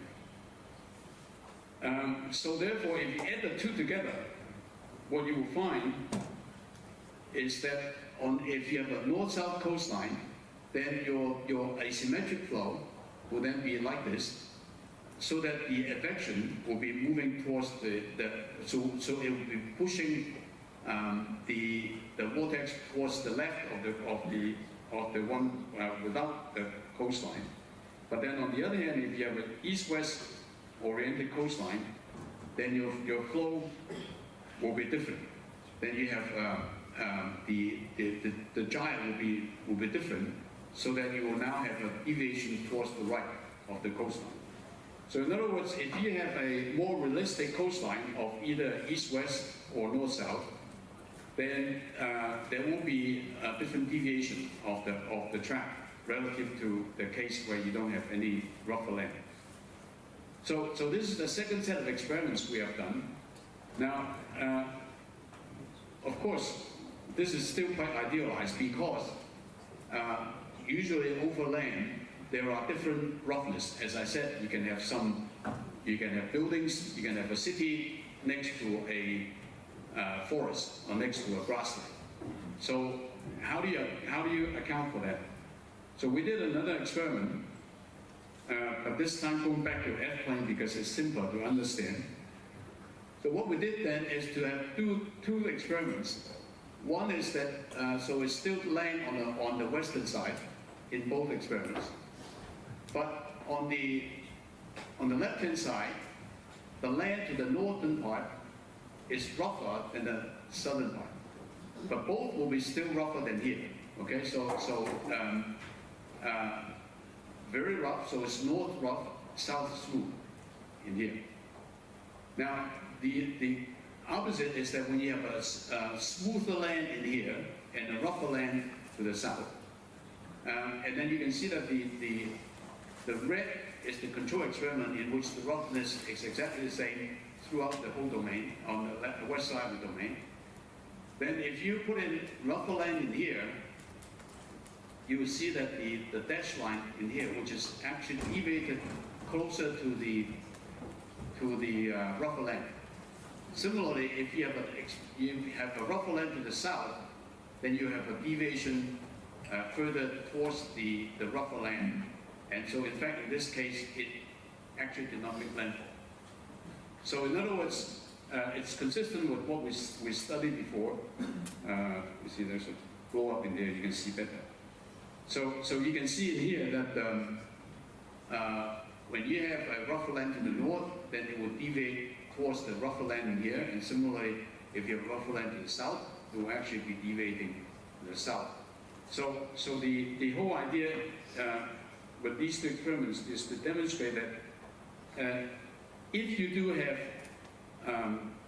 different land cover, then it's important that you will be able to represent the land cover in your model, so that you can simulate the interaction between the land and the tropical cyclone circulation. Okay, so this is mostly looking at the direction. Now, so very recently we have also done a study on changing in the translation speed, and this we did it for looking at observations instead of models. So in the observations, this is a global result. So we study about close to 2,000 tropical cyclones, and we look at all the tropical cyclones that make landfall, and from 60 hours before landfall to the landfall time.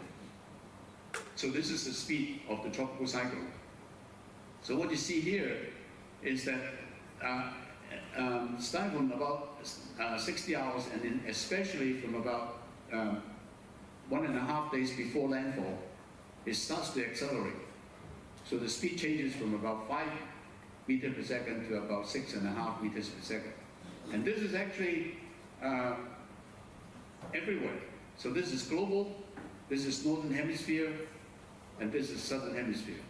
And in fact, if you look at the PDF, the probability density function of the speed of tropical cyclones before it makes landfall, and at 60 hours before landfall, the distribution is like this. So the average speed before landfall, 60 hours before landfall, is roughly about 3.5 meters per second. Okay.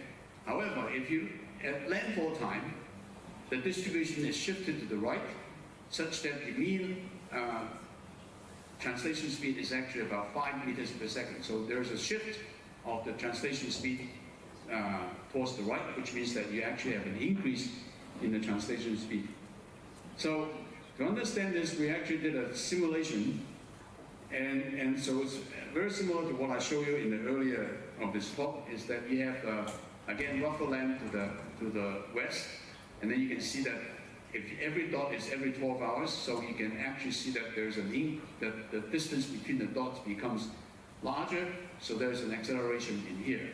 And so you can, now we ran this experiment with only 1 meter per second of easterly wind, because we don't want to have too strong a steering flow to mask this acceleration. But you can see in here that the percentage change, so there's an acceleration from about 1.3 to about 1.7. So there's still an acceleration in here, and the percentage change is roughly about the same as that of the observation. So again, we did the same thing, looking at the potential vorticity analysis, and you can see in here that the now we use the vector to represent the different components. So this is the pH vector, this is the horizontal advection, and if you sum this two, then you will see that the PVT is actually towards the land. And also this vector, I didn't show this the evolution, but the vector is actually increasing with time, so that we can explain that to the reason why there is an acceleration. Now, and a very interesting study also is that over land, so far we've only talked about the friction. But if you include radiation, so here we did two studies. One is, so this is kind of, you can say, the control that with everything. So you have land and radiation effects. So then there is this acceleration. Now, if you have land but without radiation effects, you still have the acceleration, but the slope becomes smaller, right? So the slope is smaller. Now, if you don't have land and only radiation effects, there is no acceleration. So in other words, what you see in here is that you must have the land, and together with the radiation effect, then you can have an acceleration that's like that. So in other words, it's important that you will have a over land because of the heating, the diurnal heating plus the friction, then you will have this effect. So we have hypothesized that because the land-sea contrast has two functions, one is to create an asymmetric flow and also to create asymmetric convection, which then leads to the DH, the diabatic heating, and the horizontal advection that leads to a PV tendency, which then causes a speed up of the tropical cycle. So in other words, so the summary of this first part is that if whenever you have land, you need to be careful that when it's about to, the tropical cycle is about to make landfall, both the diurnal variation of the heating plus the frictional differences would then cause the track to be different. And so you need to be very careful as to what you can see from the model. Right, so the second part is on topography.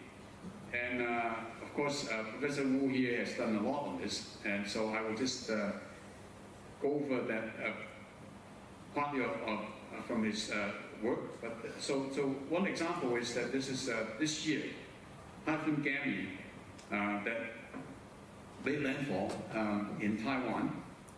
And so as it moves over here, it is, the forecast is for, will hit Taiwan, but in fact it deviates to the north first, and then make a loop, and then go like this. So in fact, if you look at the forecast, previous in the forecast, that at first all the different model, all the different center. So these are the forecast centers. They all forecast to move straight like that, but then when it starts to deviate towards north, then it starts to move forecast further to the north, and now it's so continues this forecast, and then you will have a loop, and now the forecast now is completely changed. So you can see it again. If you forecast making landfall in northern part of Taiwan, and then at the end, it's actually making landfall in the central and the eastern part of Taiwan. So it's a big forecast issue that needs to be considered. So there's a northward deflection and then a southward deflection, and also a looping. So of course, I said this is not the first time this happened, and a very famous case in Typhoon Haitang in 2005, and this was done by, I think, Professor Wu's student, and published in 2008. So you can see very clearly that there is this looping. So the star is the best track, so you have the loop, and then the control is with topography, and the circle is without topography, so no Taiwan topography. So it will just go straight.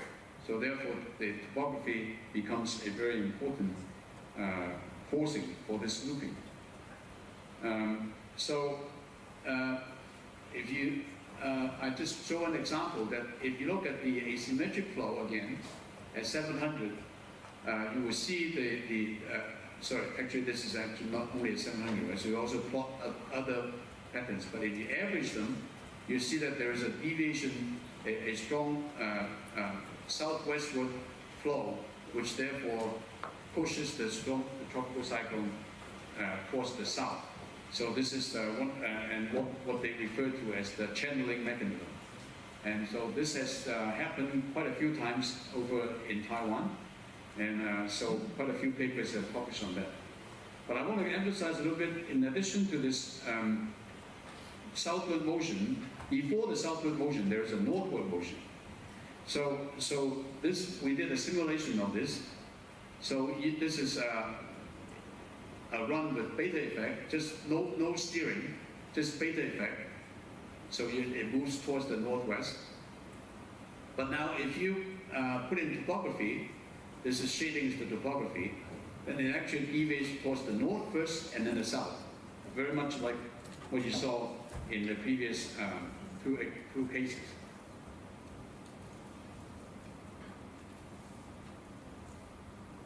So the reason for this, what we found is quite interesting, is that if you look at the asymmetric flow and looking at the two experiments, one with topography and without, minus without, so what you see here,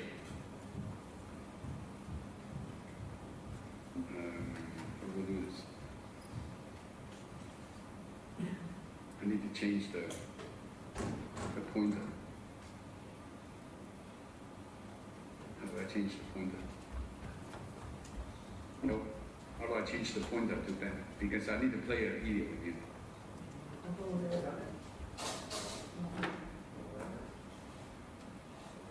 So how do I change back the pointer? So I can point the, yeah. Okay, yeah. Okay, so this is a loop from, so let me try to do it again. So starting from 24 hours, 36 hours, so what you see here, I'll do it one more time. So I'll stop.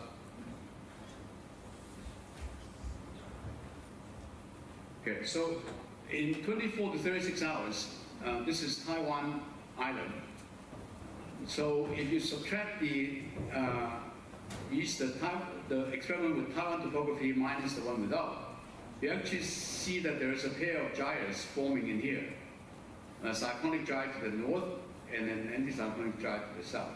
At this time, the typhoon is still here, but the interaction between the typhoon and the topography generates this gyre pair. So now if you continue to go look at this one here. Right, so at this time, this is 48 to 60 hours, then because of the circulation of the tropical cyclone, it actually drives this pair of gyres to go in this direction, so that now the asymmetric flow becomes like this, right? So continue on.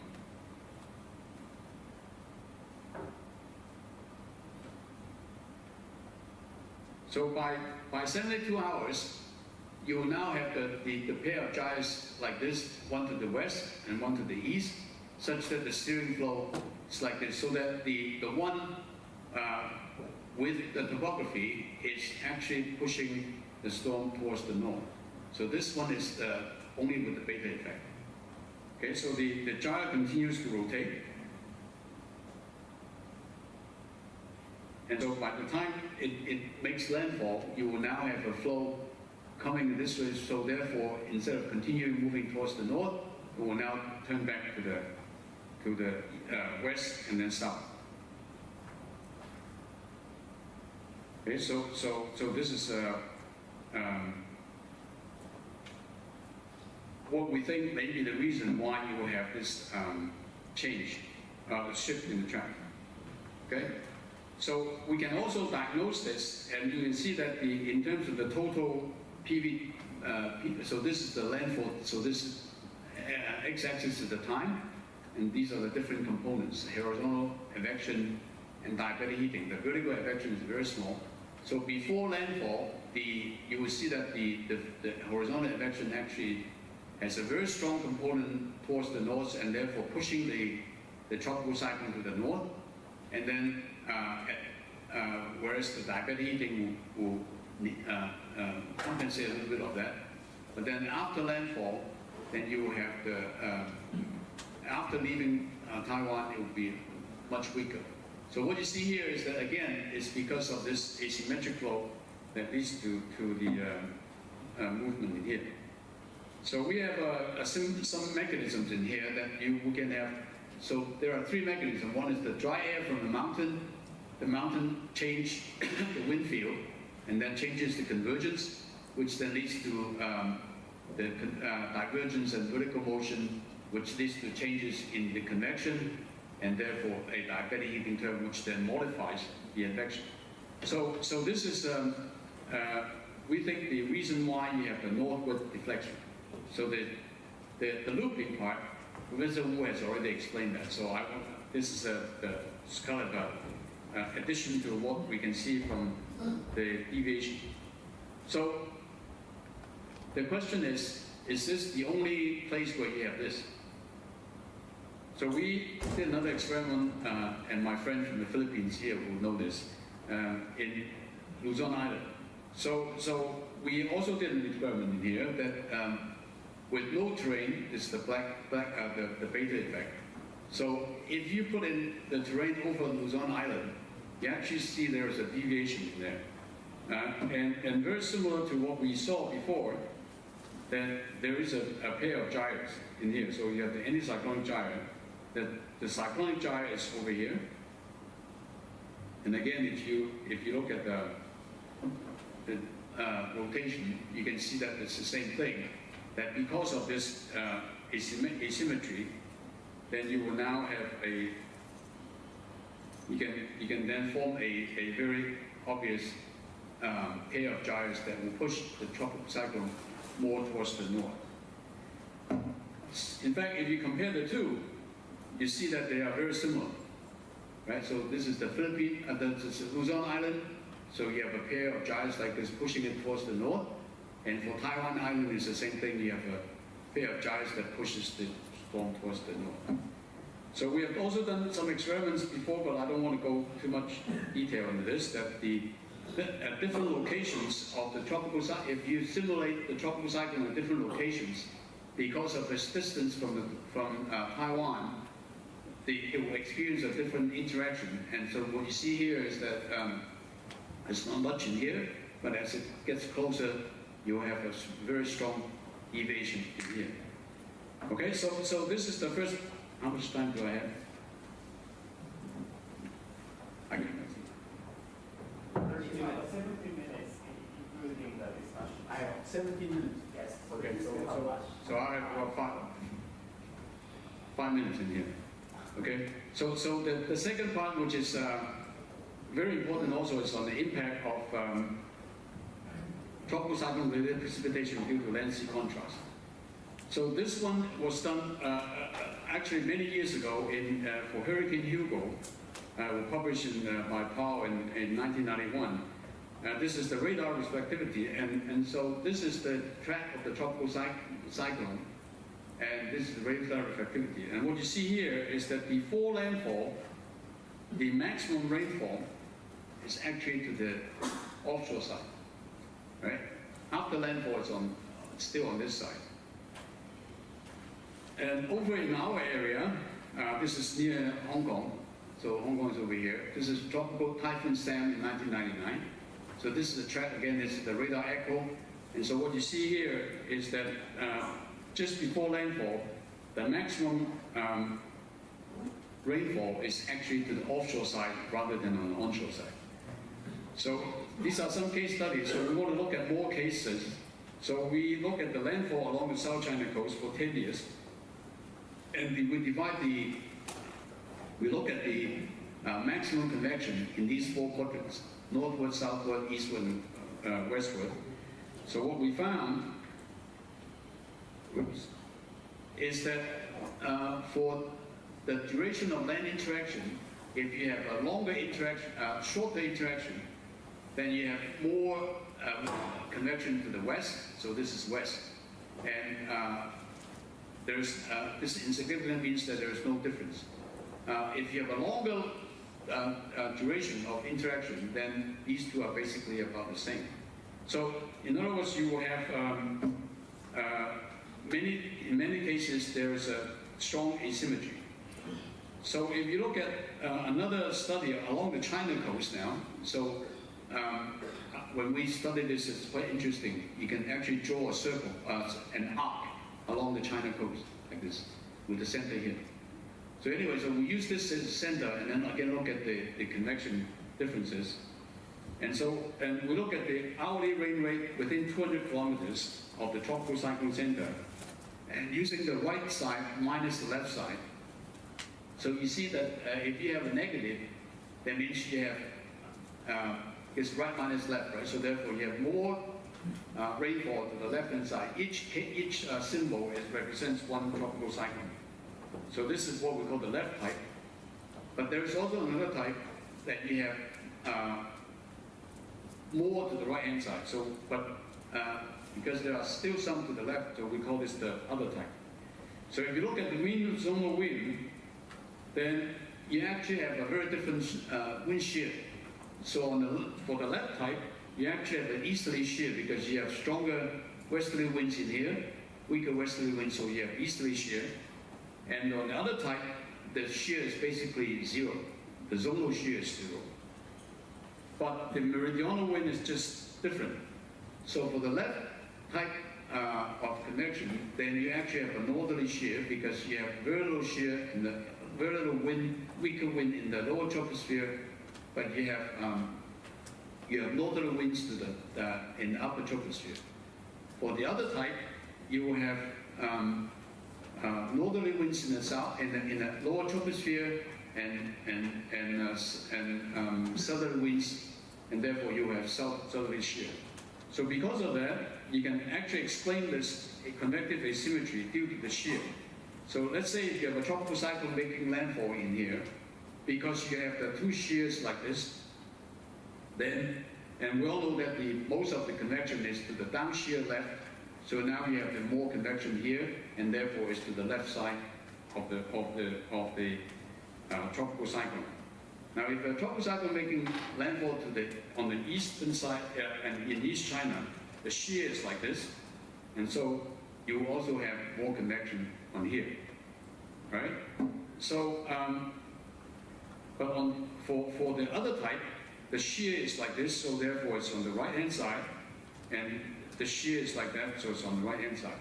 So depending on the shear, and the shear is actually due to two factors. One is from the environmental wind, but in the lower troposphere, it will be affected by the topography.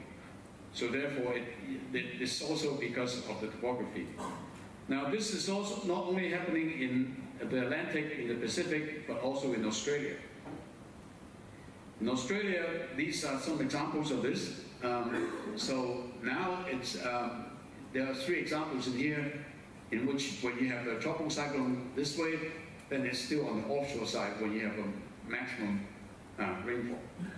So to explain this, we did a study and we ran an experiment. So this is from east, south, west, and north and east. So in other words, you have the tropical cyclone, you open it up, you open the cylinder up, so then you can have east, south, west, and so on. And this is the time of integration, and 27 hours is the time when we have the landfall. So this is the rainfall distribution in a case where you have the land versus the one without land. So what you see here is that there's this propagation like this in the cyclonic fashion, but before landfall, you actually have more rainfall in the southwestern side, which therefore is on the offshore side, right? And then, but after landfall, it's now switched to the northwestern side, which is on the onshore side. So it's actually you have very importantly is that you have rainfall asymmetry in the rainfall on the offshore side before making landfall. And so we explain this in terms of the humidity because so this is at different levels.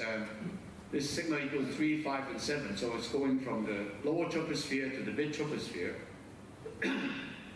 So what you see here is that there's a dry air going into the, so this is 18 hours, this is 27 hours.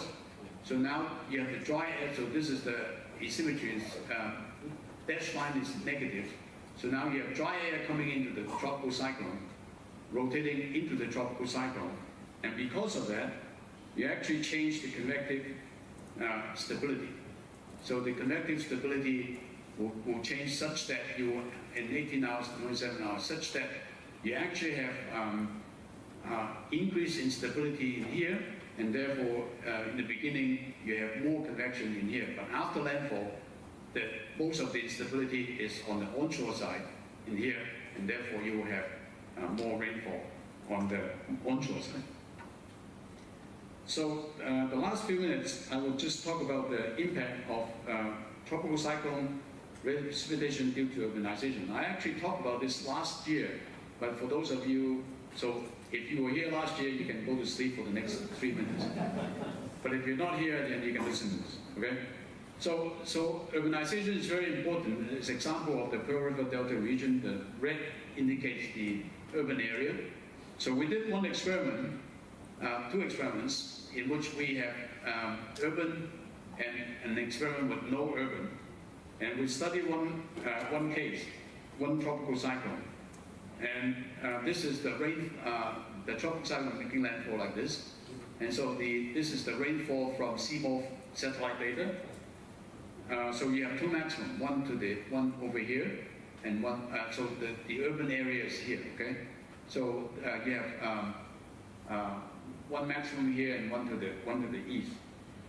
Now, if you run the model with urban, then you basically simulate these 2 maxima. Okay, one to the east, one to the west. However, if you have no urban, then you still have this one here, but you don't have the one to the west. Okay, you only have this one here. So if you take the difference between the 2, the most difference is actually on the western side of the tropical cycle, of the urban area.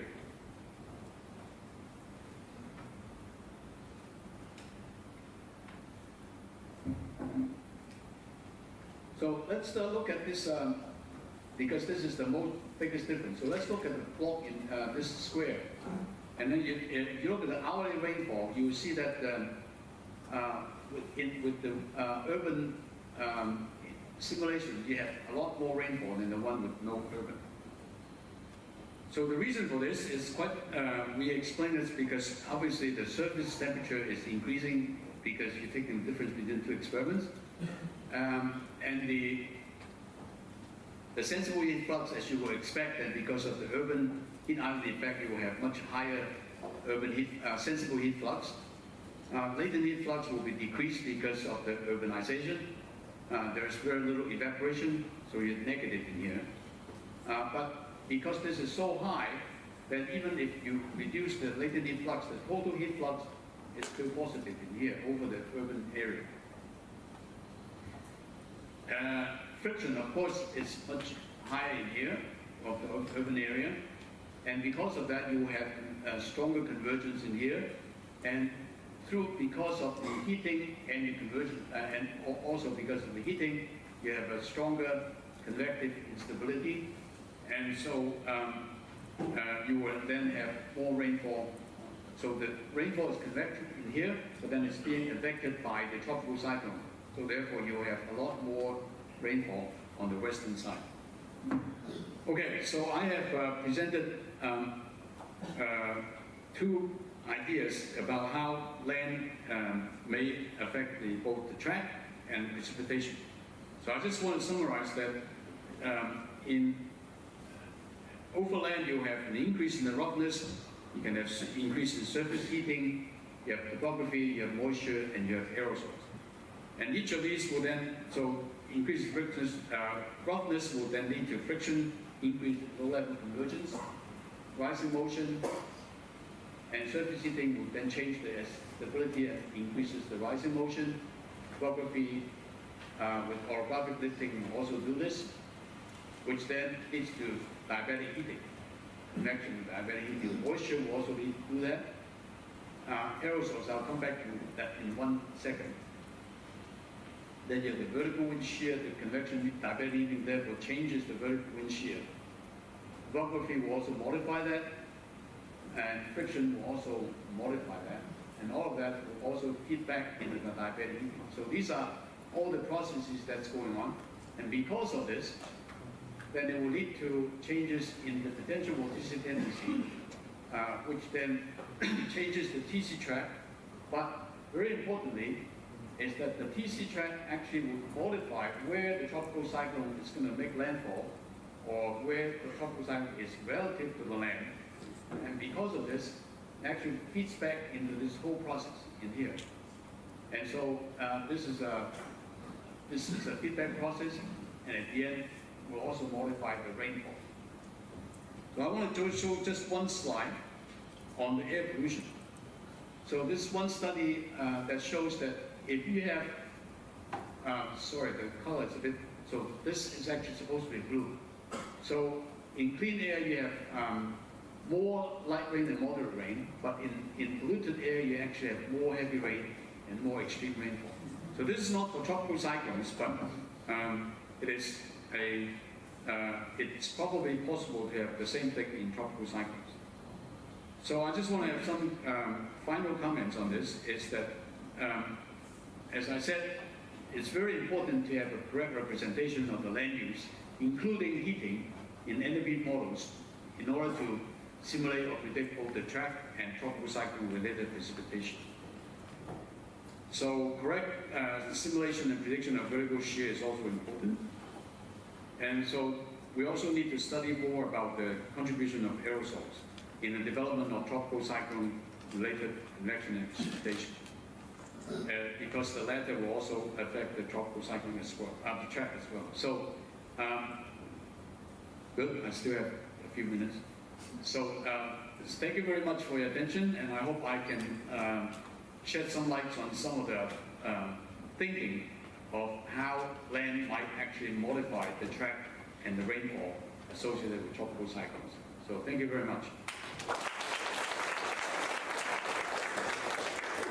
Thank you very much. We still have 17 minutes for questions. Oh, I should go on. I should keep. Okay.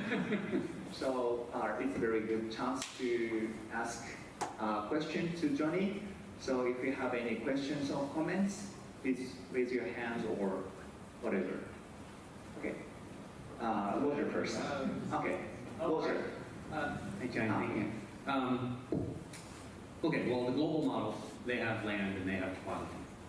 Would you say that the reason for those poor forecasts in the Taiwan case is because the global models, obviously, they're much lower resolution, they don't represent the topography sufficiently? Yes, I think that's very important. Is for the topography case, I think it's because of the resolution in the model that would have this. And the other, but more generally, is that for global models, for what I showed, for example, Starlog, the first case, is that I think the models, number one, they do not have the high resolution. Number two is that because they don't have the high resolution, then the representation of the land cover is different. So, if you believe in my results, then that becomes very important in modifying the interaction. You cannot simulate the interaction correctly, and because of that, then you will have a problem. But when you showed the examples of precipitation, how, for example, urban versus non-urban land type made a large difference. But do you think those differences make a significant difference in the track forecast? Yes, because it's the difference in the precipitation. Therefore, I mean, precipitation is the convection, right? So therefore, it modifies the diabatic heating term, and the diabatic heating term therefore modifies the PV tendency term, the total PV tendency, which therefore modifies the track. Thank you. Okay, Roger. So now Roger's going to disagree.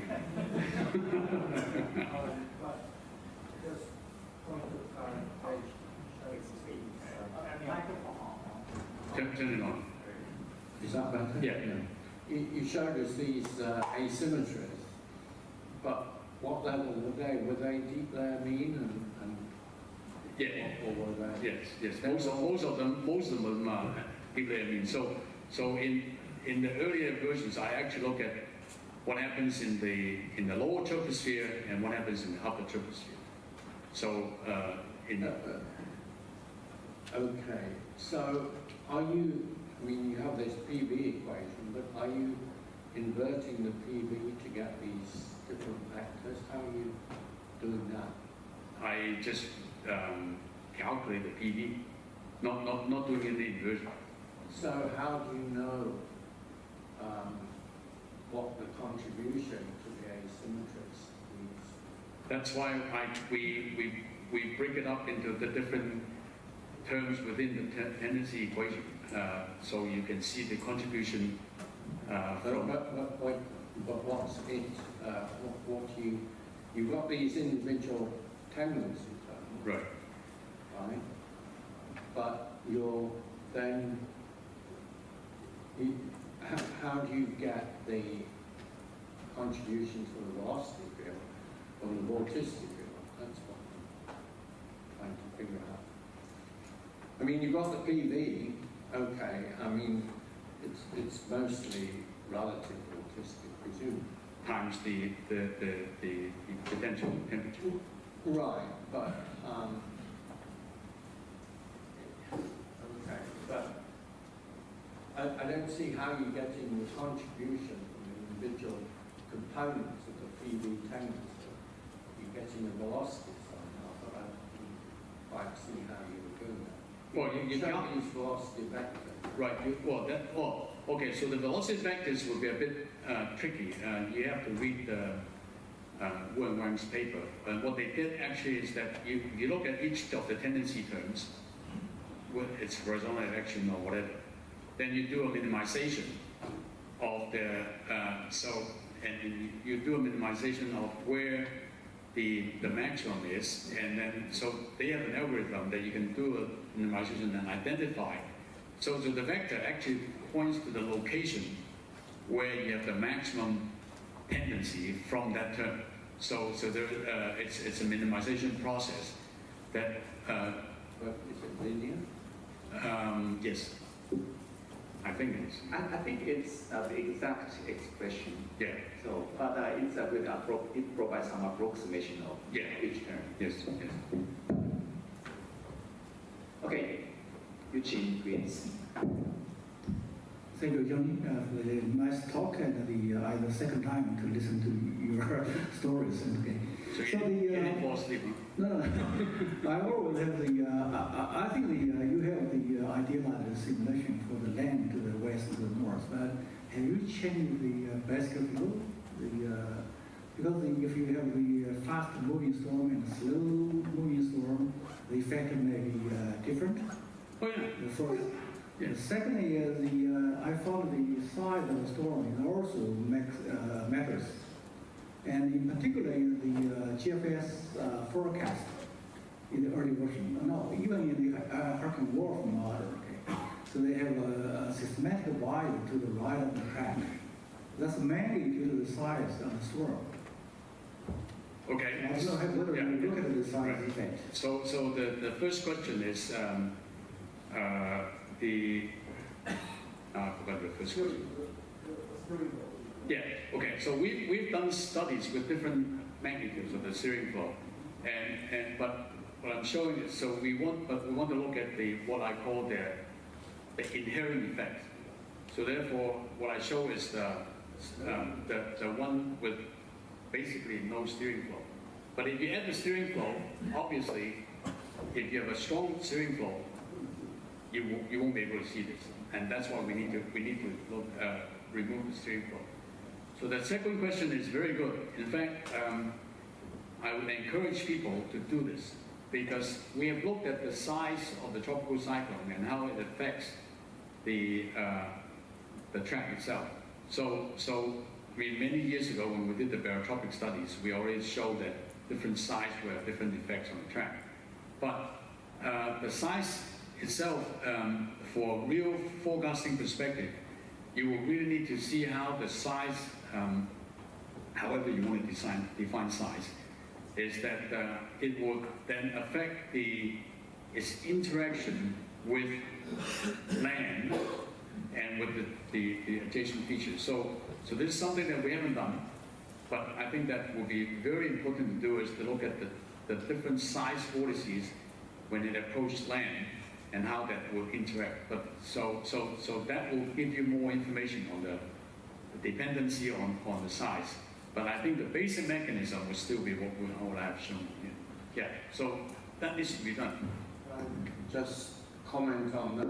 I mean, Eugene is right for once. The size is going to be, of course, important because it will affect the size of the asymmetries. Yes, exactly. But one of the things that I was going to ask was, I mean, is the size evolving in these storms that you're developing? I mean, that wouldn't matter because that would be in, but presumably the storms are getting bigger as they translate, right? Yeah, this is something that, again, very good comment, and something that I've been thinking of looking at.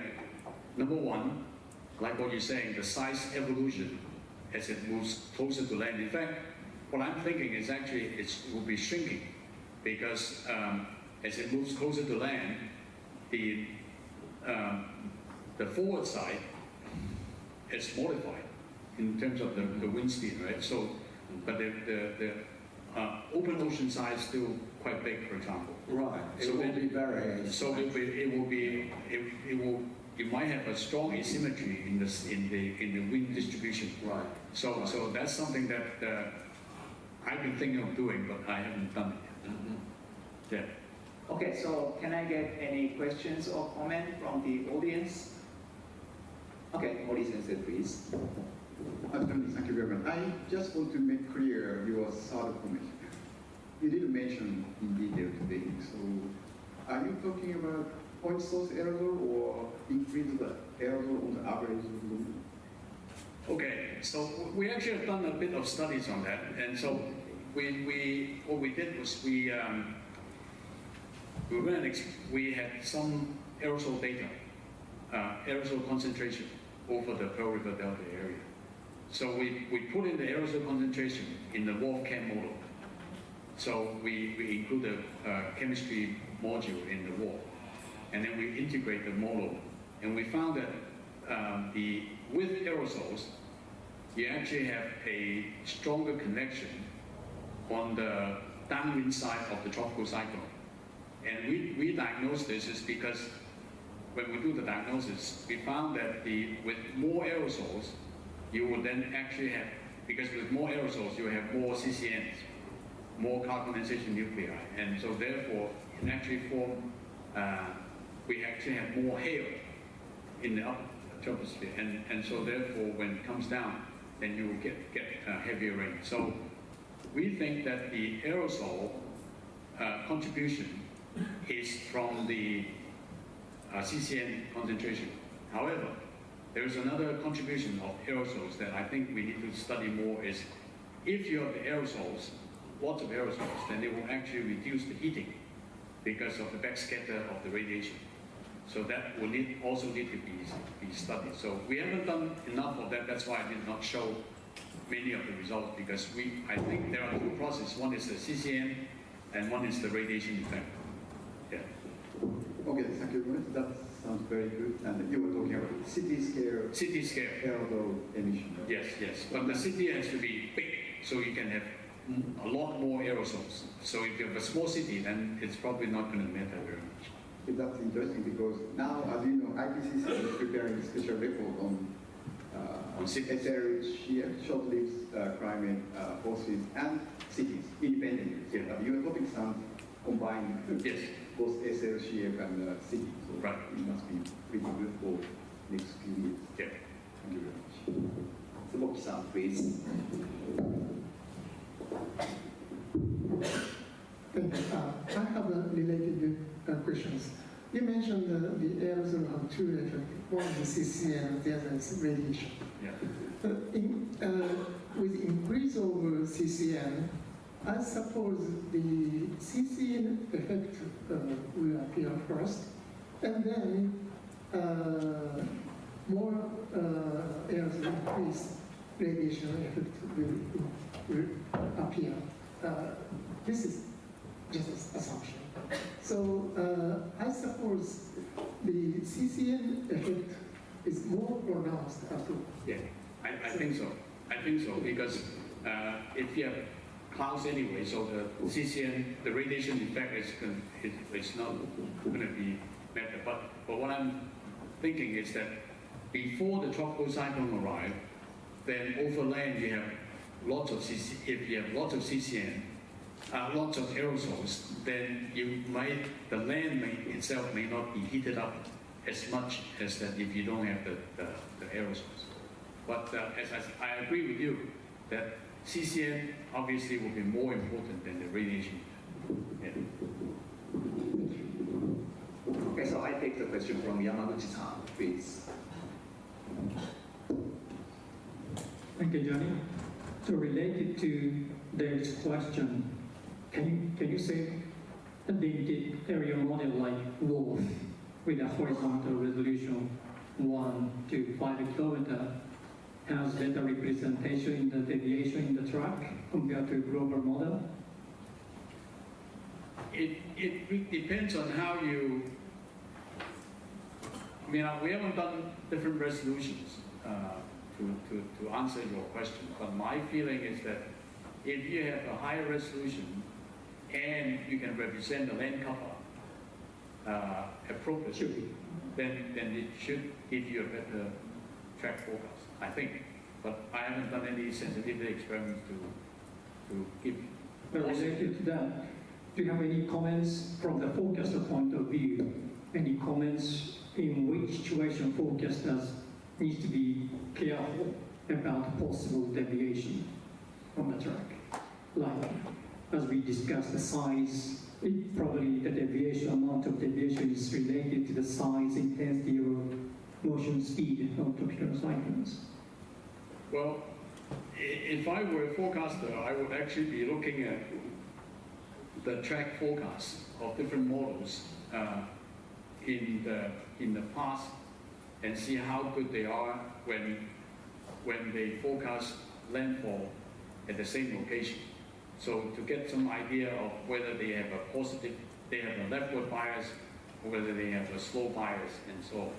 Because I think those will be the important factors that will determine whether you can make a better forecast. So I would actually strongly encourage. I actually talked to Ishihara-san before last week about the possibility of looking at some of these forecasts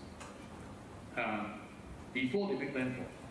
So instead of looking at the forecast errors over the whole basin, you focus on the forecast errors before landfall and see what are the problems. And I think the problems that I mentioned here are quite prevalent in most of the models, partly because of the resolution problem and partly because of the representation. Okay. But since you were a forecaster, Johnny, can you imagine, considering how most forecasters most of the time rely so heavily on global models now for track, can you really imagine someone forecasting that pre-landfall loop if the models are not doing it? Well, the forecast loop, the loop itself it's really difficult to forecast. I mean, Chun-Che can probably tell you the experience with the Central Weather Administration, and they are not doing this. Okay, put it this way. But in fact, I mean, you've seen this. In fact, for the Gambia case, 2 days before landfall, I was asking, would this make a loop? Because you need the forecaster with enough experience. I don't have enough experience, but I've seen his papers, and I've also studied my own on looking at these track changes. And so, given certain conditions, you will very likely to get a loop. So I mean, obviously experience and also the model. But it would take incredible confidence to draw a loop on a map and send that out to the world. Yeah. But it may be the rightward deflection, though, that happens beforehand. That might be easier. Yeah, the northward deflection is a lot easier to look at, yes. The other issue might be the forecaster provide only 24-hour interval forecast, right? So if they provide a 6-hour forecast, they might provide the result. Okay, Chun-Che, please. Well, actually, the forecaster would provide forecast for every 6 hours. But for numerical models, it's always continuous. And for this particular case of gaming, 2 days beforehand, there is no clue whether they going to happen about the looping. But I think 2 days beforehand, there was only one model. Actually, it's the AI-assisted model that already showed that it could loop. That's the only case that was right. All physical models cannot catch this loop. But in the last days, some models started to see the possibility of looping. So, well, obviously, this is something that probably can be forecast, but with very limited time in advance. Yeah. But this has been happening for at least 6 or 7 cases over the last 30 years. Yeah, and I actually wrote a short paper on this, just under review right now. Yeah. Okay, thank you. Okay, thank you very much. We found that 20 minutes is not enough to discuss. Sure. Okay, so now we have a break. Any announcement? Yeah, thank you very much. Very interesting. Thank you very much. So thank you very much. We have just until 3:40 we have break, so still make discussion with Johnny, okay? And also poster and regulatory no coffee again. So if you like to have coffee, please go outside and lunch breaks and take it. But do not drink within this room. Okay, thank you very much. See you later. Yeah.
But there are some lazy slowdown on the other hand.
So we were telling them that you should be back during the last meeting prior to I think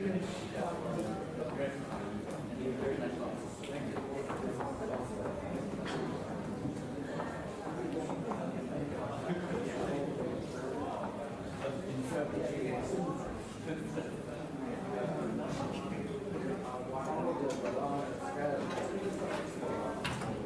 Well, that's okay. Let me know in that week before Friday.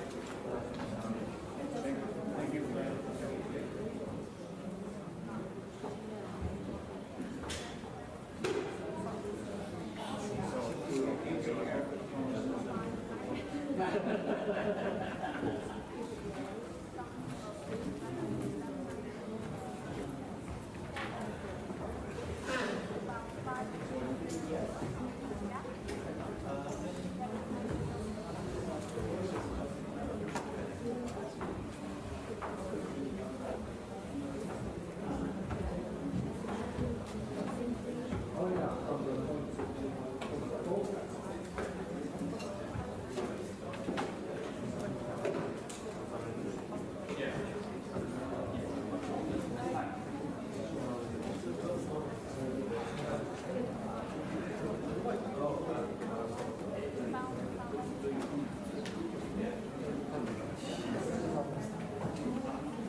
The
Yeah, we'll start here.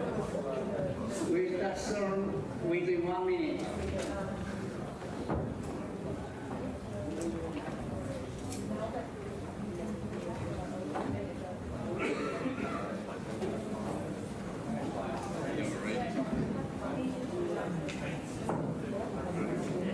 Okay, from the next kind of normal session, we'll start first session 1, primatology, and this is chaired by Dr. Wasuo Nakano. So Nakano-san, please. Yeah.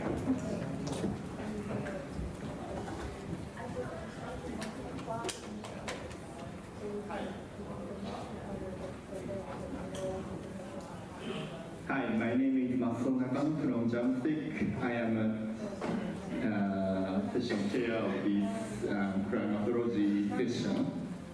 We have 3 talks in this session, and the first presenter is Chen Ji-woo. Okay. Yeah. Thank you very much. This is invited talk. Yeah. Okay, thank you very much.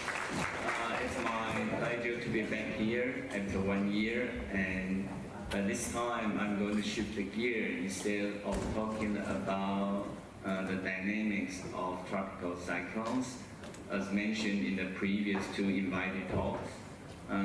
This will be actually my first time to try to touch the issue about how the climate change may impact the tropical cyclone activity, especially on its intensity.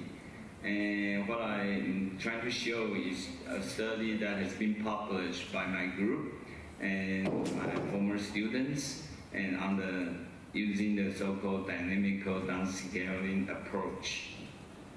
Well, so here is a very quick review of a paper published by Tom Knudsen a few years ago, where it gives a very good summary about 11 different papers on this topic from different scientists.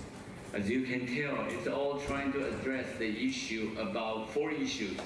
First is about how the global average TC intensity, or the so-called maximum surface wind, would change. And would it increase?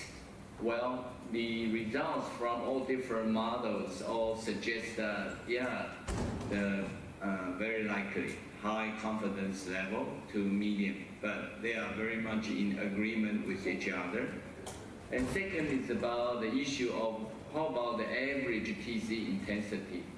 Would they increase in the Northwest Pacific Basin? And well, it's maybe likely, but not as confident as the first topic. And then further about the global frequency of very intense category 4 to 5 PC, and you can see the results are very different among different research works. So the confidence level is relatively lower. And the final one, actually again with very high confidence, it's about the proportion of the category 4 to 5 PC, and that they will increase. But for all these model results, well, it depends on their resolution and about the setup of the models. So let me move on to talk about another paper. Also, this review from Knudsen also shows that there are many different papers and trying to look at the proportion of the very intense tropical cyclone frequency change projection in the future and at the end of the century, and by different basins. And they show that actually, well, in all these words, for the result, there is very slight increase of the average frequency for very intense storm. But for individual papers, they vary a lot. From the mean here, slight increase for North Atlantic, but for up to actually 600% increase in some extreme case among these 70 papers. So the results really varies from models to models, from research to different research. And so my goal today is, well, looking at the same problem, but hopefully trying to find out some meaningful or useful signals from all these results of the global model runs with high uncertainty. And so in particular, I would like to answer the question about to understand or at least to identify the characteristics of all the tropical cyclones reaching higher intensities and to assess how these behaviors of these intense storms under global warming. And in a way, I use this as our guideline. We hope that, well, this is results from Dr. Lee 8 years ago. She showed that, well, among the distribution of either the North Atlantic or Western Pacific, North Pacific tropical cyclones, they have this kind of bimodal distribution in black. And they further divide the storms into two types. One is those with our rapid intensification in their lifetime. The other is the ones with RI in their lifetime. They suggest that the secondary peak in the higher end has high relation to, are highly related to tropical cyclones that ever has rapid intensification in its lifetime. Well, and Roger briefly talked about this issue earlier in his talk about, well, RI is just one type of the representation of the intensification rate, but maybe higher rate. So we want to address this issue, hopefully to find this structure in our study. And there has been also different studies, different approaches to try to understand this TC activity issue in the future climate. And there are all different approaches from the AGCM to also couple the model, the GCM, or only the statistical dynamical downscaling, or the so-called pseudo-global warming. And what I'm going to do is the dynamical downscaling based on the WRF research model. So it's a regional model simulation at finer resolution and targeting at the regions of interest. And today is for the Northwest Pacific. And we hope that, well, with the GCM to provide the initial and also the lateral boundary condition for this scaling regional model, we can pick up some useful signals about the future intensity change. Well, so there are all different types of model available from CMIP or CMIP-5. And here is also a bunch of results from other papers. And here we see that if we plot all the different distributions of numerical models with resolutions of about 50 kilometers, and all these global models of different types show that, well, on this upper left, the GFD or high rim appears to be able to produce the right amount and right distribution of tropical cyclones, especially in the western North Pacific area, and also the eastern Pacific region. But for some other models, they are not doing a good job. And for this particular case, another type of GFDR model, they do okay for the Western Pacific, but not Eastern Pacific. And this is the observation from the historical data. And as you can tell, this is one of the models that shows pretty reasonable results. And this is also the reason why we chose this GFDR high-rim model for our climate model and the future projection. But this model also has some weakness. It doesn't catch the distribution over the North Atlantic. But anyway, today we are focusing on the tropical cyclone activities over the Northwestern Pacific.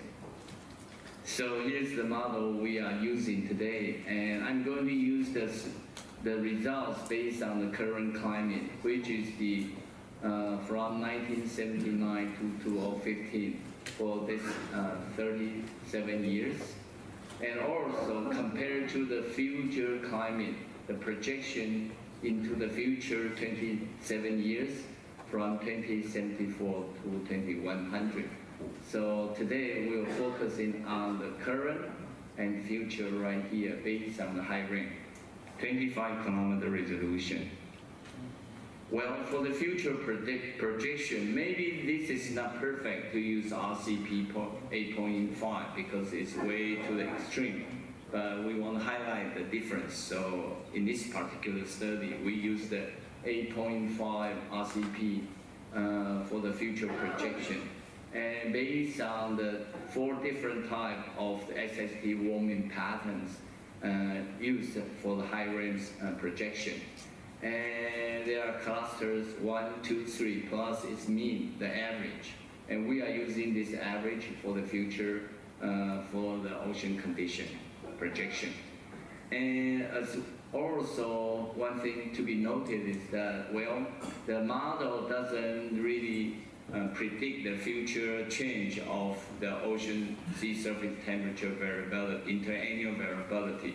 So very basically, well, for the current years and the future years, they have the very same pattern of the interannual variability. So we do not have consider that variation in the future. So here are the domains of this study, and these are the 4 domains. So for the current, for this 37 years, about 1,200 tropical cyclones were produced in the high range 25 kilometers resolution. And we select this red region and for areas of our interest covering the major tropical cyclone formation and development region. And there are about 962 tropical cyclones in the red areas. And then we also choose the tropical cyclone in these areas, so it's away from the boundary of the red area for our regional model simulation based on WRF. And we select all cases that in its lifetime, the tropical cyclone under 25 kilometer resolution that can reach the strength of 64 knots. If it can, we decide to run the downscaling to up to 5 kilometer resolution. So we run all these stronger storms at 5 kilometer resolution. And that covers about 380 tropical cyclones, about 32% of all the storms that was observed, that was simulated in high range 25. And for the same thing, we also did exactly the same thing for the future, 27 years. And so it was 10 years shorter. And actually the storms in the future has much fewer storms. And the amount of 480 tropical cyclones, about 180 in this domain was reached the 64 knots threshold. And we run it again at the 5 kilometer resolution. And later on, we also choose the top 30% and top 5% intensity for our further analysis, which I will show later. So here is a very simple diagram to show that, well, originally we have this number for the current climate under high range 25 kilometer. And then we choose the 32% for higher resolution, 5 kilometer resolution simulation. And the remaining part were not changed. So we combine these two to have this new data set we call the high range 25B5, that's the higher resolution results. So it is the same number, but with 32% run with higher resolution, 5 kilometers. And this is for the future, the same thing, 480 cases and 480, but among them, 37% were rerun with higher resolution at 5 kilometer resolution. Well, here's a quick results of the pressure and the wind relation. Well, as compared to the current climate based on JDWC and JMA, well, because JMA is based on the 10-minute average wind, so it tends to has weaker wind pressure relation. And JDWC has higher wind in this end. But in our model, if we use the 25 kilometer current resolution, current climate, it's way under represent the wind, especially on this high wind part, the strong storm part. And if we increase the resolution, and this curve can be moved further closer to this area, it is still not strong enough to represent the observation shown in this area. But it's better than the lower resolution runs. So here's a highlight of the results. By the way, today I would most of the time discussing the results. But for dynamical analysis or physical interpretations, as usually shown by our dynamicists here, would be further investigated later. Well, so the highlight here is to show that if we chose the 0 as the time when each storm reaches its lifetime maximum intensity, so we line up this as our 0. So this is the typical curve of the intensity change with time. And well, we almost see no difference, very little difference, very small increase in intensity for the future in green compared to the future in current in green and future in yellow. But the difference is very difficult to tell. However, if we look at the distribution for the top 5%, and the difference would be shown right here. And we can also see the figure as the LMI density distribution in intensity and the PDF. Well, the red is the one from the high RAM 25 for current, the yellow is for current, and red is for the future. The change is very, very small. So at low resolution, actually we don't see much change in current as compared to the future. But if we look at, and they also don't see the bimodal distribution as shown in the earlier paper by Lee et al. In 2016. But if we look at the results for the green compared to the brown here, and that's for the future 5 kilometer resolution, so the current would be in green right here. It has the bimodal distribution. And also in brown or yellow here, it's shifting toward the higher end right here. Although the bimodal distribution is not as obvious as the green one, but basically it can capture the shift toward the higher end and with more intense storm on this end right here, as the comparison between green and yellow right here. So they are more very intense category 4 or 5, or maybe even 6 storms, but not in this case. Well, Professor Lee will talk about the issue of category 6 in her talk tomorrow. But the current resolution we show at 5 kilometers still cannot pick up the signature of the super extreme tropical cyclones. And so here is a comparison of the results. Well, this is the 25 kilometer resolution current versus climate. The mean doesn't change much, but if we look at the upper 95 percentile storm strength, it increased by about 11 knots. But if we look at the 5 kilometer resolution, the difference there's no obvious difference for the mean. But for the median, well, slightly increased, but not significant. But for the 95 percentile storm strength, it increased from 126 to 150. So it's a 24 knots increase of the intensity. That is more obvious. And we can also look at the cumulative probability distribution versus the intensity of the storm. Well, basically, again, well, not until you reach the 70% percentile, you started to see the difference between the current and climate, especially especially with higher resolution.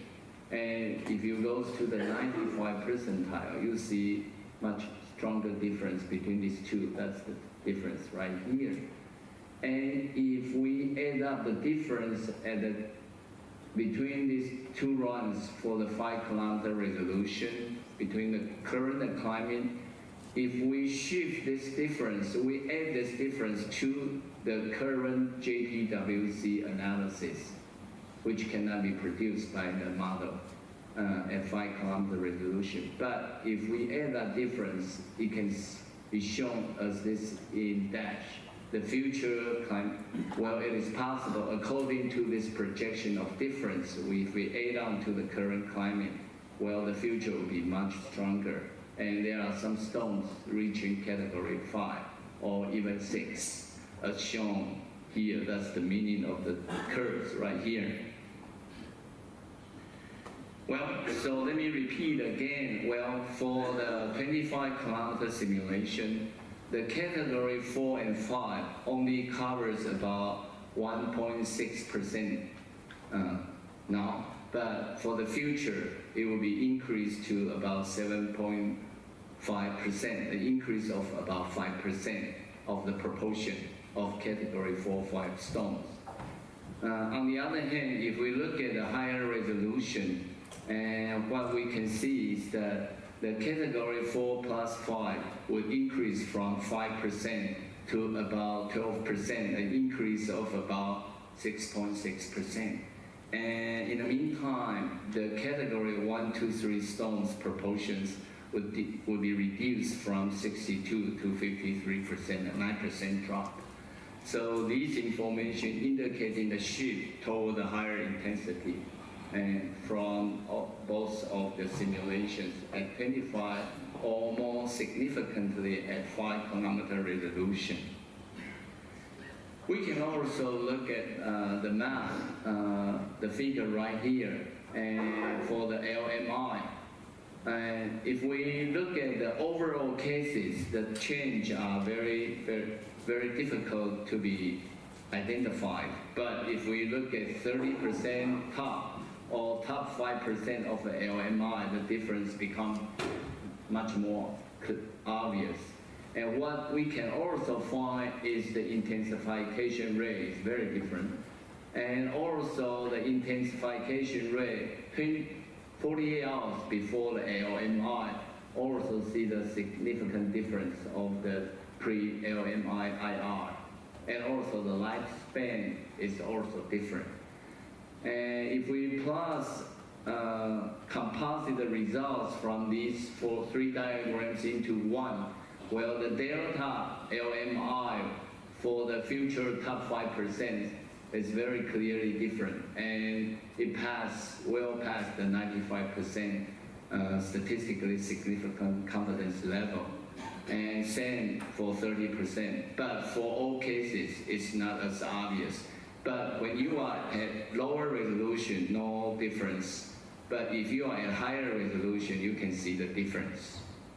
Could you please? Yeah, so let me finish by one more figure showing this analysis based on the ventilation index. It's different from the ventilation mentioned by Roger earlier.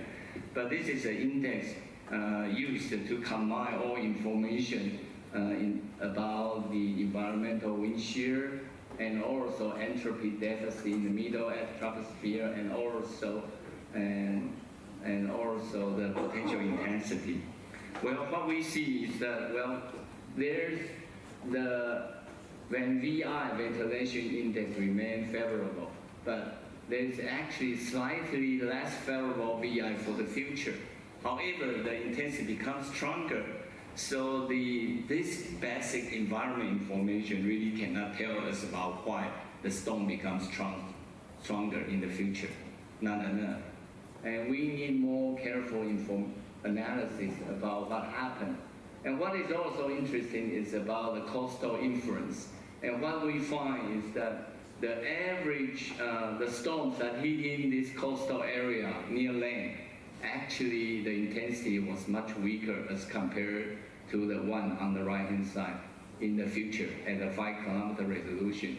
indicating the higher threat to the coastline in the future based on our results.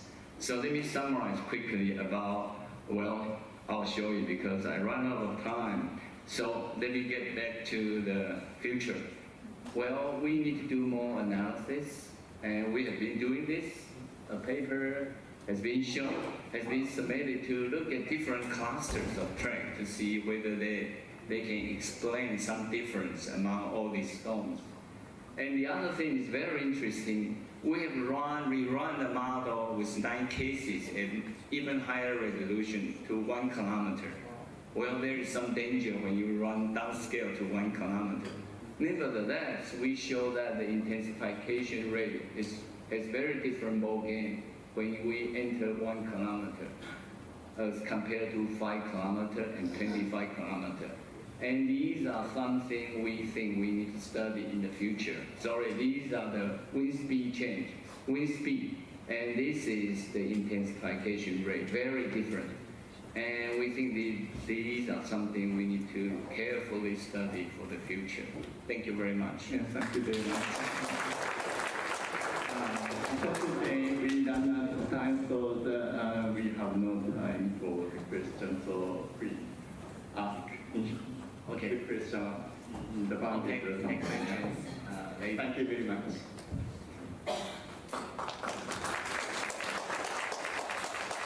So next speaker is Haikun Zhao, and his title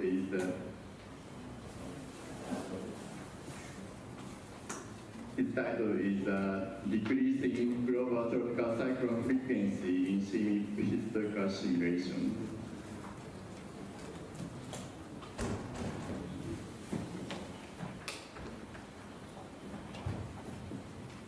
Well, thank you. Thank you for having me in this international typhoon workshop.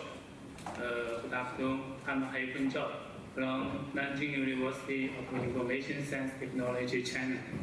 I'm very pleased to give a presentation expressing global tropical cyclone frequency in CMAP6 historical simulations. I will give this talk into the following 5 parts. Part 1, give a brief starting motivation. Part 2, data and method. Part 3, show the main finding between global tropical cyclone frequency in a warming climate. Part 4, explore supply factors and possible mechanisms. Part 5, give a summary. Let's move to the first part. As we know, under the background of global warming, there is an increasing extreme weather and climate range. Over the past several decades, tropical cyclone activity experienced a significant change. So, understanding from the climate change impact assessment perspective, understanding how tropical cyclone activity responds to a supporting warming is an important topic. When we are discussing the global warming impact on tropical cyclone frequency, we must mention 2 important papers. One is the Emmanuel published paper in 2005, Emmanuel published paper in Nature, and another paper that will start publishing Science. These 2 important papers have suggested to a significant impact of global warming on tropical cyclone intensity. However, some studies proceed mainly focus on a limit period of reliability TC records and shown in the presence of multiple variability. Up to date, with relative high confidence, global warming will increase LGGC intensity. The latitude of most intense tropical cyclones and LGGC then reached. However, there remains some uncertainty regarding the impact of dropping on tropical cyclone frequency on the global scale. On the basis of several decades of reliable base trip data, there's no clear evidence of observed trend in the global tropical cyclone TC frequency that can be attributed to a supportive warming. From this picture, you can find from the leading AT to update, there's no clear change in global scale tropical cyclone frequency. The latest IPCC report says that there's no confidence in the most reported long-term multi-year to century trends in TC frequency due to changes in technology used to predict the best trend, while the global tropical cyclone frequency likely to decrease or remain unchanged. So we ask question, whether there has already been an impact of global warming on global tropical cyclone frequency during the historic period. If yes, to what extent? In our study, we highlighted the potential of global warming on the reduction of global tropical cyclone frequency during the historical period, but the decrease is relatively small. We used 20 CMF6 models with the daily output, available daily output from the 1815 to 2014. And we used the OWCT TC detector for detect TC CMF6 models. The OWCT detection process checks and identifies separation with the dynamic potential for support TC formation is based on the consistent sort for this particular based on the OWCT on the mid-level to low-level OWCT parameter and other large-scale thermodynamic and dynamic large-scale environment. Okay, from this picture we can find that this is the observation. This is the detect TC CMF6. This is the seasonal cycle. From this schedule, from this slide, we can find the simulation from CMF6 models can well reproduce the observed hydrology, spatial distribution, and seasonal cycle. We focus on the JSO for Northern Hemisphere and the joint apply for the Southern Hemisphere. This picture shows the MME, multi-model ensemble mean is the time series or tropical cycle frequency of the global scale and the hemispheric scale, North Hemisphere and South Hemisphere. We can, from this scale, we can find a significant declining trend for this. We further compare the TCF difference between the present day and pre-industrial level, and we can find the most for each model. We can find the most of model shows a decrease with a significant is in MME TCF difference. We can find the for global scale and hemispheric scale shows a significant decrease. Most of 15 out of 20 models shows this decrease. Okay, on a regional scale, we can find this overall decrease tropical cycle frequency for both the TC basins with an increase for the Central Pacific.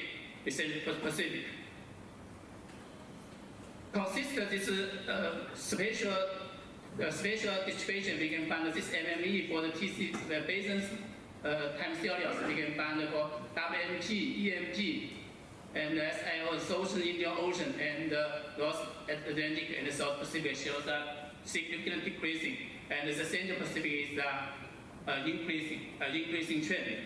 This is for each model we can find most CMF6 models shows a consistent change in regional TCF tropical cyclone frequency.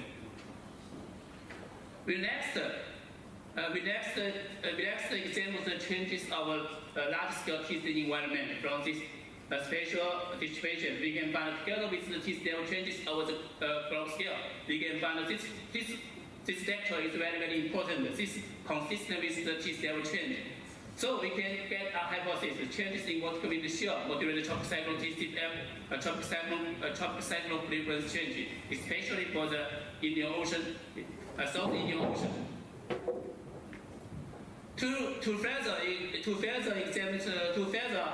hypothesize the great importance of tropical TC large-scale environment, that we use two genius potential index. One is the Wong and Murakami developed the dynamic GPI, and its demand and Roland developed ENGPI. This is represent the complacency impact of the large-scale environment on TC. From this picture, this is TCF tropical cycle frequency changes, and its DGPI changes and its ENGPI changes. From this picture, we can find this changes in DGPI is have a consistent with the TCF change, but by contrast, the ENGPI is shows our increase for most TC bases. In this case, we can find we see that in this case the GPI dynamic GPI is has a good predisposition for the T-cell changing on the long-term trend time scale. Okay, we conduct budget analysis for the DGVI. We can find this is budget analysis for each BTC basin. We can find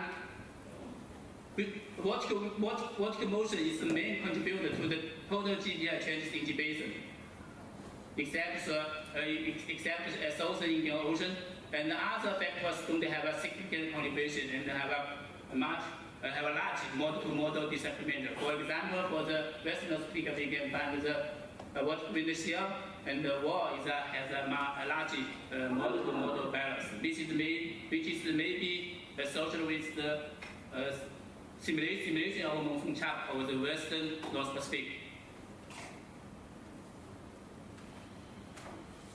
We want to extend the law of SST warming pattern. We further perform SVD analysis. This is the first SVD model of MMEST for 20 model, and the global tropic cyclone frequency shows distinct global warming SST pattern. This pattern is shows like CPL near trend warming pattern. And the TCF models, is very consistent with the TCL change as shown in slides. So, the time scales consist for the first SVD, SST, and the TCF with a high correlations with 0.83. And these results highlight the potential of global warming, like this warming pattern has an significant impact on the reduction of tropical cyclone frequency over the global scale. And you know here.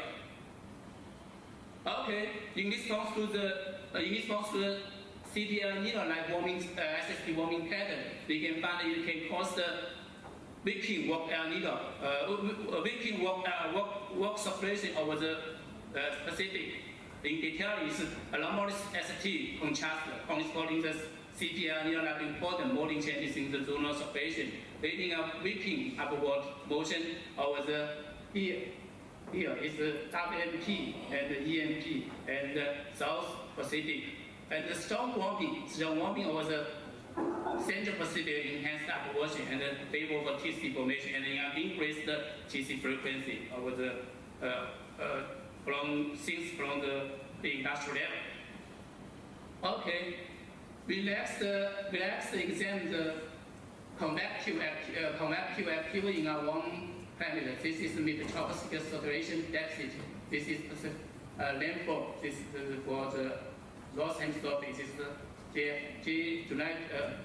this is the South Hemisphere. From this picture, we can find changes together with the TCL changing of the global spatial dissipation. We can find changes in major tropospheric saturation deficit. Most can expand the decreased tropical cycles on each basin, especially over the like this.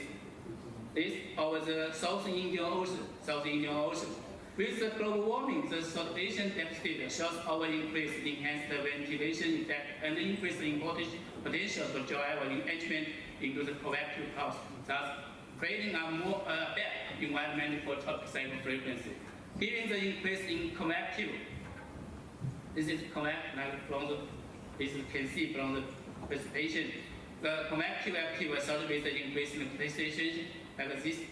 In South Indian Ocean, we give a hypothesis decrease in tropical cyclone frequency in this region. South Indian Ocean may be related to the reduced tropical cyclone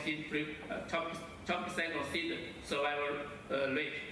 So we next check the changes of TC6 and it is survival rate. This is the change in frequency. This is changes in the survival rate. We can test for each model for 20 models, and we can find this is WMG, EMP, and NA, and South Pacific. You find the seed frequency is a decrease, and the Central Pacific is an increase. But we back to this panel, we can find solar. We can find this is the accelerator in a global warming, the climate has a little change, a little. But if we can find the Southern Indian Ocean, we can find most models shows a decreased in accelerator. Could you please wrap up? Okay, that's what. Okay. Here to give us brief summary, we can give us 3 points. One, in our study, we use the 20 synaptic models. We get global warming potential decrease tropospheric frequency in historic period. But the decrease is relatively small, relatively small. And this decrease is very high. It highly depends on the CDL near like warming, excessive warming pattern. In response to the CDL near lagging the excessive warming pattern, it caused between the water separation and the saltwater shift of IDCZ and then changes the TC environment. So, and the last point is that the increase of mid-tropospheric circulation deficit is very important, including TCC frequency and TC survival rate. Maybe you are okay. That's all. Thank you. Thank you. We have time for one quick question. So, your results in your discussion, they make a lot of sense to me, but the Atlantic activity has gone up the last 20, 30 years, right? I didn't really see that in your results. Are your CNET6 historical runs inconsistent with the increase of activity in the Atlantic? Sea frequency. You're saying it's because of the sea, but I mean, the Atlantic has, there's more now in the Atlantic than 20, 30 years ago, right? So the average number of storms in the Atlantic has gone from 10 per year to 12 per year to 14 per year. So I look like your trend was down. I'm saying everything was in agreement except for the Atlantic. Is that correct? Thank you for your question. From this picture, we can find. Yeah. We can find. In this study, we highlight the global warming impact on tropospheric frequency is decreased. But the decrease is relatively small, very small. 100 yen, 2 T tropospheric, 100 yen, 2 TCs. Okay, so it's there is in the observation, this over the past 70 years, we are difficult to detect global warming signal on the tropospheric frequency. So, but it does look like, so in that figure in the middle, the northern hemisphere TC frequency, the red, I guess the one, what is the red curve, what is the blue curve? Are those just? Well, this is the red line is MME, a multi-model ensemble. Yeah. So this is off a little bit there. This is for each model. From this picture, we can find the most models shows are decreased, but the decrease is very small. Good. Thank you. Thank you. Yeah. Thank you very much. So the next presenter is Ipeng from Nanjing University. His title is Tropical Cyclogenesis Bias over the Central North Pacific in CNET6 simulation.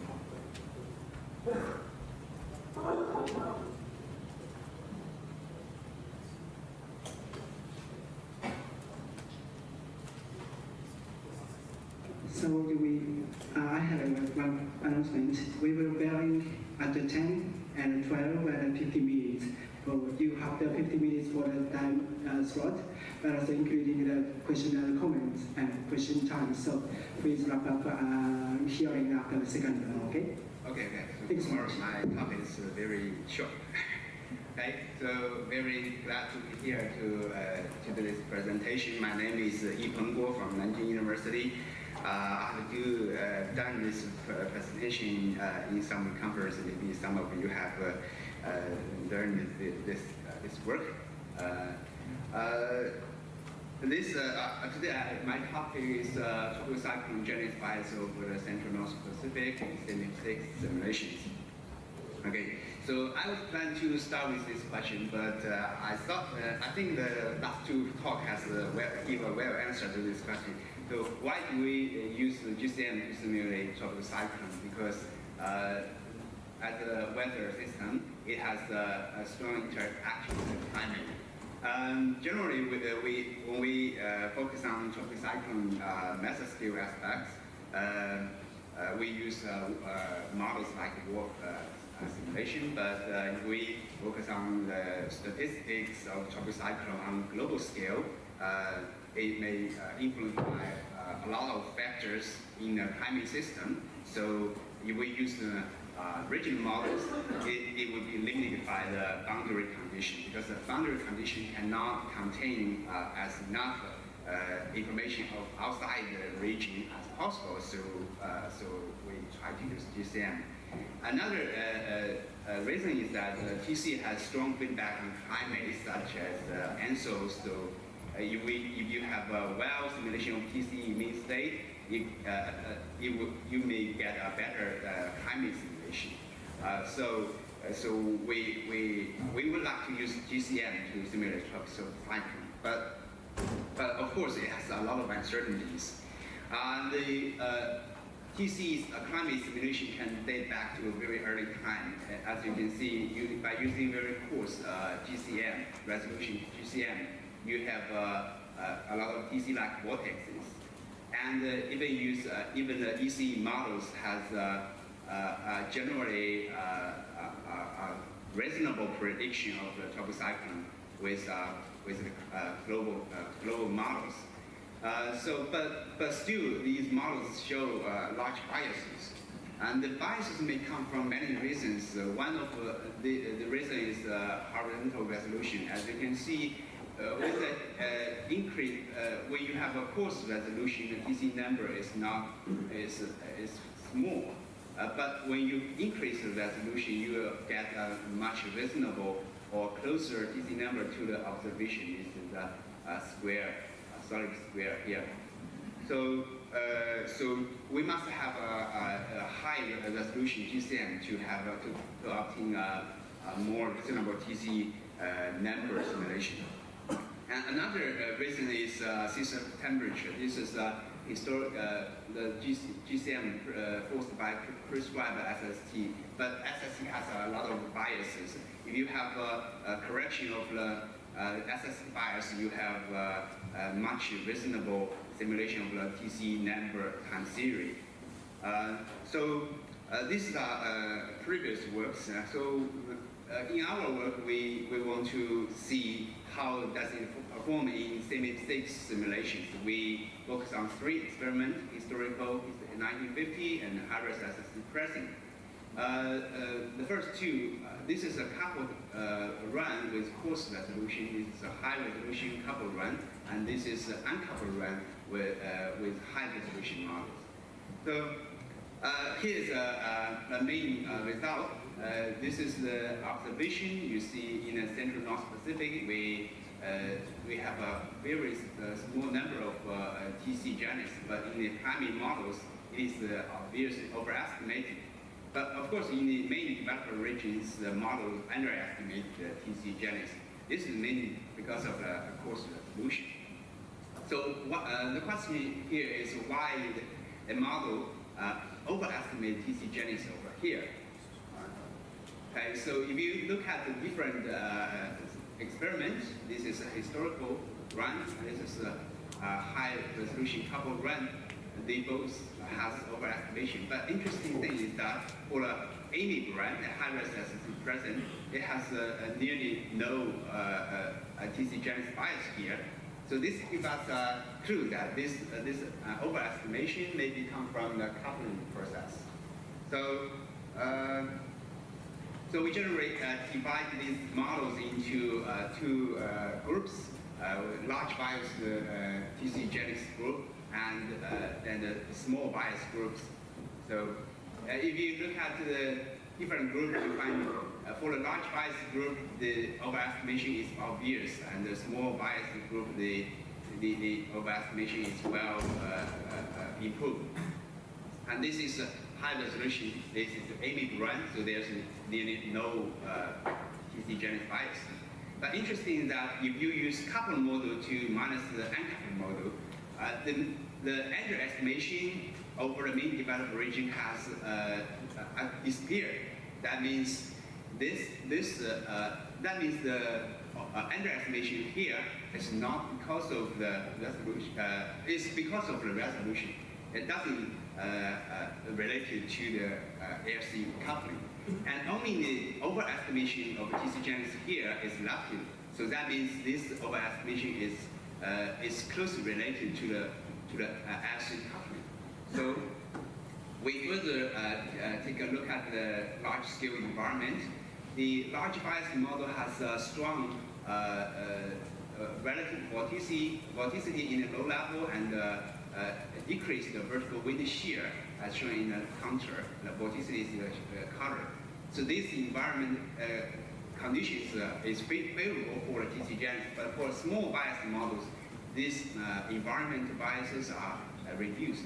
And for the uncoupled model, there's also nearly no bias of this large-scale environment. Okay, so this environment condition is related to the circulation bias. So this is large bias models. The color is OLR, the arrow is low-level wind. So this bias large-scale circulation looks very much like the field-type response, which said that if in the tropics there's atmospheric heating in the tropics, it will excite a cyclonic Rossby wave response on the northwest of the heating. So this pattern matches well with the field-type response. But in a small bias model, such a pattern is not typical. So that makes us think what act as the atmospheric heating, or what leads to the atmospheric heating here. So we thought that it may be the SST bias. So we checked the SST bias in these models. For large bias models, there's a warm bias in the central North Pacific, but for small bias models, the SST bias is quite reduced here. Okay, so we further validated our hypothesis using Hiram model to, we designed two experiments. For the control experiment, we ran the model with prescribed SST for nearly 30 years. And for the sensitive experiment, we added this, the semi-thick SST bias to the control run. Okay, so if you take a difference between these two experiments, you will see obvious TC Genesis density anomaly here, and also the experiment difference of the large-scale environment also reproduced what you have seen in the semi-thick models. Okay, so here's a brief summary. In the semi-thick coupled models, the generally overestimated the CNP TC Genesis, and this bias is largely reduced in the uncoupled models. So that means this bias is mainly related to the simulated SST. Okay. So increasing the model resolution cannot efficiently reduce the TC Genesis bias. So, we have solved that. No matter historical or 1950, both are overestimated. Both overestimated TC Genesis. So because the bias mainly arises from the SST simulation bias, not related to the resolution. So, but the SST bias, but the last question is where does the SST bias come from? But we don't answer this question in this study. Okay, but it may be related to the underestimation of the low cloud or the incorrect representation of the RC flux. But this may need to further verify. Okay, I will stop here. Thank you very much. Time for the question.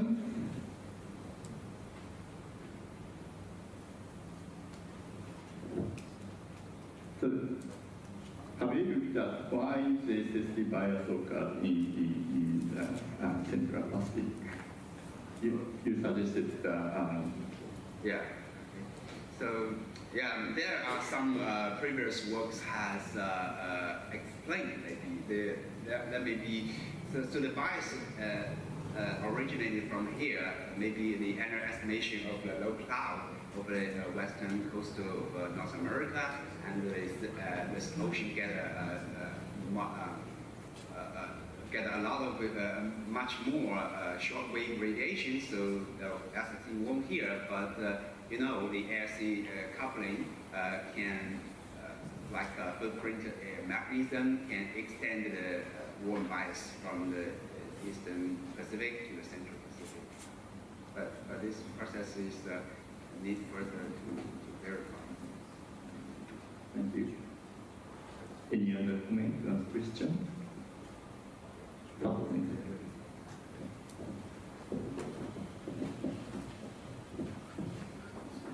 Thank you very much. So you said the uncoupled model also has a bias. What kind of bias do you say for uncoupled model? Uncoupled model generally has a TC-genic bias in the main developed region, but in the North Pacific, it's as small. Yeah, the SSD is correct. So yeah, because SSD is prescribed. You say the precipitation too much, or what kind of bias? Environment difference bias. So you mean it still has environmental bias, but not that strong like the coupled model. Maybe precipitation too strong with it. Oh yeah, precipitation may be seen from the OIR is still much smaller than the coupled. Yeah. If you come on bias. Yeah, I think it is mainly related to the assets. Okay, so it's now time to close this session. So thanks for the all presenters. Thank you very much. Okay, so time is just some behind the schedule, so we'll start the next session from 4:45, 4:35 as scheduled. So please enjoy a short break. Thank you.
Yeah, with the picture of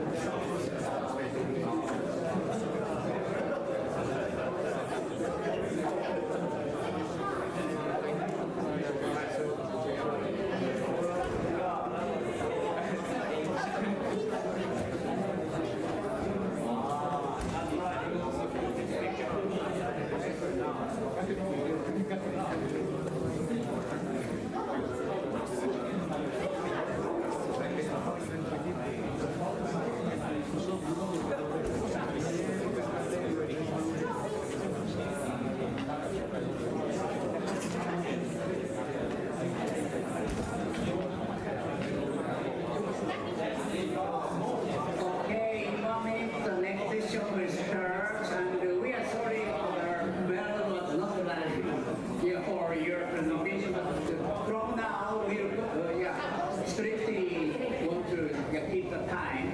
So the first bell will be ring 10 minutes, okay? So then start wrap up. So in 12 minutes, second bell ring, then finish, okay? Then we have 3 minutes discussion. Okay, so.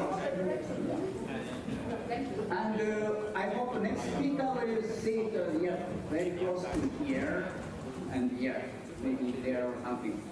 Okay, so Tsubok-san here, please, your chair. This is my mic.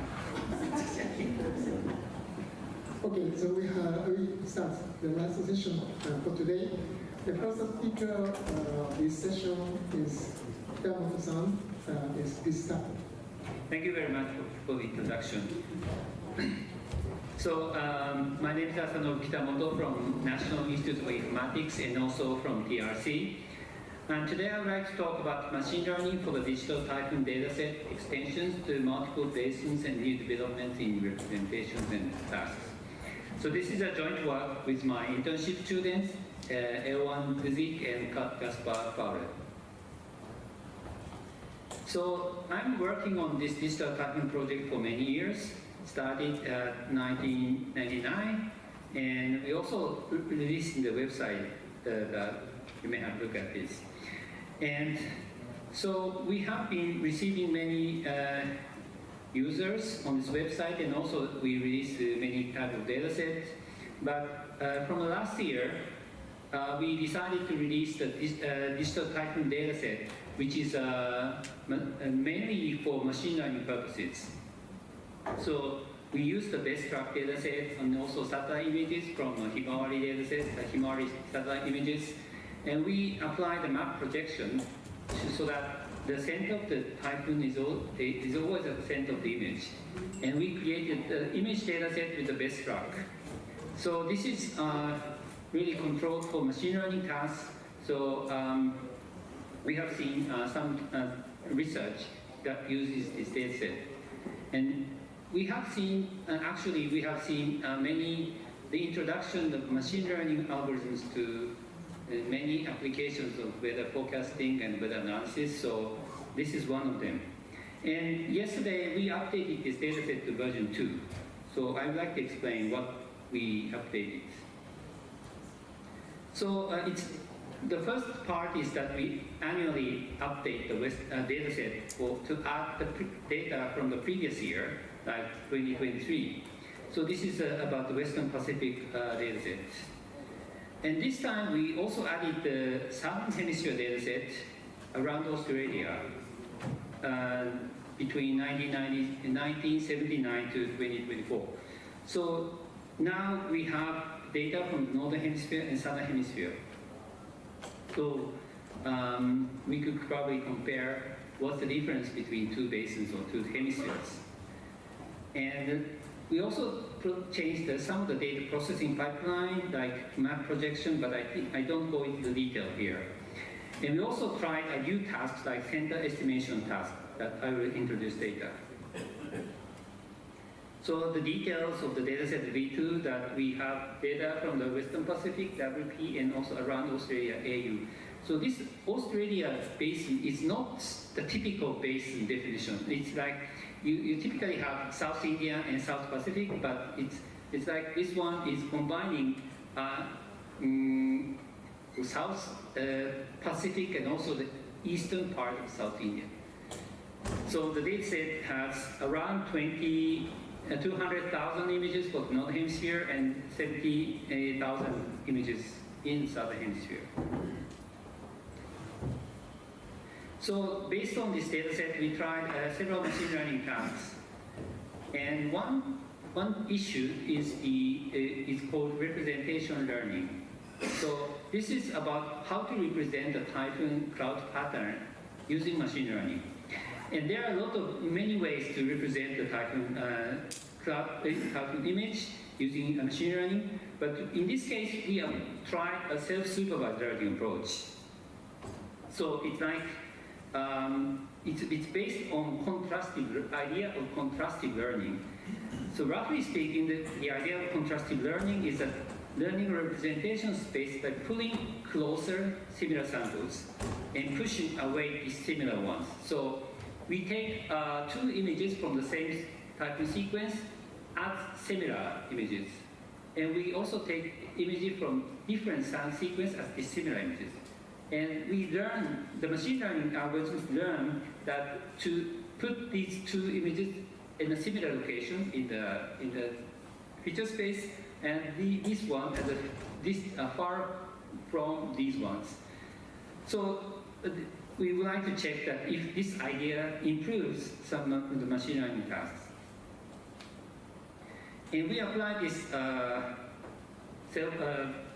representation learning here as image encoder, and to check how typhoon intensity forecasting improved by using this. And we use these three images as the input, like T is the target time, and we also use three images, T-3 and T-6 hours, and use that image encoder and apply the time series model called LSTM to make a prediction at 24 hours in the future. So we tested this approach to other some setting, like only uses without using images or with using images, and this one is only using images to make a forecast, and this one is combined image and pressure before the time t and use make the forecasting. And this one is also images plus time plus position plus pressure, and then make a forecast. So comparing these several settings, this image plus pressure is the best for predicting the pressure. And well, this is an experimental phase, so we haven't tested comprehensively, but it seems that images is useful, but also the pressure is useful, and so we combine them to make a better forecasting. And this is a result of the typhoon forecasting results, that these blue-red triangle is the input data, and this orange data is a forecasted one. So, and these are the input images. So we use three input images, and then also the pressure before the time. So it is predicting relatively well for the intensity. So this is a summary of other cases like that we made a better forecast, and it's like this blue line is currently tracking the actual blue line, orange line. So using the similar architecture, we can change the output. Like this part is the same, but output is the extratropical cyclone transition, not instead of the pressure prediction. And in this case, we can only compare the images only and images plus time plus position, time plus position. And then we realize that if we only use images, then the performance is the best. So this is also the result of this extratropical transition prediction. Like this is the binary binary classification task. Like 0 is a tropical cyclone and 1 is extratropical cyclone. And then we ask machine learning to output the probability of these two categories. And so this orange line is relatively following the ground truth. And also we apply XRATCAN algorithms, which is one of the explainable AI algorithms to identify that which part is contributing to the decision making. So this is also not so clear, but we are trying to apply this kind of algorithm to not only predict something, but also to understand why this kind of result is created. So typhoon center estimation task is that we use the input image and apply some machine learning algorithms and then output the potential center location of the typhoon. So this is very practically very important because other tasks like forecasting analysis depends on the location of the typhoon center. So, and sometimes it's not easy to identify the center only from satellite images in the night. So we formulate this task and apply the UNet algorithms, which is one of the object detection algorithms to do this. So to create a data set for this task, we, yes, this is the original image that, as I said, the center of the image is always at the center of the typhoon. But then we create a new data set which is randomly shifting the image, cropping image. And then, so the typhoon center is not at the center. So this image is used as input. And we check that if machine learning algorithms can identify this place. So we try this algorithm for a different typhoon with a different intensity, and the result looks like this. So a stronger typhoon like grade 5, we have a relatively good estimate of the center. But if the typhoon gets weaker, the error is getting bigger. So the reason is this. So stronger typhoons, we can easily imagine that eye is visible, so machine learning algorithms can easily learn where is the center.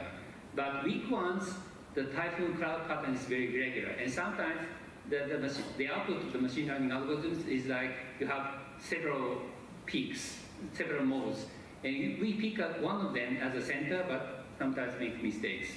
So it seems that the weaker typhoons, the output of the machine learning is very uncertain, so it's difficult to choose the right place. And the final experiment is to check the model generality across hemispheres. So the research question is that we train the model for the northern hemisphere, and the machine can work for the southern hemisphere without any modification. Because basically, the typhoon and cyclone in the southern hemisphere is the same meteorological phenomenon, so it should work if we apply the same model to the other one. So we try to check if this is okay. But one note is that we need to horizontally flip the image to make the rotation, circulation in the same direction. So we check this. This is the result, and of course, without flipping, horizontally flipping, the machine doesn't work. Machine learning doesn't work. And flipping, then it works, but still there are some differences. And training on the northern hemisphere and applied to the southern hemisphere is worse than training on the southern hemisphere and a test in the same semi-period. And this is a regression task, which is like predicting the pressure of the typhoon or cyclone.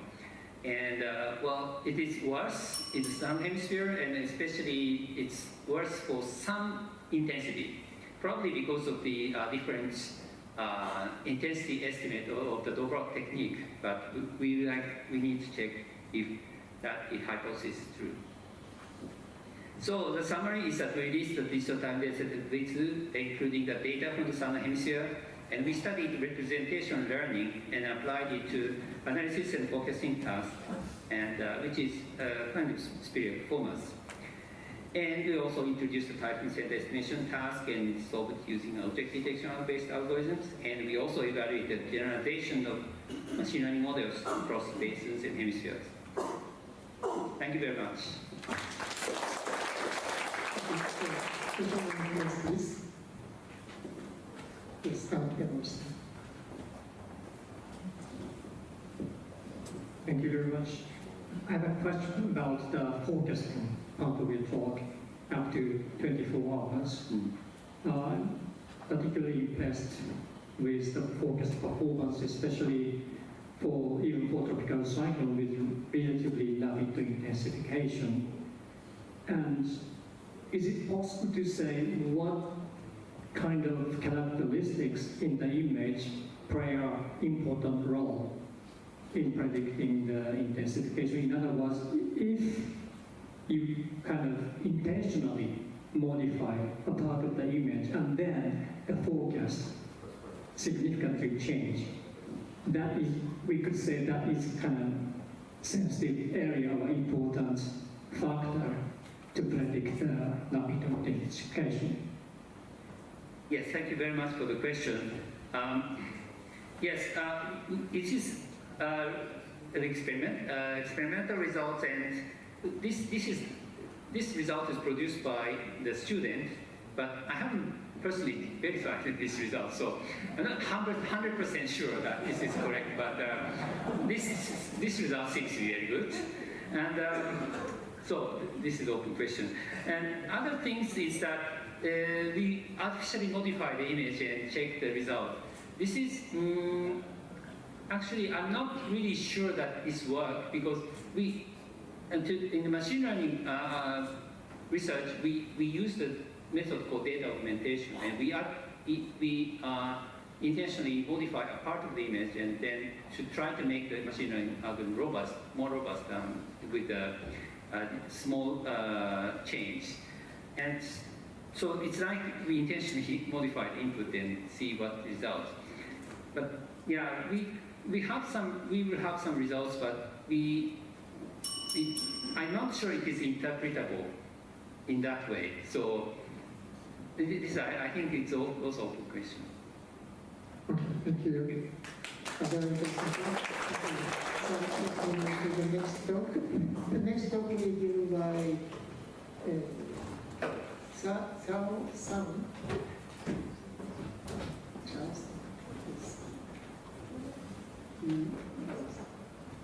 Okay, please start.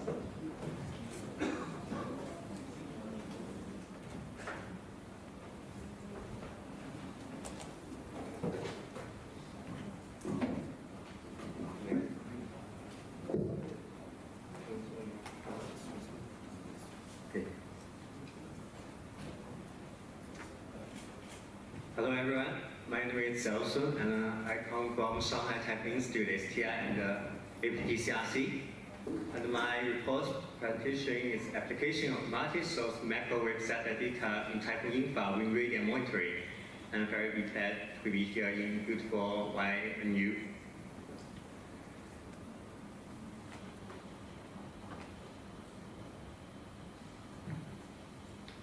And as we all know, such cyclones can cause many natural disasters and can cause such as storm surge, heavy rainfall, and strong winds for our coast area people.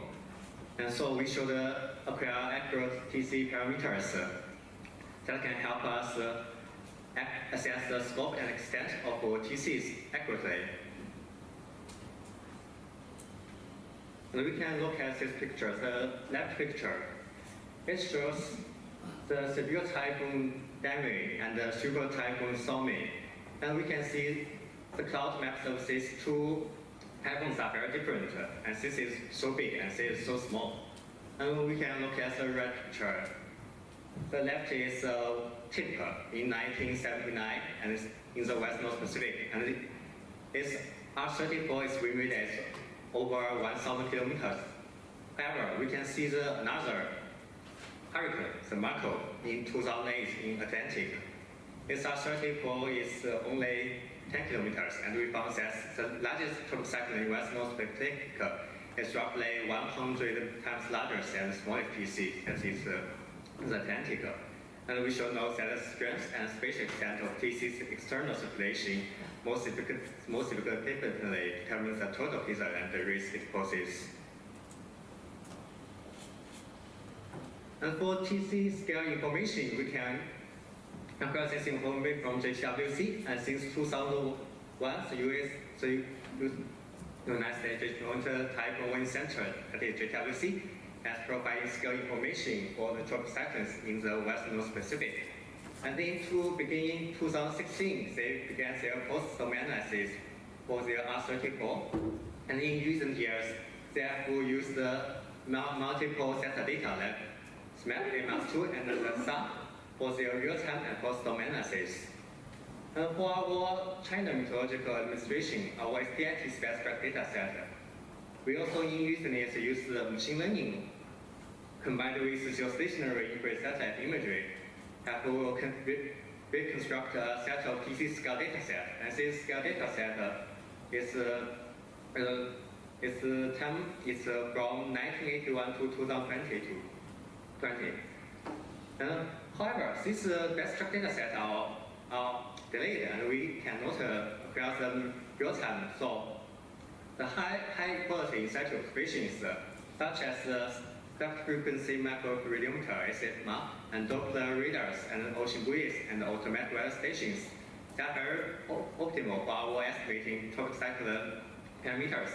However, like SFMA, we can like this aircraft reconnaissance data really exists outside the Atlantic, as they access post-area observational data are not routinely available. As a result, we found that satellite remote sensing has become the most widely used method for our monitoring tropical cyclones. Additionally, this slide I will show the TC site data set, our version 3, that, as I mentioned above, this is a Western North Pacific TC fine scale structured data set, and this is its website, and this is its spatial distribution of TC scales in Western North Pacific. And we can see this picture. This is the Super Typhoon 3 in 2023, and this picture comes from Sentinel-1 synthetic radar wind fields. And from synthetic radar, we can acquire the accurate TC location and the maximum wind speed, like this black dots. And we can also know what are wind radii. And from this picture, we can see that this black arcs represents the radial hurricane force winds, which is 34 knots. And these blue arcs around the TC center are radial destructive winds, that is 50.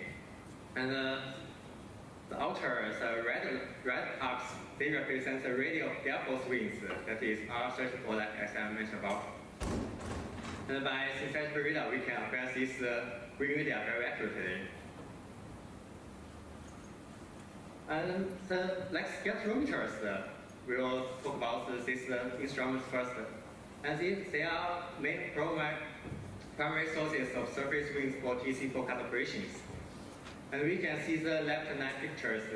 This is an example for Typhoon Infa in 2021. And during the evolution of Typhoon Infa, we acquired almost 9 pictures from SCAT. And we can see SCAT its source-wise are relatively large, and from picture E and picture F and picture H, it can acquire the almost complete full-dimensional inverse sea surface wind fields, and it can also catch the evolution of inverse wind radii. And we can see from these two pictures, the inverse TC wind radii is relatively small, and before landfall, its wind become relatively large. And these two pictures shows the different bonds. And the left is the KU bond, quick scat, and the C bond, A-scat. And these pictures are all A-scat. And we can see that KU bond and the C bond, they have different performance. And the right bottom corner, these two pictures are our 3 C bond and Q bond wind field data, and the left is 25 kilometers, and the right picture is 10 its spatial resolution is 10 kilometers. And compared with the scalerometers, we next talk about the L-bound radiometers such as SMAP. And SMAP, like it can also cover the complete TC C-surface wind field data, wind fields. And these are two examples. And it has capability for measuring high wind speed up to 150 knots with good accuracy. And we can see this is 45 meters per second, and this is up to 55 meters per second. And because they are orbit data, so sometimes they can only have half of the tropic cyclone. However, if we have the similar time observation, we can using this data, then can help us to still provide a complete TC C-surface wind field data. And finally, we will talk about spatial synthetic radar style. And since they have high resolutions, and the SCAT and the SMAP mentioned above are 25 kilometers. However, this middle picture is spatial resolution is 500 meters, and the right picture is spatial resolution is 3 kilometers, and we can see its intensity can up to 60 meters per second, and this is up to 80 meters per second. And considering the advantages and disadvantages of these microwave instruments mentioned above, we further developed wind radar detection technology for these instruments. And this is a flowchart of TC wind detection process, and this is its output. And we also developed a detection software, and this is the software icons, and this is the runtime interface. And this is our output product display. The left picture, the information of the left picture as I mentioned above, and we also provide a text file. And this text, the first line of this text file can provide the document information from left to right is the type of longitude, altitude, and the R34, R50, R34, and the MW in different 4 quadrants. The second row shows the observation time. And this is our example for Typhoon Infa in 2021. And in this example, we use the forecast data, and we can see by combining this, we can almost from Infa's genesis to its landfall, we can by multi-process data to observe the complete evolution of Typhoon Infa. And this is the geographical locations of the 19 observed wind fields, and these are the corresponding to dimensional wind fields. And we also extract the wind data from these pictures. And we quantitatively compared this information with operational TC wind cost, and this is the result of R34, and the result shows that the satellite and JW data both shows that R34 has a clear extreme trend from TC from Infa's formation to its landfall. And this is for R50, it has the same result.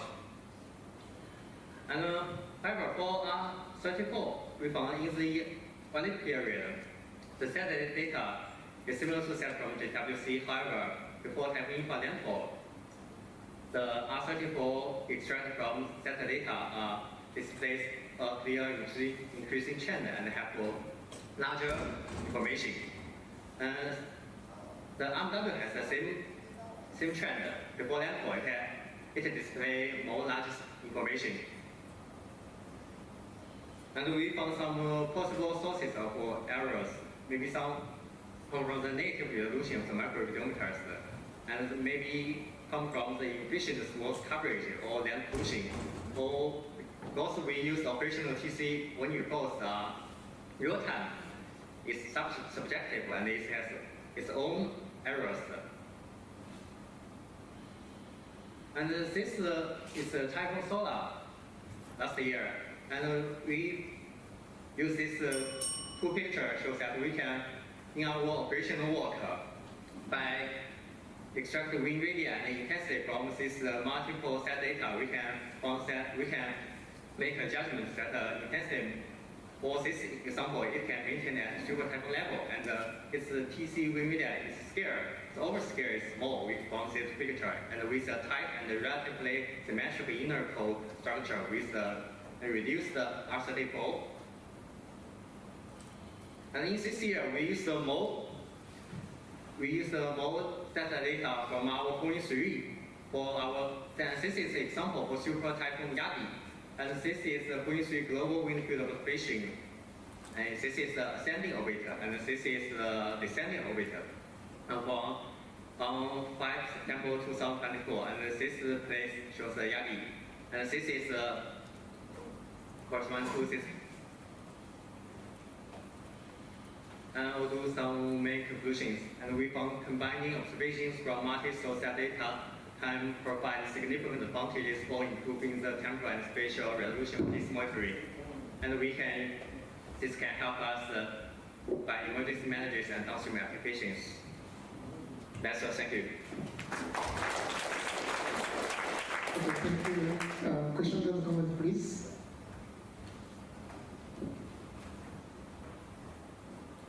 Yes, please. Thank you for your interesting talk. Could you show the time series of R64?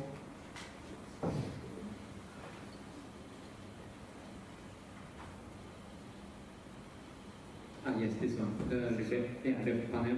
So the red line is CMA's estimation? Yes.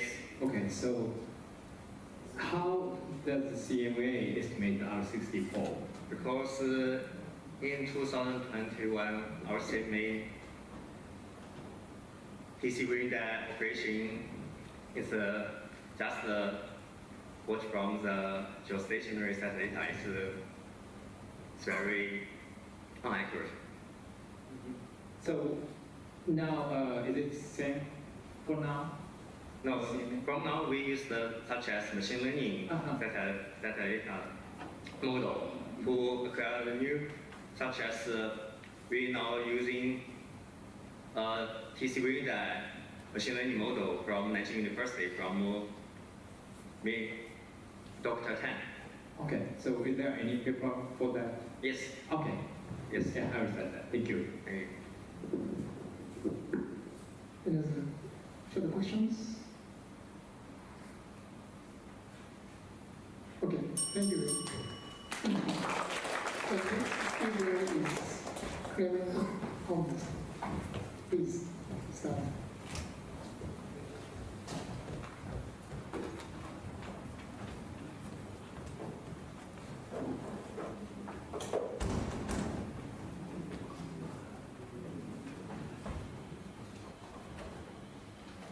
His title is Temporal Modeling of Tropical Cyclone Cold Week.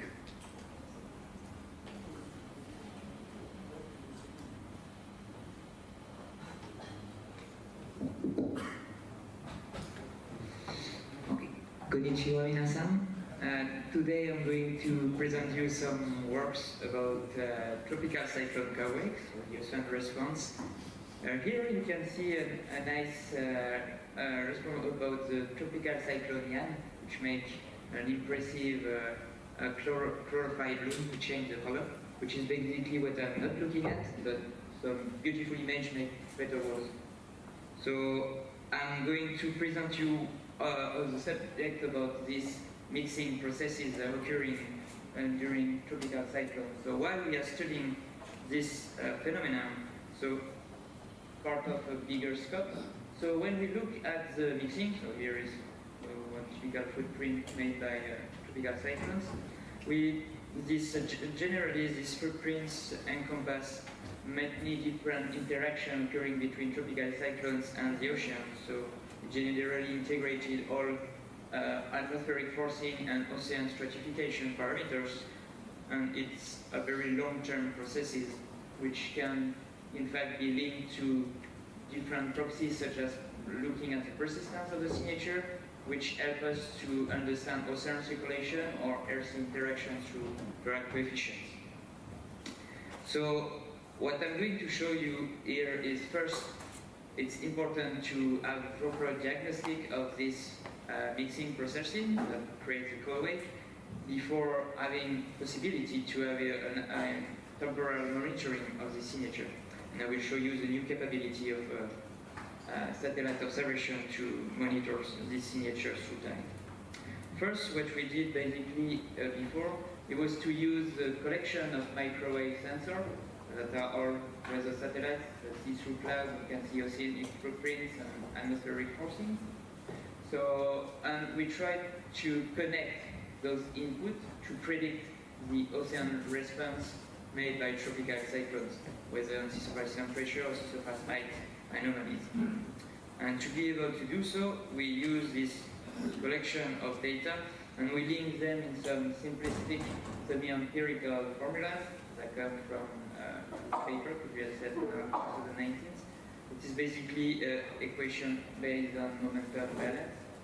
And the important things with those two equations is that they are integrating only 5 main parameters to predict those anomalies, meaning Coriolis parameters and translation speed that can be easily guessed from best track data, a stratification sphere that describes the ocean stratification. So this is the Brune vessel frequency that can be obtained from Argo observation, and some information about the inner core. Integrating those in the scaling laws, we can predict SSHA and SSTA that we can compare and validate through observation. So with that, for that, we use in fact the capability of the satellite constellation. We first, of course, the SAR data. That's the only ocean surface observation that can really look at very fine resolution oceanic footprint and atmospheric footprints. So ranging from, for example, a signature going from rain, effective self, ground draft signatures, marine atmospheric boundary layer, and also signature from ocean length waves and wave, ocean surface waves. But the most important thing, what we want with those data, is to look at the very strong imprints created by the tropical cyclone on this image, and that we can observe a very strong resolution, around 3 kilometers, and extract the maximum wind speed and mostly this parameter, radius of maximum wind speed, that are very complicated to get from other microwave observation. Other capability are coming from altimetry, so which is now a very impressive collection of 8 sensors that can really cover the full trajectory of cyclones and looking at the truth that tropical cyclone create on the surface. So this is typical signature made by a storm. And with Argo data to have the stratification parameters, so mostly this gradient, this very strong gradient, which is responsible for the behavior of the oceanic response. So all these data were collocated with SAR data and were validated through 2 different studies. So first, validation of our Vmax and Airmax compared to SFMR, and more importantly, using this high resolution definition of Vmax and Vmax to be able, when you have also a strong resolution of the stratification thanks to Argo, to predict with very high correlation the sea surface height anomalies when you compare with altimeters. So this shows a very strong correlation, and this is just the first part of this diagnostics tool to be able to understanding the signature of the cold wave. But how can we pass from this analysis, which was based only on Sentinel-1A and RadarSat-2, which are sparse in terms of samplings, to a more continuous and temporal and spatial sampling of the tropical cyclone wave signature? So for that, there's 2 main issues that we need to overcome. First, to have, during all the life cycle of the storm, a full monitoring, mostly of the air max, because this is the most challenging terms to have information with, and also to have the anomalies through time, temporal monitoring. So for that, we use a set, instead of only looking SAR, we use a set of different observations that can provide us information of air max, looking at innovative techniques, and 2D altimetry that I will present a bit later to look at, through the time, the sea surface height anomalies. So this is the next animation made by Alex Mouche about Shanshan, who show you the increase of the monitoring of the tropical cyclone forcing thanks to the new radar constellation mission. So, which really strongly increase the acquisition date, so which mitigates the previous shortcoming of this observation. So thanks to that, we have much more observations compared to previous years thanks to these observations. And combining this information, new information of air max, with the new techniques, so that was conducted by Tsukada-san and Shimada-san here at this meeting, which are respectively looking at the brightness temperature patterns coming from infrared observation from Imawari satellite for Tsukada-san study. We look at different pattern for brightness temperature for the warm core high and for the top cloud. And this technique basically extract the eye extent and through some regression law find the air max. Similarly, Shimada-san has conducted the same experience but with 89 GHz microwave imagery. And if you want to have more information about this technique, I recommend you to see this nice poster that is available outside. So using all these different data, we're wondering how we look at one particular example, which was Mawa, typhoon occurring in 2023, and which have a nice coverage of different satellite microwave observation. But most importantly, it has a very strong congruence between all the different information about the Vmax, but a very strong discrepancy about the Rmax, which will make us able to see at the impact of the different informations, different techniques on the estimate of the sea surface height anomaly. So here is some of the results. So as most of the best track have a strong overestimate of the Rmax, you can see this very strong estimate of the sea surface height anomalies compared to the observed signature, which is in red by altimetry. However, so we have in green lines the data extracted from infrared that are nicely reproducing the behavior of the observation, and the stars are depicting the SAR data. So basically this is the equation that we have reversed, and Rmax information is no more coming only from SAR but also from infrared and from 89 GHz Rmax, which have a very strong monitoring through times. At this time, there's some discrepancy due to the IO replacement cycle, but except on this timing, this data are really capturing well the signature.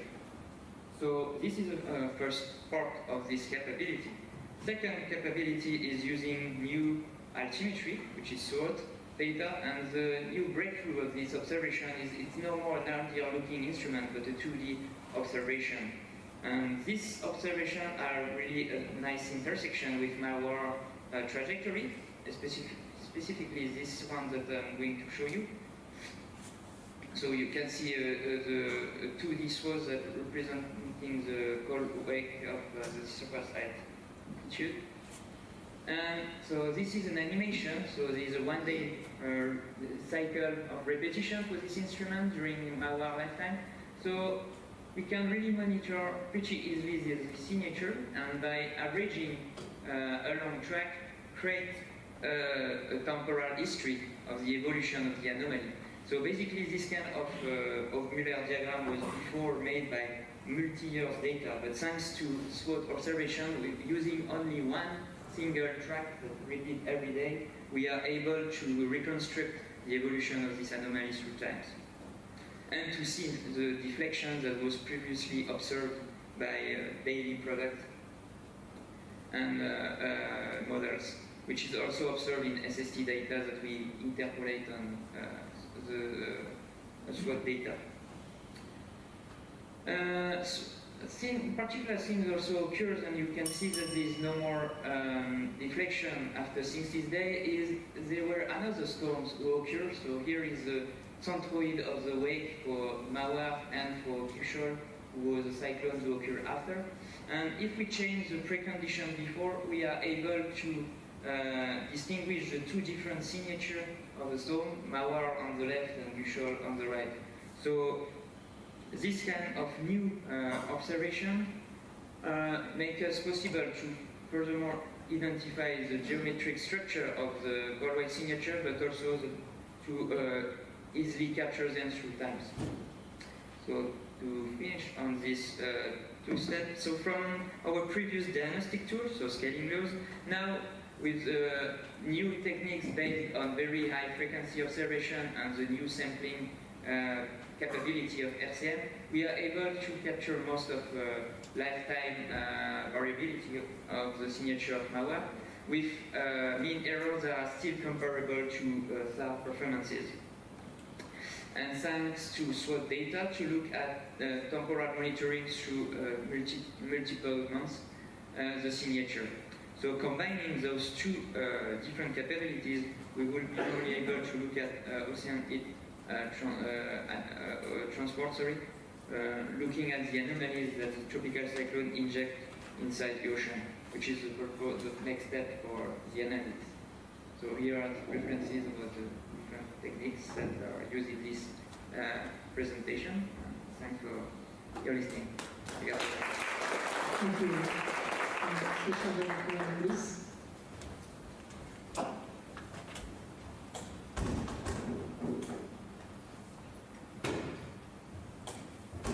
Yes, I have one question.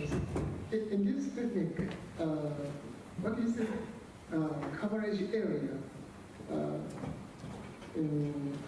For example, from the equator to pole, or? You mean for? Yes. What area you can observe? With SWOT data? Yes. It's basically sun-synchronous, so it's going from, I guess, until most of the ocean is covered with this data. But to be honest, I forget to mention one point. The cycle of repetition has changed. It's no more 1 day, but 21-day cycle. But the spatial monitoring normally in 2-3 days cover most of the ocean, global ocean, except of course the pole, because it's a low orbit inclination, but most of the ocean is covered with SWOT data. But even in higher latitude? Very high latitude? Yeah. Oh, okay. Any other short questions? Okay, thank you. Next speaker is Swai-san.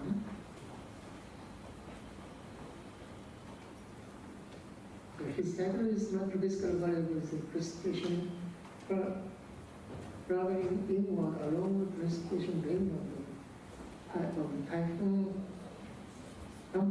amplitude. Please start. Good afternoon, everyone. I'd like to introduce some of our recently research of the precipitation microphysics.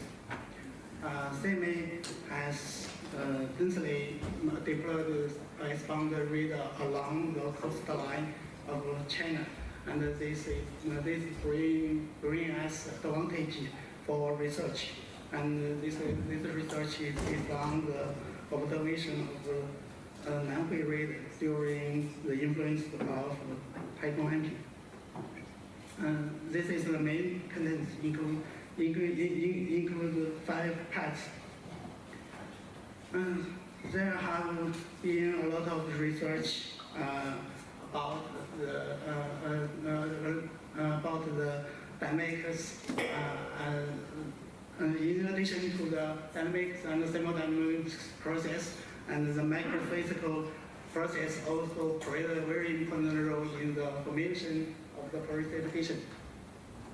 However, the understanding this process is insufficient, and this is considered to be one of the major reasons for the shortcomings of the microphysical parameterization schemes. So we want to solve this problem through observations. As we know, always honor from Titan Center throughout the world, the outer region, the inner bound, the rain bound, and the outer rain bound have distinct dynamic and thermodynamic process indicating the different microphysical characters. In the last few years, we have revealed the drop size distribution in the inner core of typhoon landing, big landing in China, and we propose that the intensive rain may are likely occur in the upwind region in the inner rain band. Our field observation also find that there are significant changes along the rain band. So based on our research findings and the insight of the experiments, we want to address two scientific questions. One is what are the three dimensions? What are the fine three dimensions? Dimension microphysical characters from the upwind region to the downwind region along the rain band. Secondly, what's the impact of the airflow on the distribution and the intensification of the precipitation? So in line with our research objectives, we select Taiwan for the study based on the following two criteria. And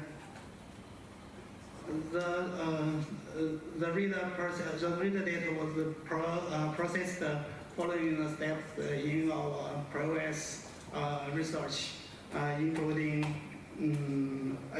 the consistency checking, non-meteorological echo removal, and the necessary correction for the radar measurements. And the precipitation areas are divided into three sections, three regions according to the developmental stages along the sphere rain band. Okay, let's see the result. The above pictures shows the mean reflectivity at 2 kilometer height before the typhoon make landfall. And we can see the pentagram indicates the center of the typhoon, and the triangle indicates the location of the radar, and the inner circles denote the MW, and the outer circle, the larger circle has a radius of 140 kilometers. And the following three pictures are the average cross section at the green lines of the radar measurements. We can see from the reflectivity field that there is a reflectivity column between the 20 kilometers and 40 kilometers, indicating the principal rain band. And we can see from the ZDR and the KTP field, the following two fields also manifest the extent the principal rebound. We can see from the picture that the principal rebound take an outward sloping structures, and it's consistent with previously research. But with a deeper conviction, this is probably due to the damaged eyeball and on the weaker air outflow. Okay, let's see the fine structure of the principal rebound. This is the this picture shows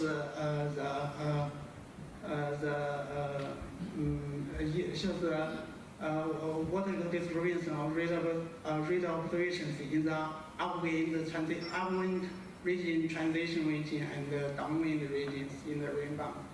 We can see from the picture, first picture in the upwind picture that there is a stronger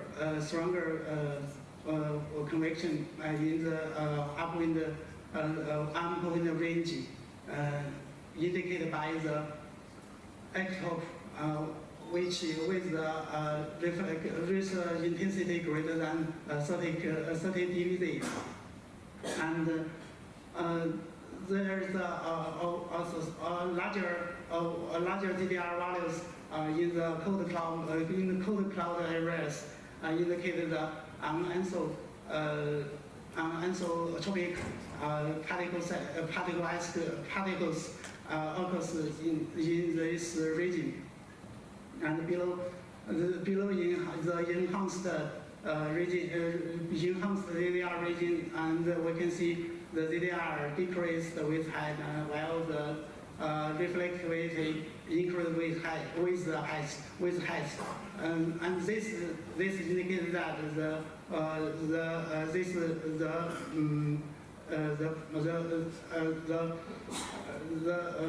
indicated the collision, the aggregation process in this region, and the ZDR reached about 0 at the minus 10 centigrade.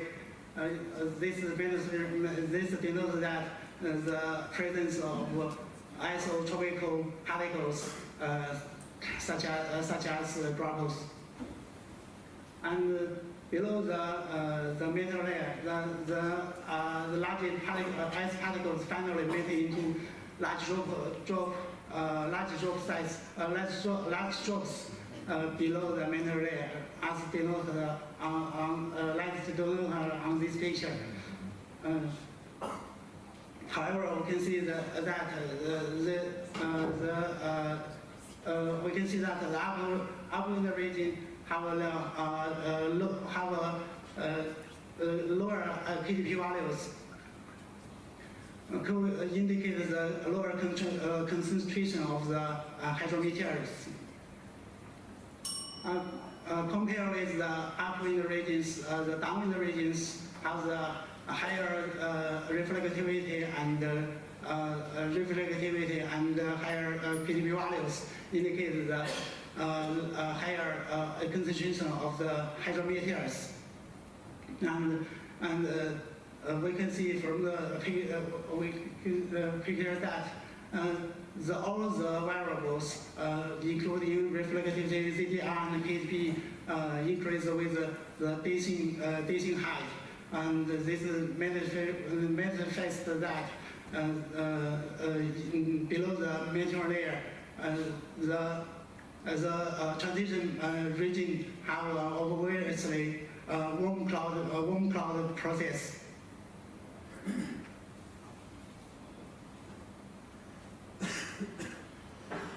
This is to show the CFAD of the radar positions in the upwind transition and the downwind regions. we can see from that from the picture that in the upwind range, also the reflectivity of the upwind zone regions ranked second.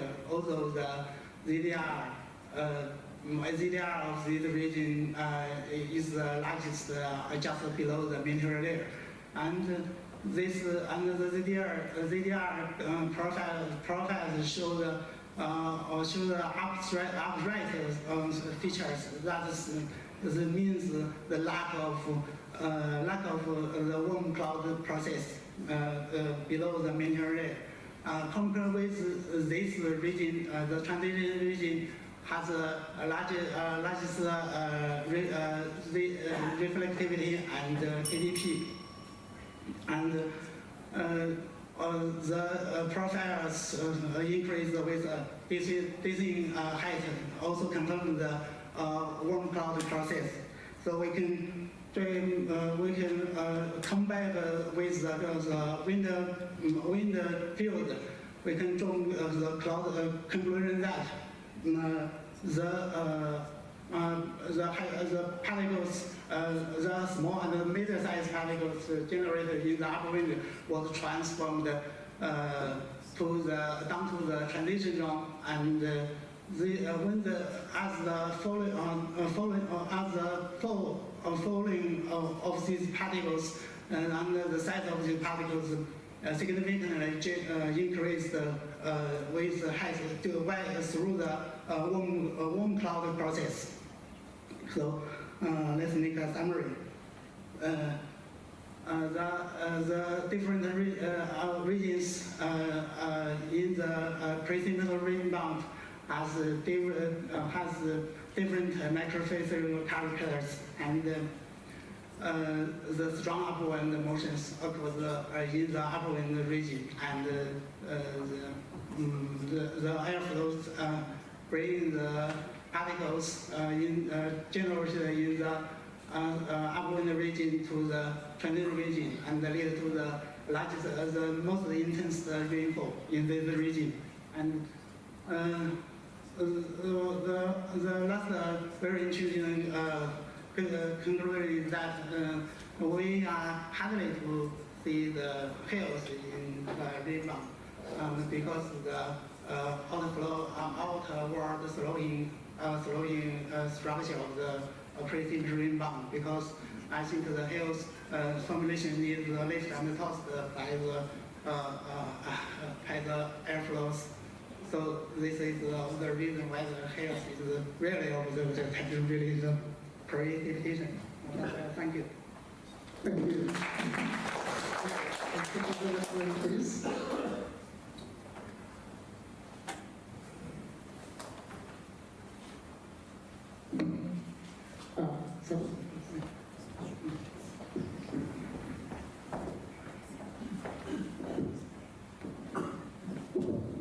Thank you very much.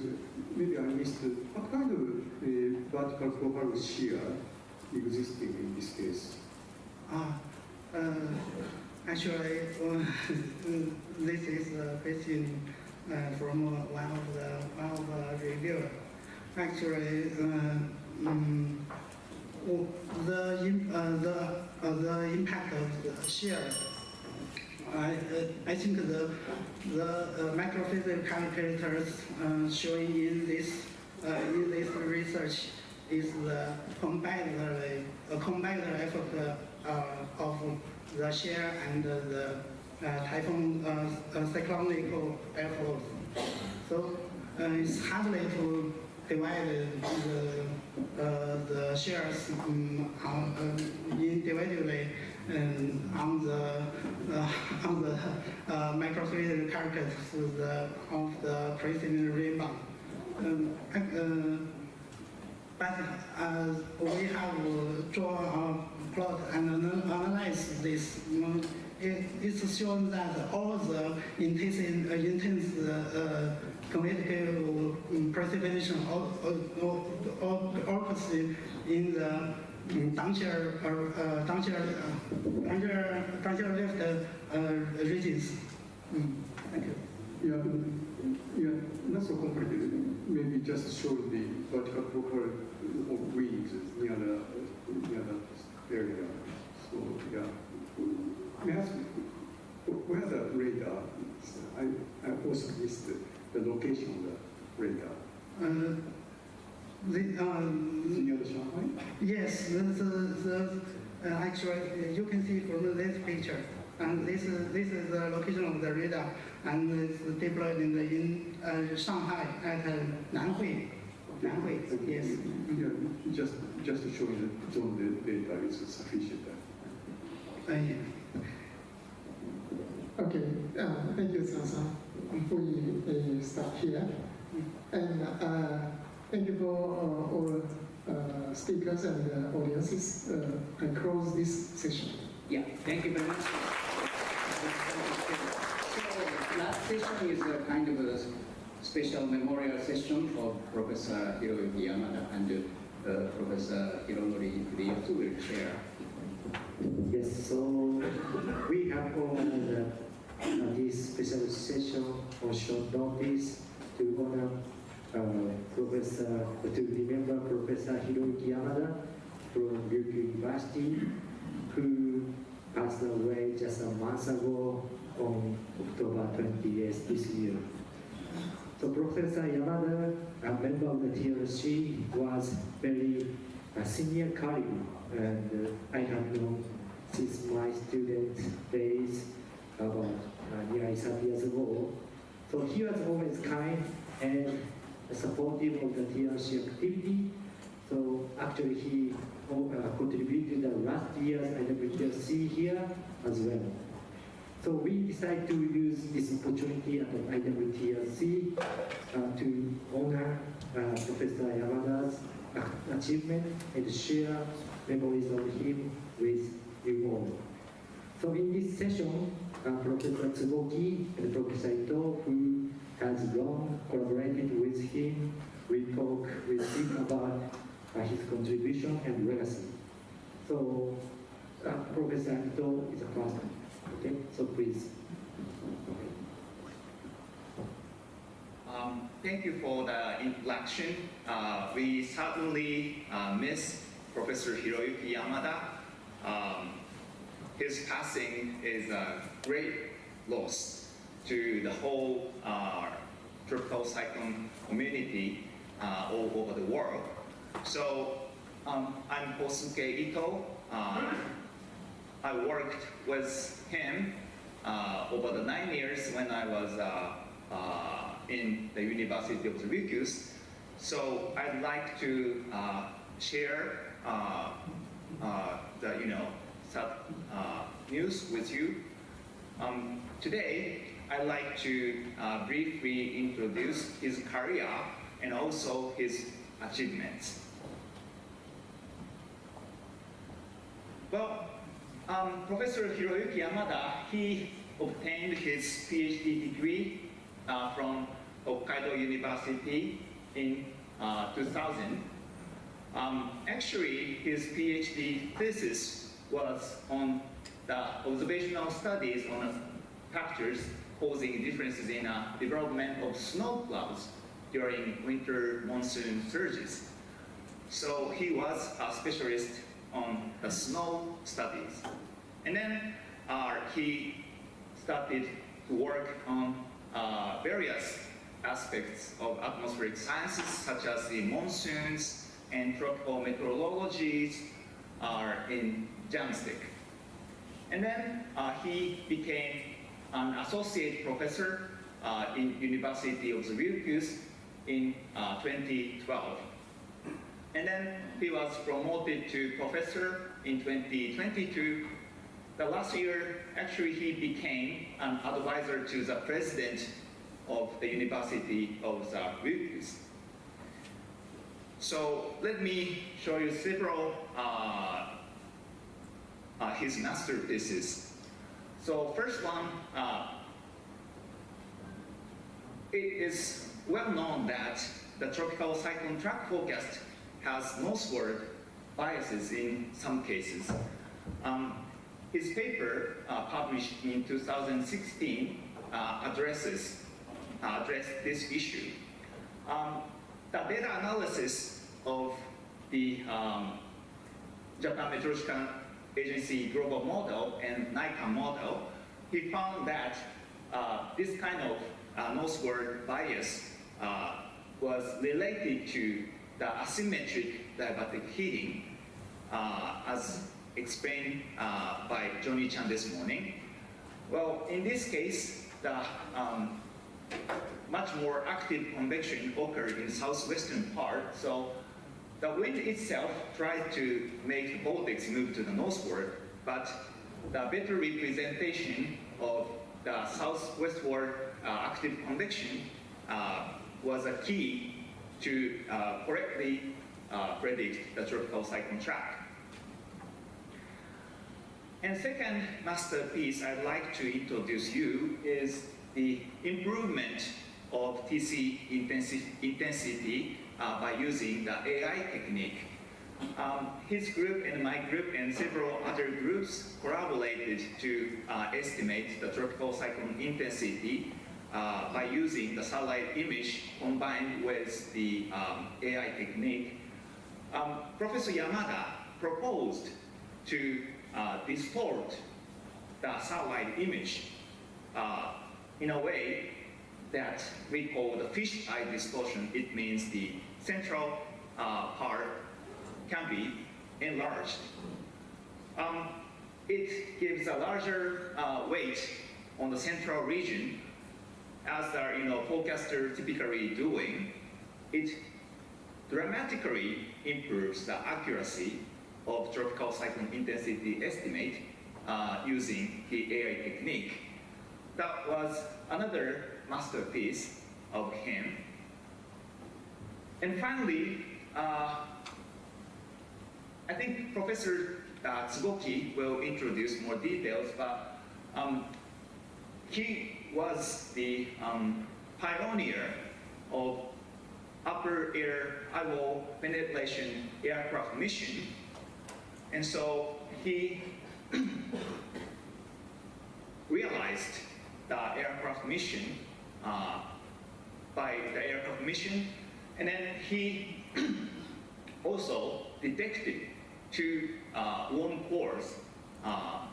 Even this was the very first observation of Japanese aircraft mission, but I believe this is one of his masterpieces.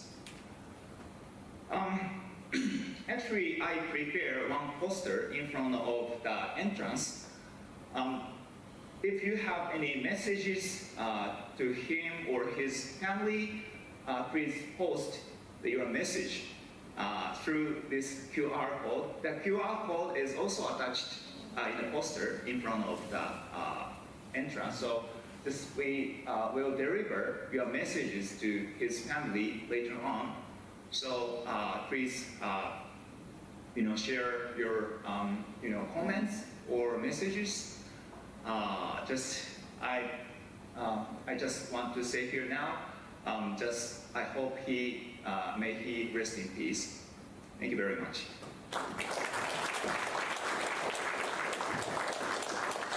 Thank you for Professor Ito. So I didn't tell you that this session will not include the questions. So please go next. That's Professor Tsuboki.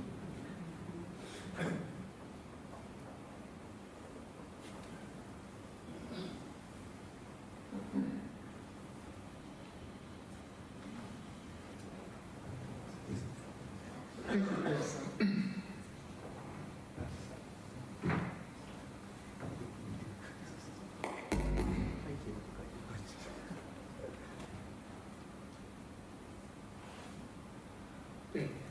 So just 1 month ago, I received that unbelievable and sad news. Professor Hiroyuki Yamada, he was gone very suddenly on October 28th. We lost a frontrunner of vacuum research. We lost a pioneer of vacuum aircraft observation in Japan, a rigor, outstanding researcher. and I lost my dearest woman. The last meeting with him was September 11th.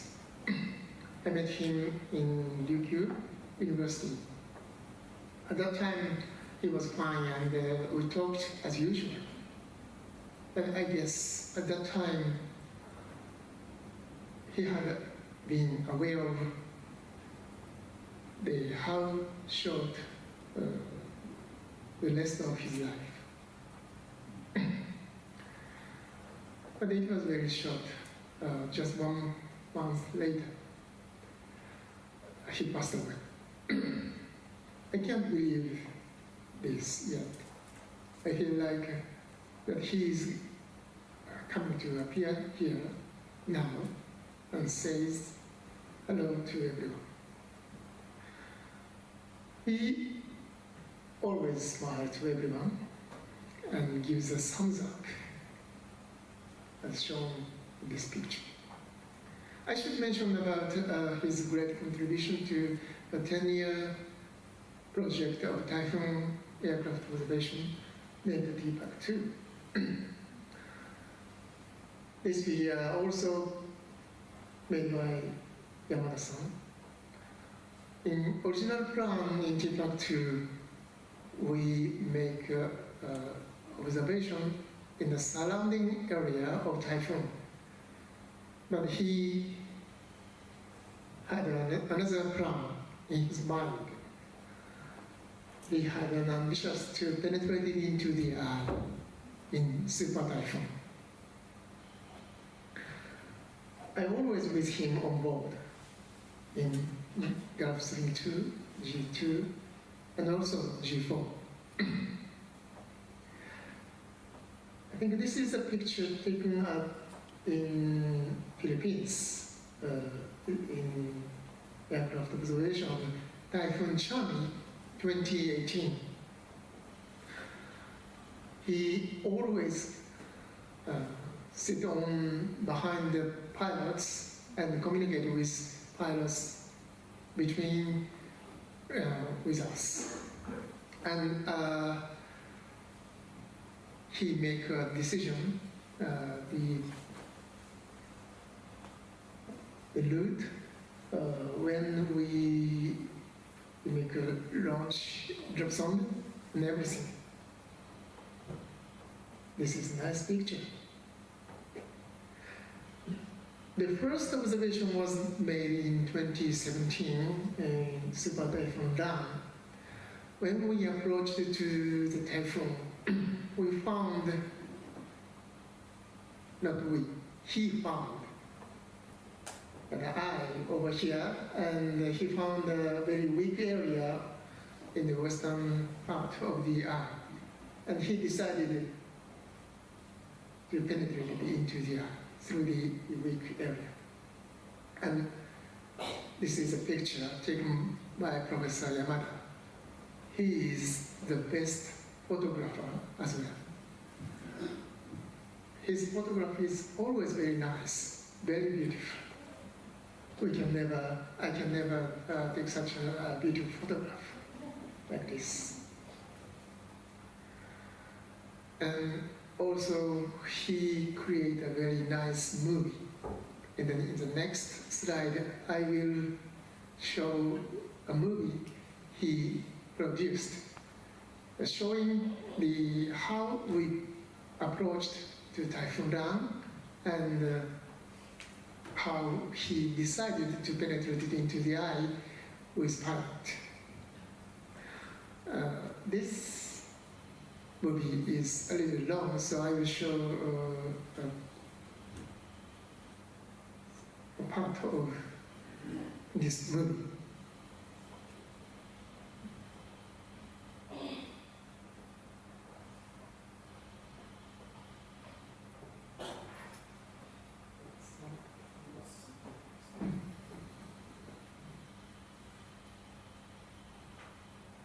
Sorry, in the script in Japanese.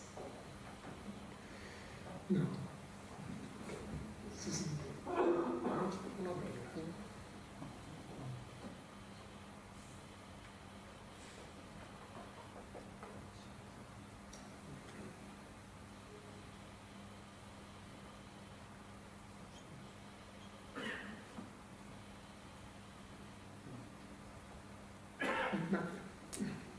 Okay, I will show the 4 minutes. Altogether, the movie is 8 minutes, but I will show the first 4 minutes part. Sorry, the script is in Japanese. He mentioned this is a virtual tour to Typhoon Dam in 2017. Yeah, he made edited and by this movie.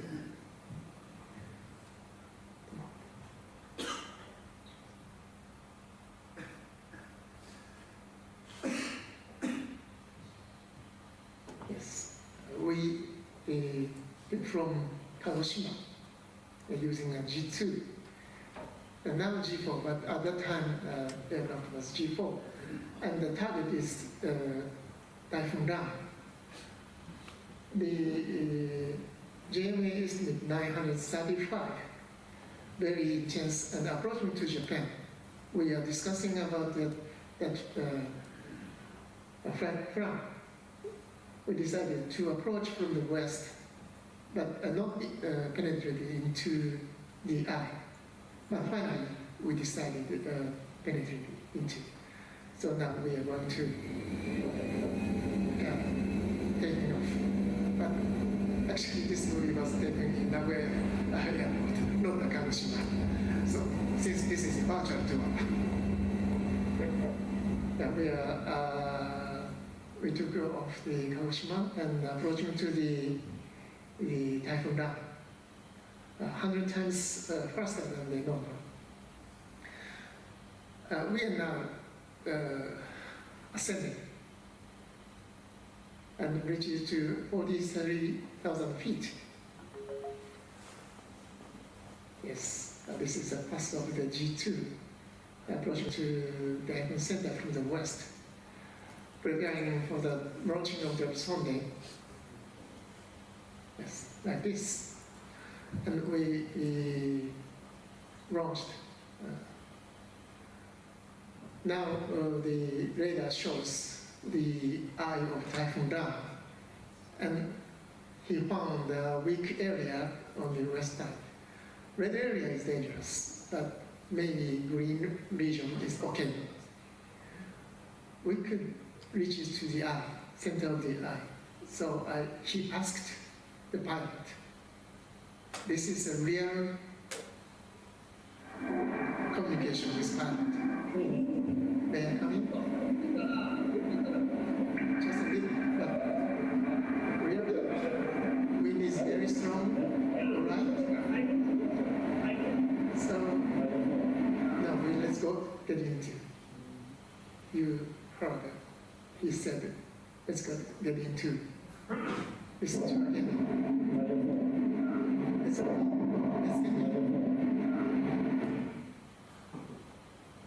Surely, he said, let's get in. The communication.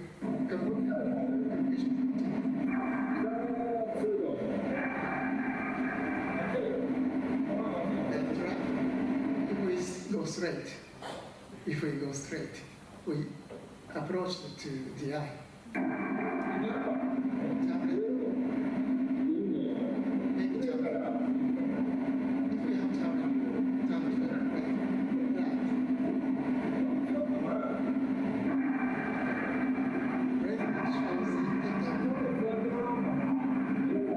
We should be fasten the seatbelt.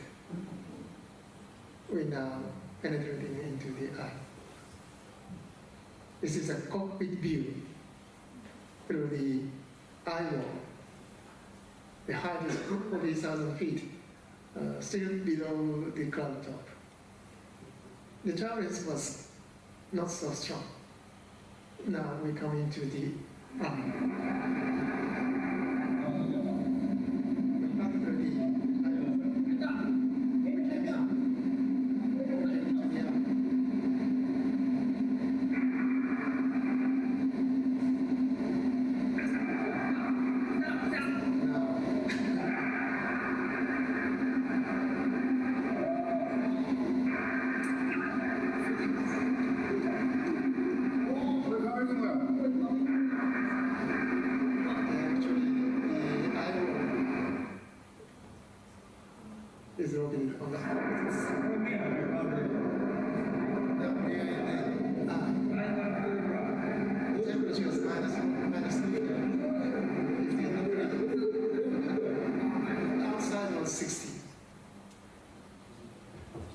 So the temperature in the eye is warmer than outside, maybe 10 degrees warmer than the outside.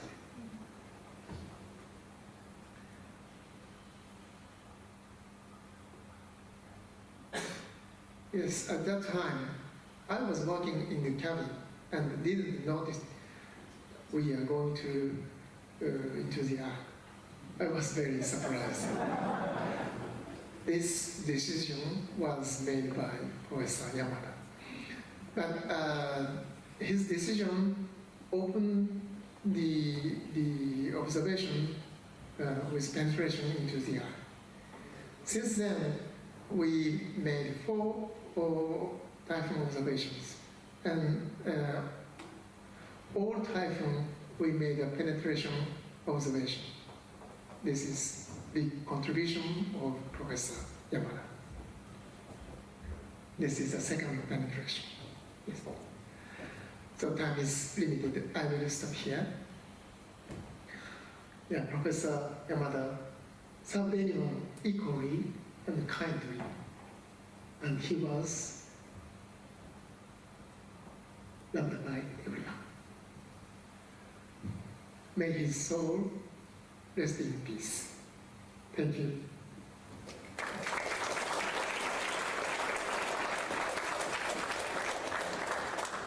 Thank you. So I'd like to extend my heartfelt thanks to Professor Ito and Professor Tsuboki for their moving tribute. His legacy in this field will continue to inspire and guide us.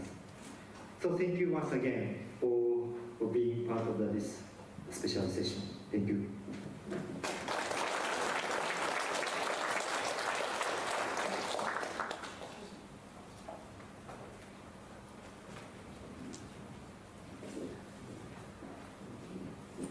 Yeah, okay, thank you very much. So, thank you very much also for Professor Fudegas. Okay, so let's come to the regular session. Sorry. Okay, just change. Okay, so thank you very much for everybody. We almost finished, not on time, 10 minutes behind, but 5 minutes. 10 minutes. Anyway, okay, so now we'd like to proceed to the reception.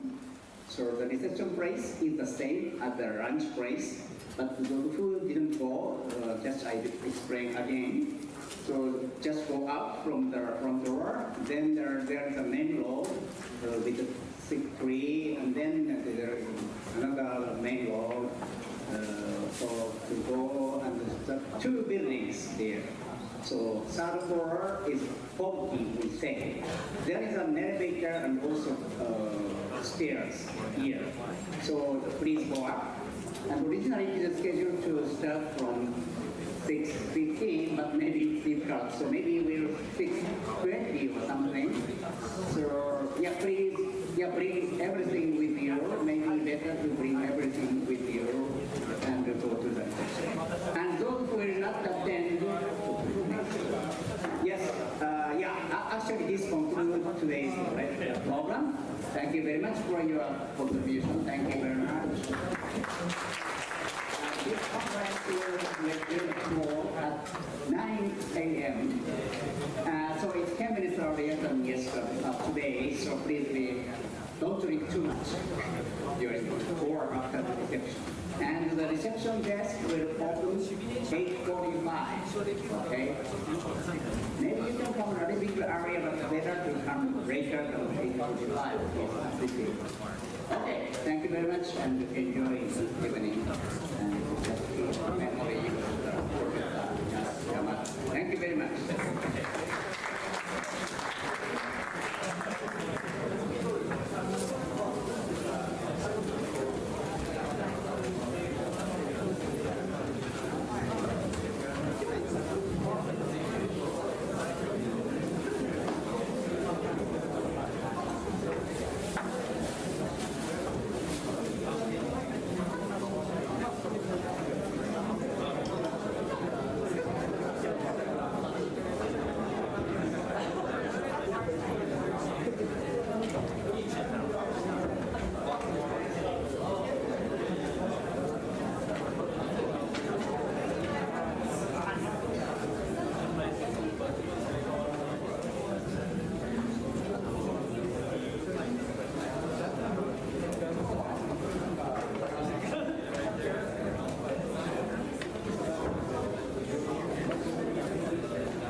Attention please, here, please.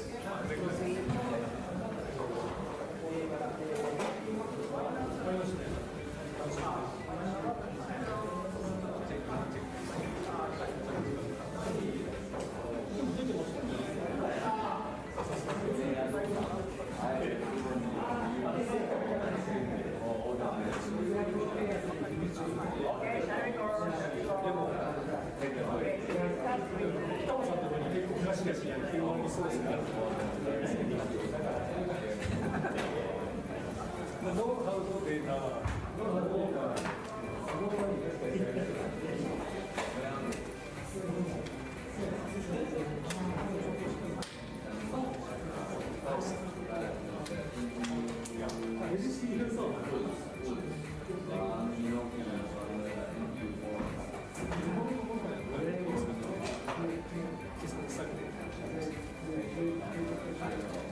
Yeah, it's very touching. I didn't know that there is a winner in October, in Korea. This October? Yeah. Oh, not that one. That was older. Before. Ah, that was several years ago. 2019. Oh, that's before he was.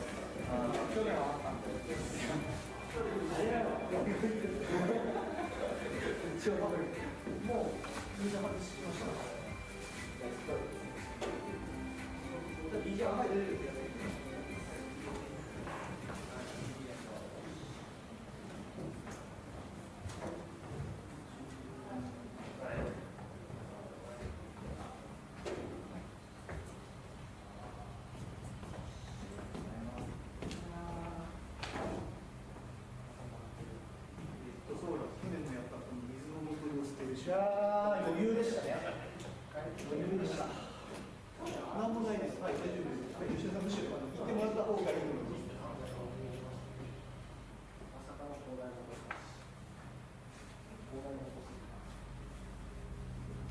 帰ります。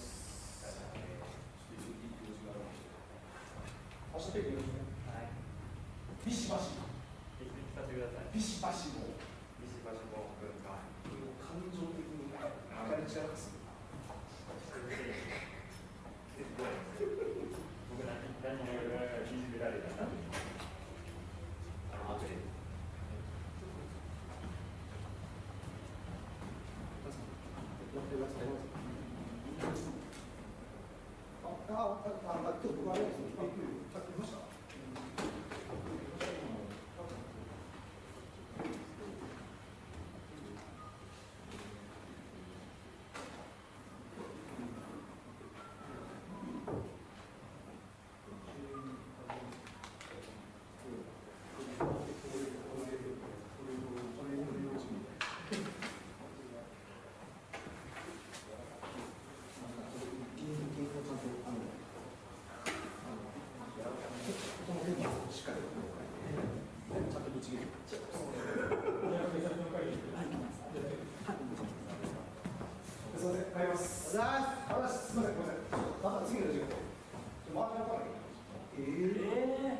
その俺飲まずに帰ってくるっていう。明日はすごい8時なんで明日。すみません、ごめんなさい、ちょっとお先に今日は。お疲れ様です。ありがとうございます。電気的なやつはお願いします。すみません。本当はすみません。また明日。このペットボトル。この辺も一人。絶対そんなつもりなくて。まさか一人以外で、一日一個じゃない。この地域でもない。一人。お疲れ様でした。よろしくお願いします。とりあえずそれで。ここもすぐ閉めちゃいますよ。これね。トイレ。これもトイレ。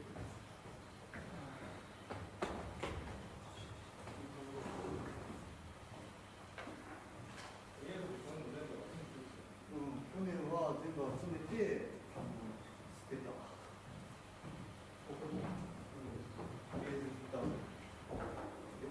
僕は順番にトイレに流していたのにな、確か。思い出してきた。あれは誰？来たの？僕です。中途半端に働かれると困っちゃうな。これだ。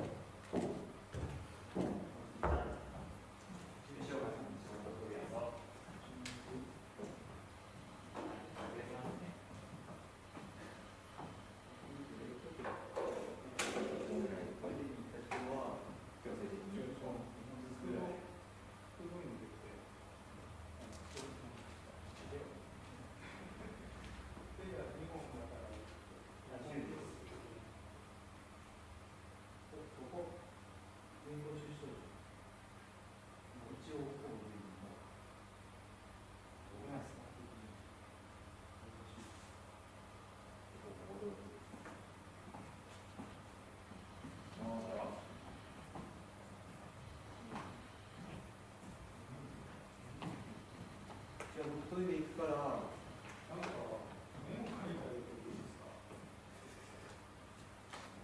そうそう、多いです、多い。それは多いで。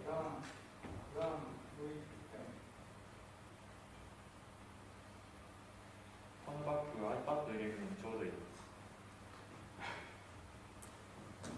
けど、iPad しかないです。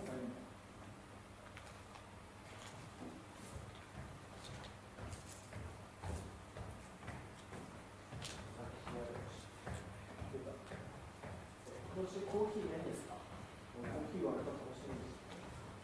めんどくさいから。温かいやつ借りなかったんですか？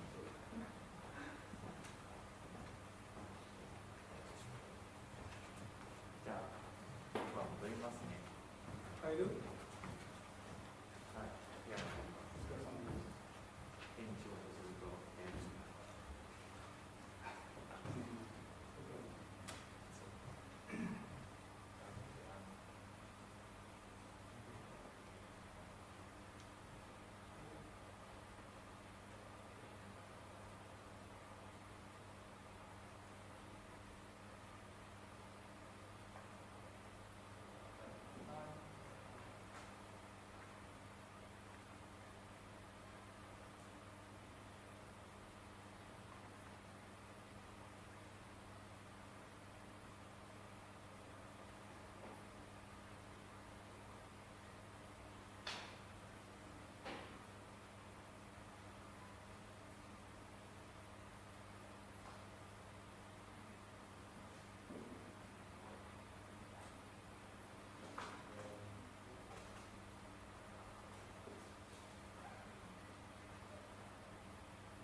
の仕事が一番虚しかったですよね。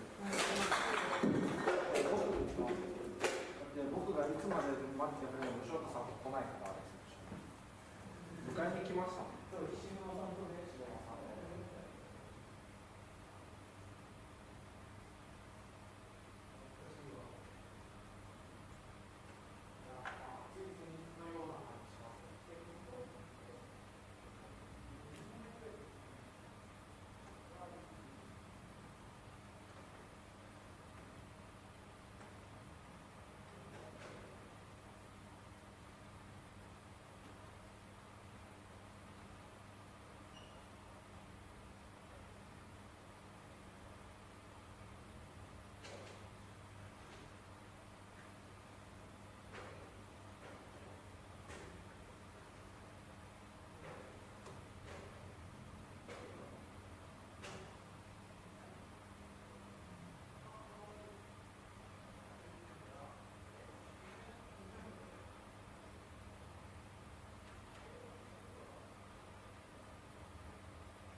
なんかまだ荷物ありますよ。荷物は人はいないですけど、荷物たくさんあります。パソコンとか鍵閉めてくれたんでね。見ました。OK、ありがとう。なんならフックンさんの壁掛けのベッドは。そういうことあるのかな。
僕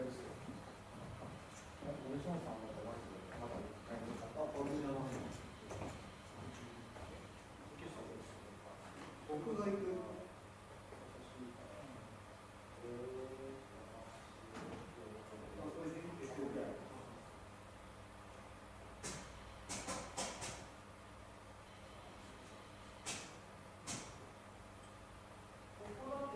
もう一つある。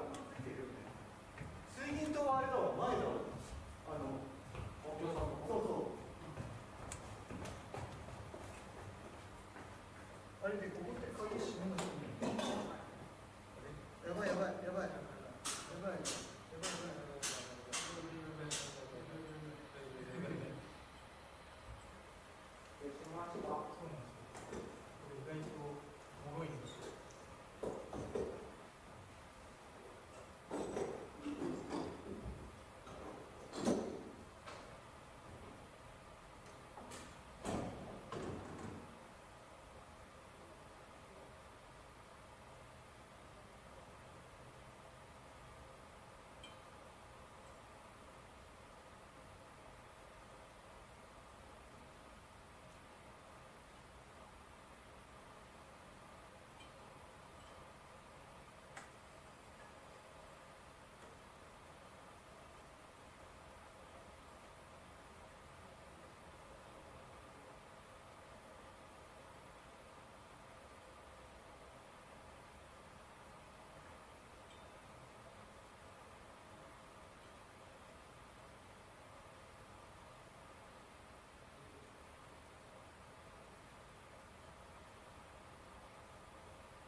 もしもし。もしもし、吉岡です。はい。はい。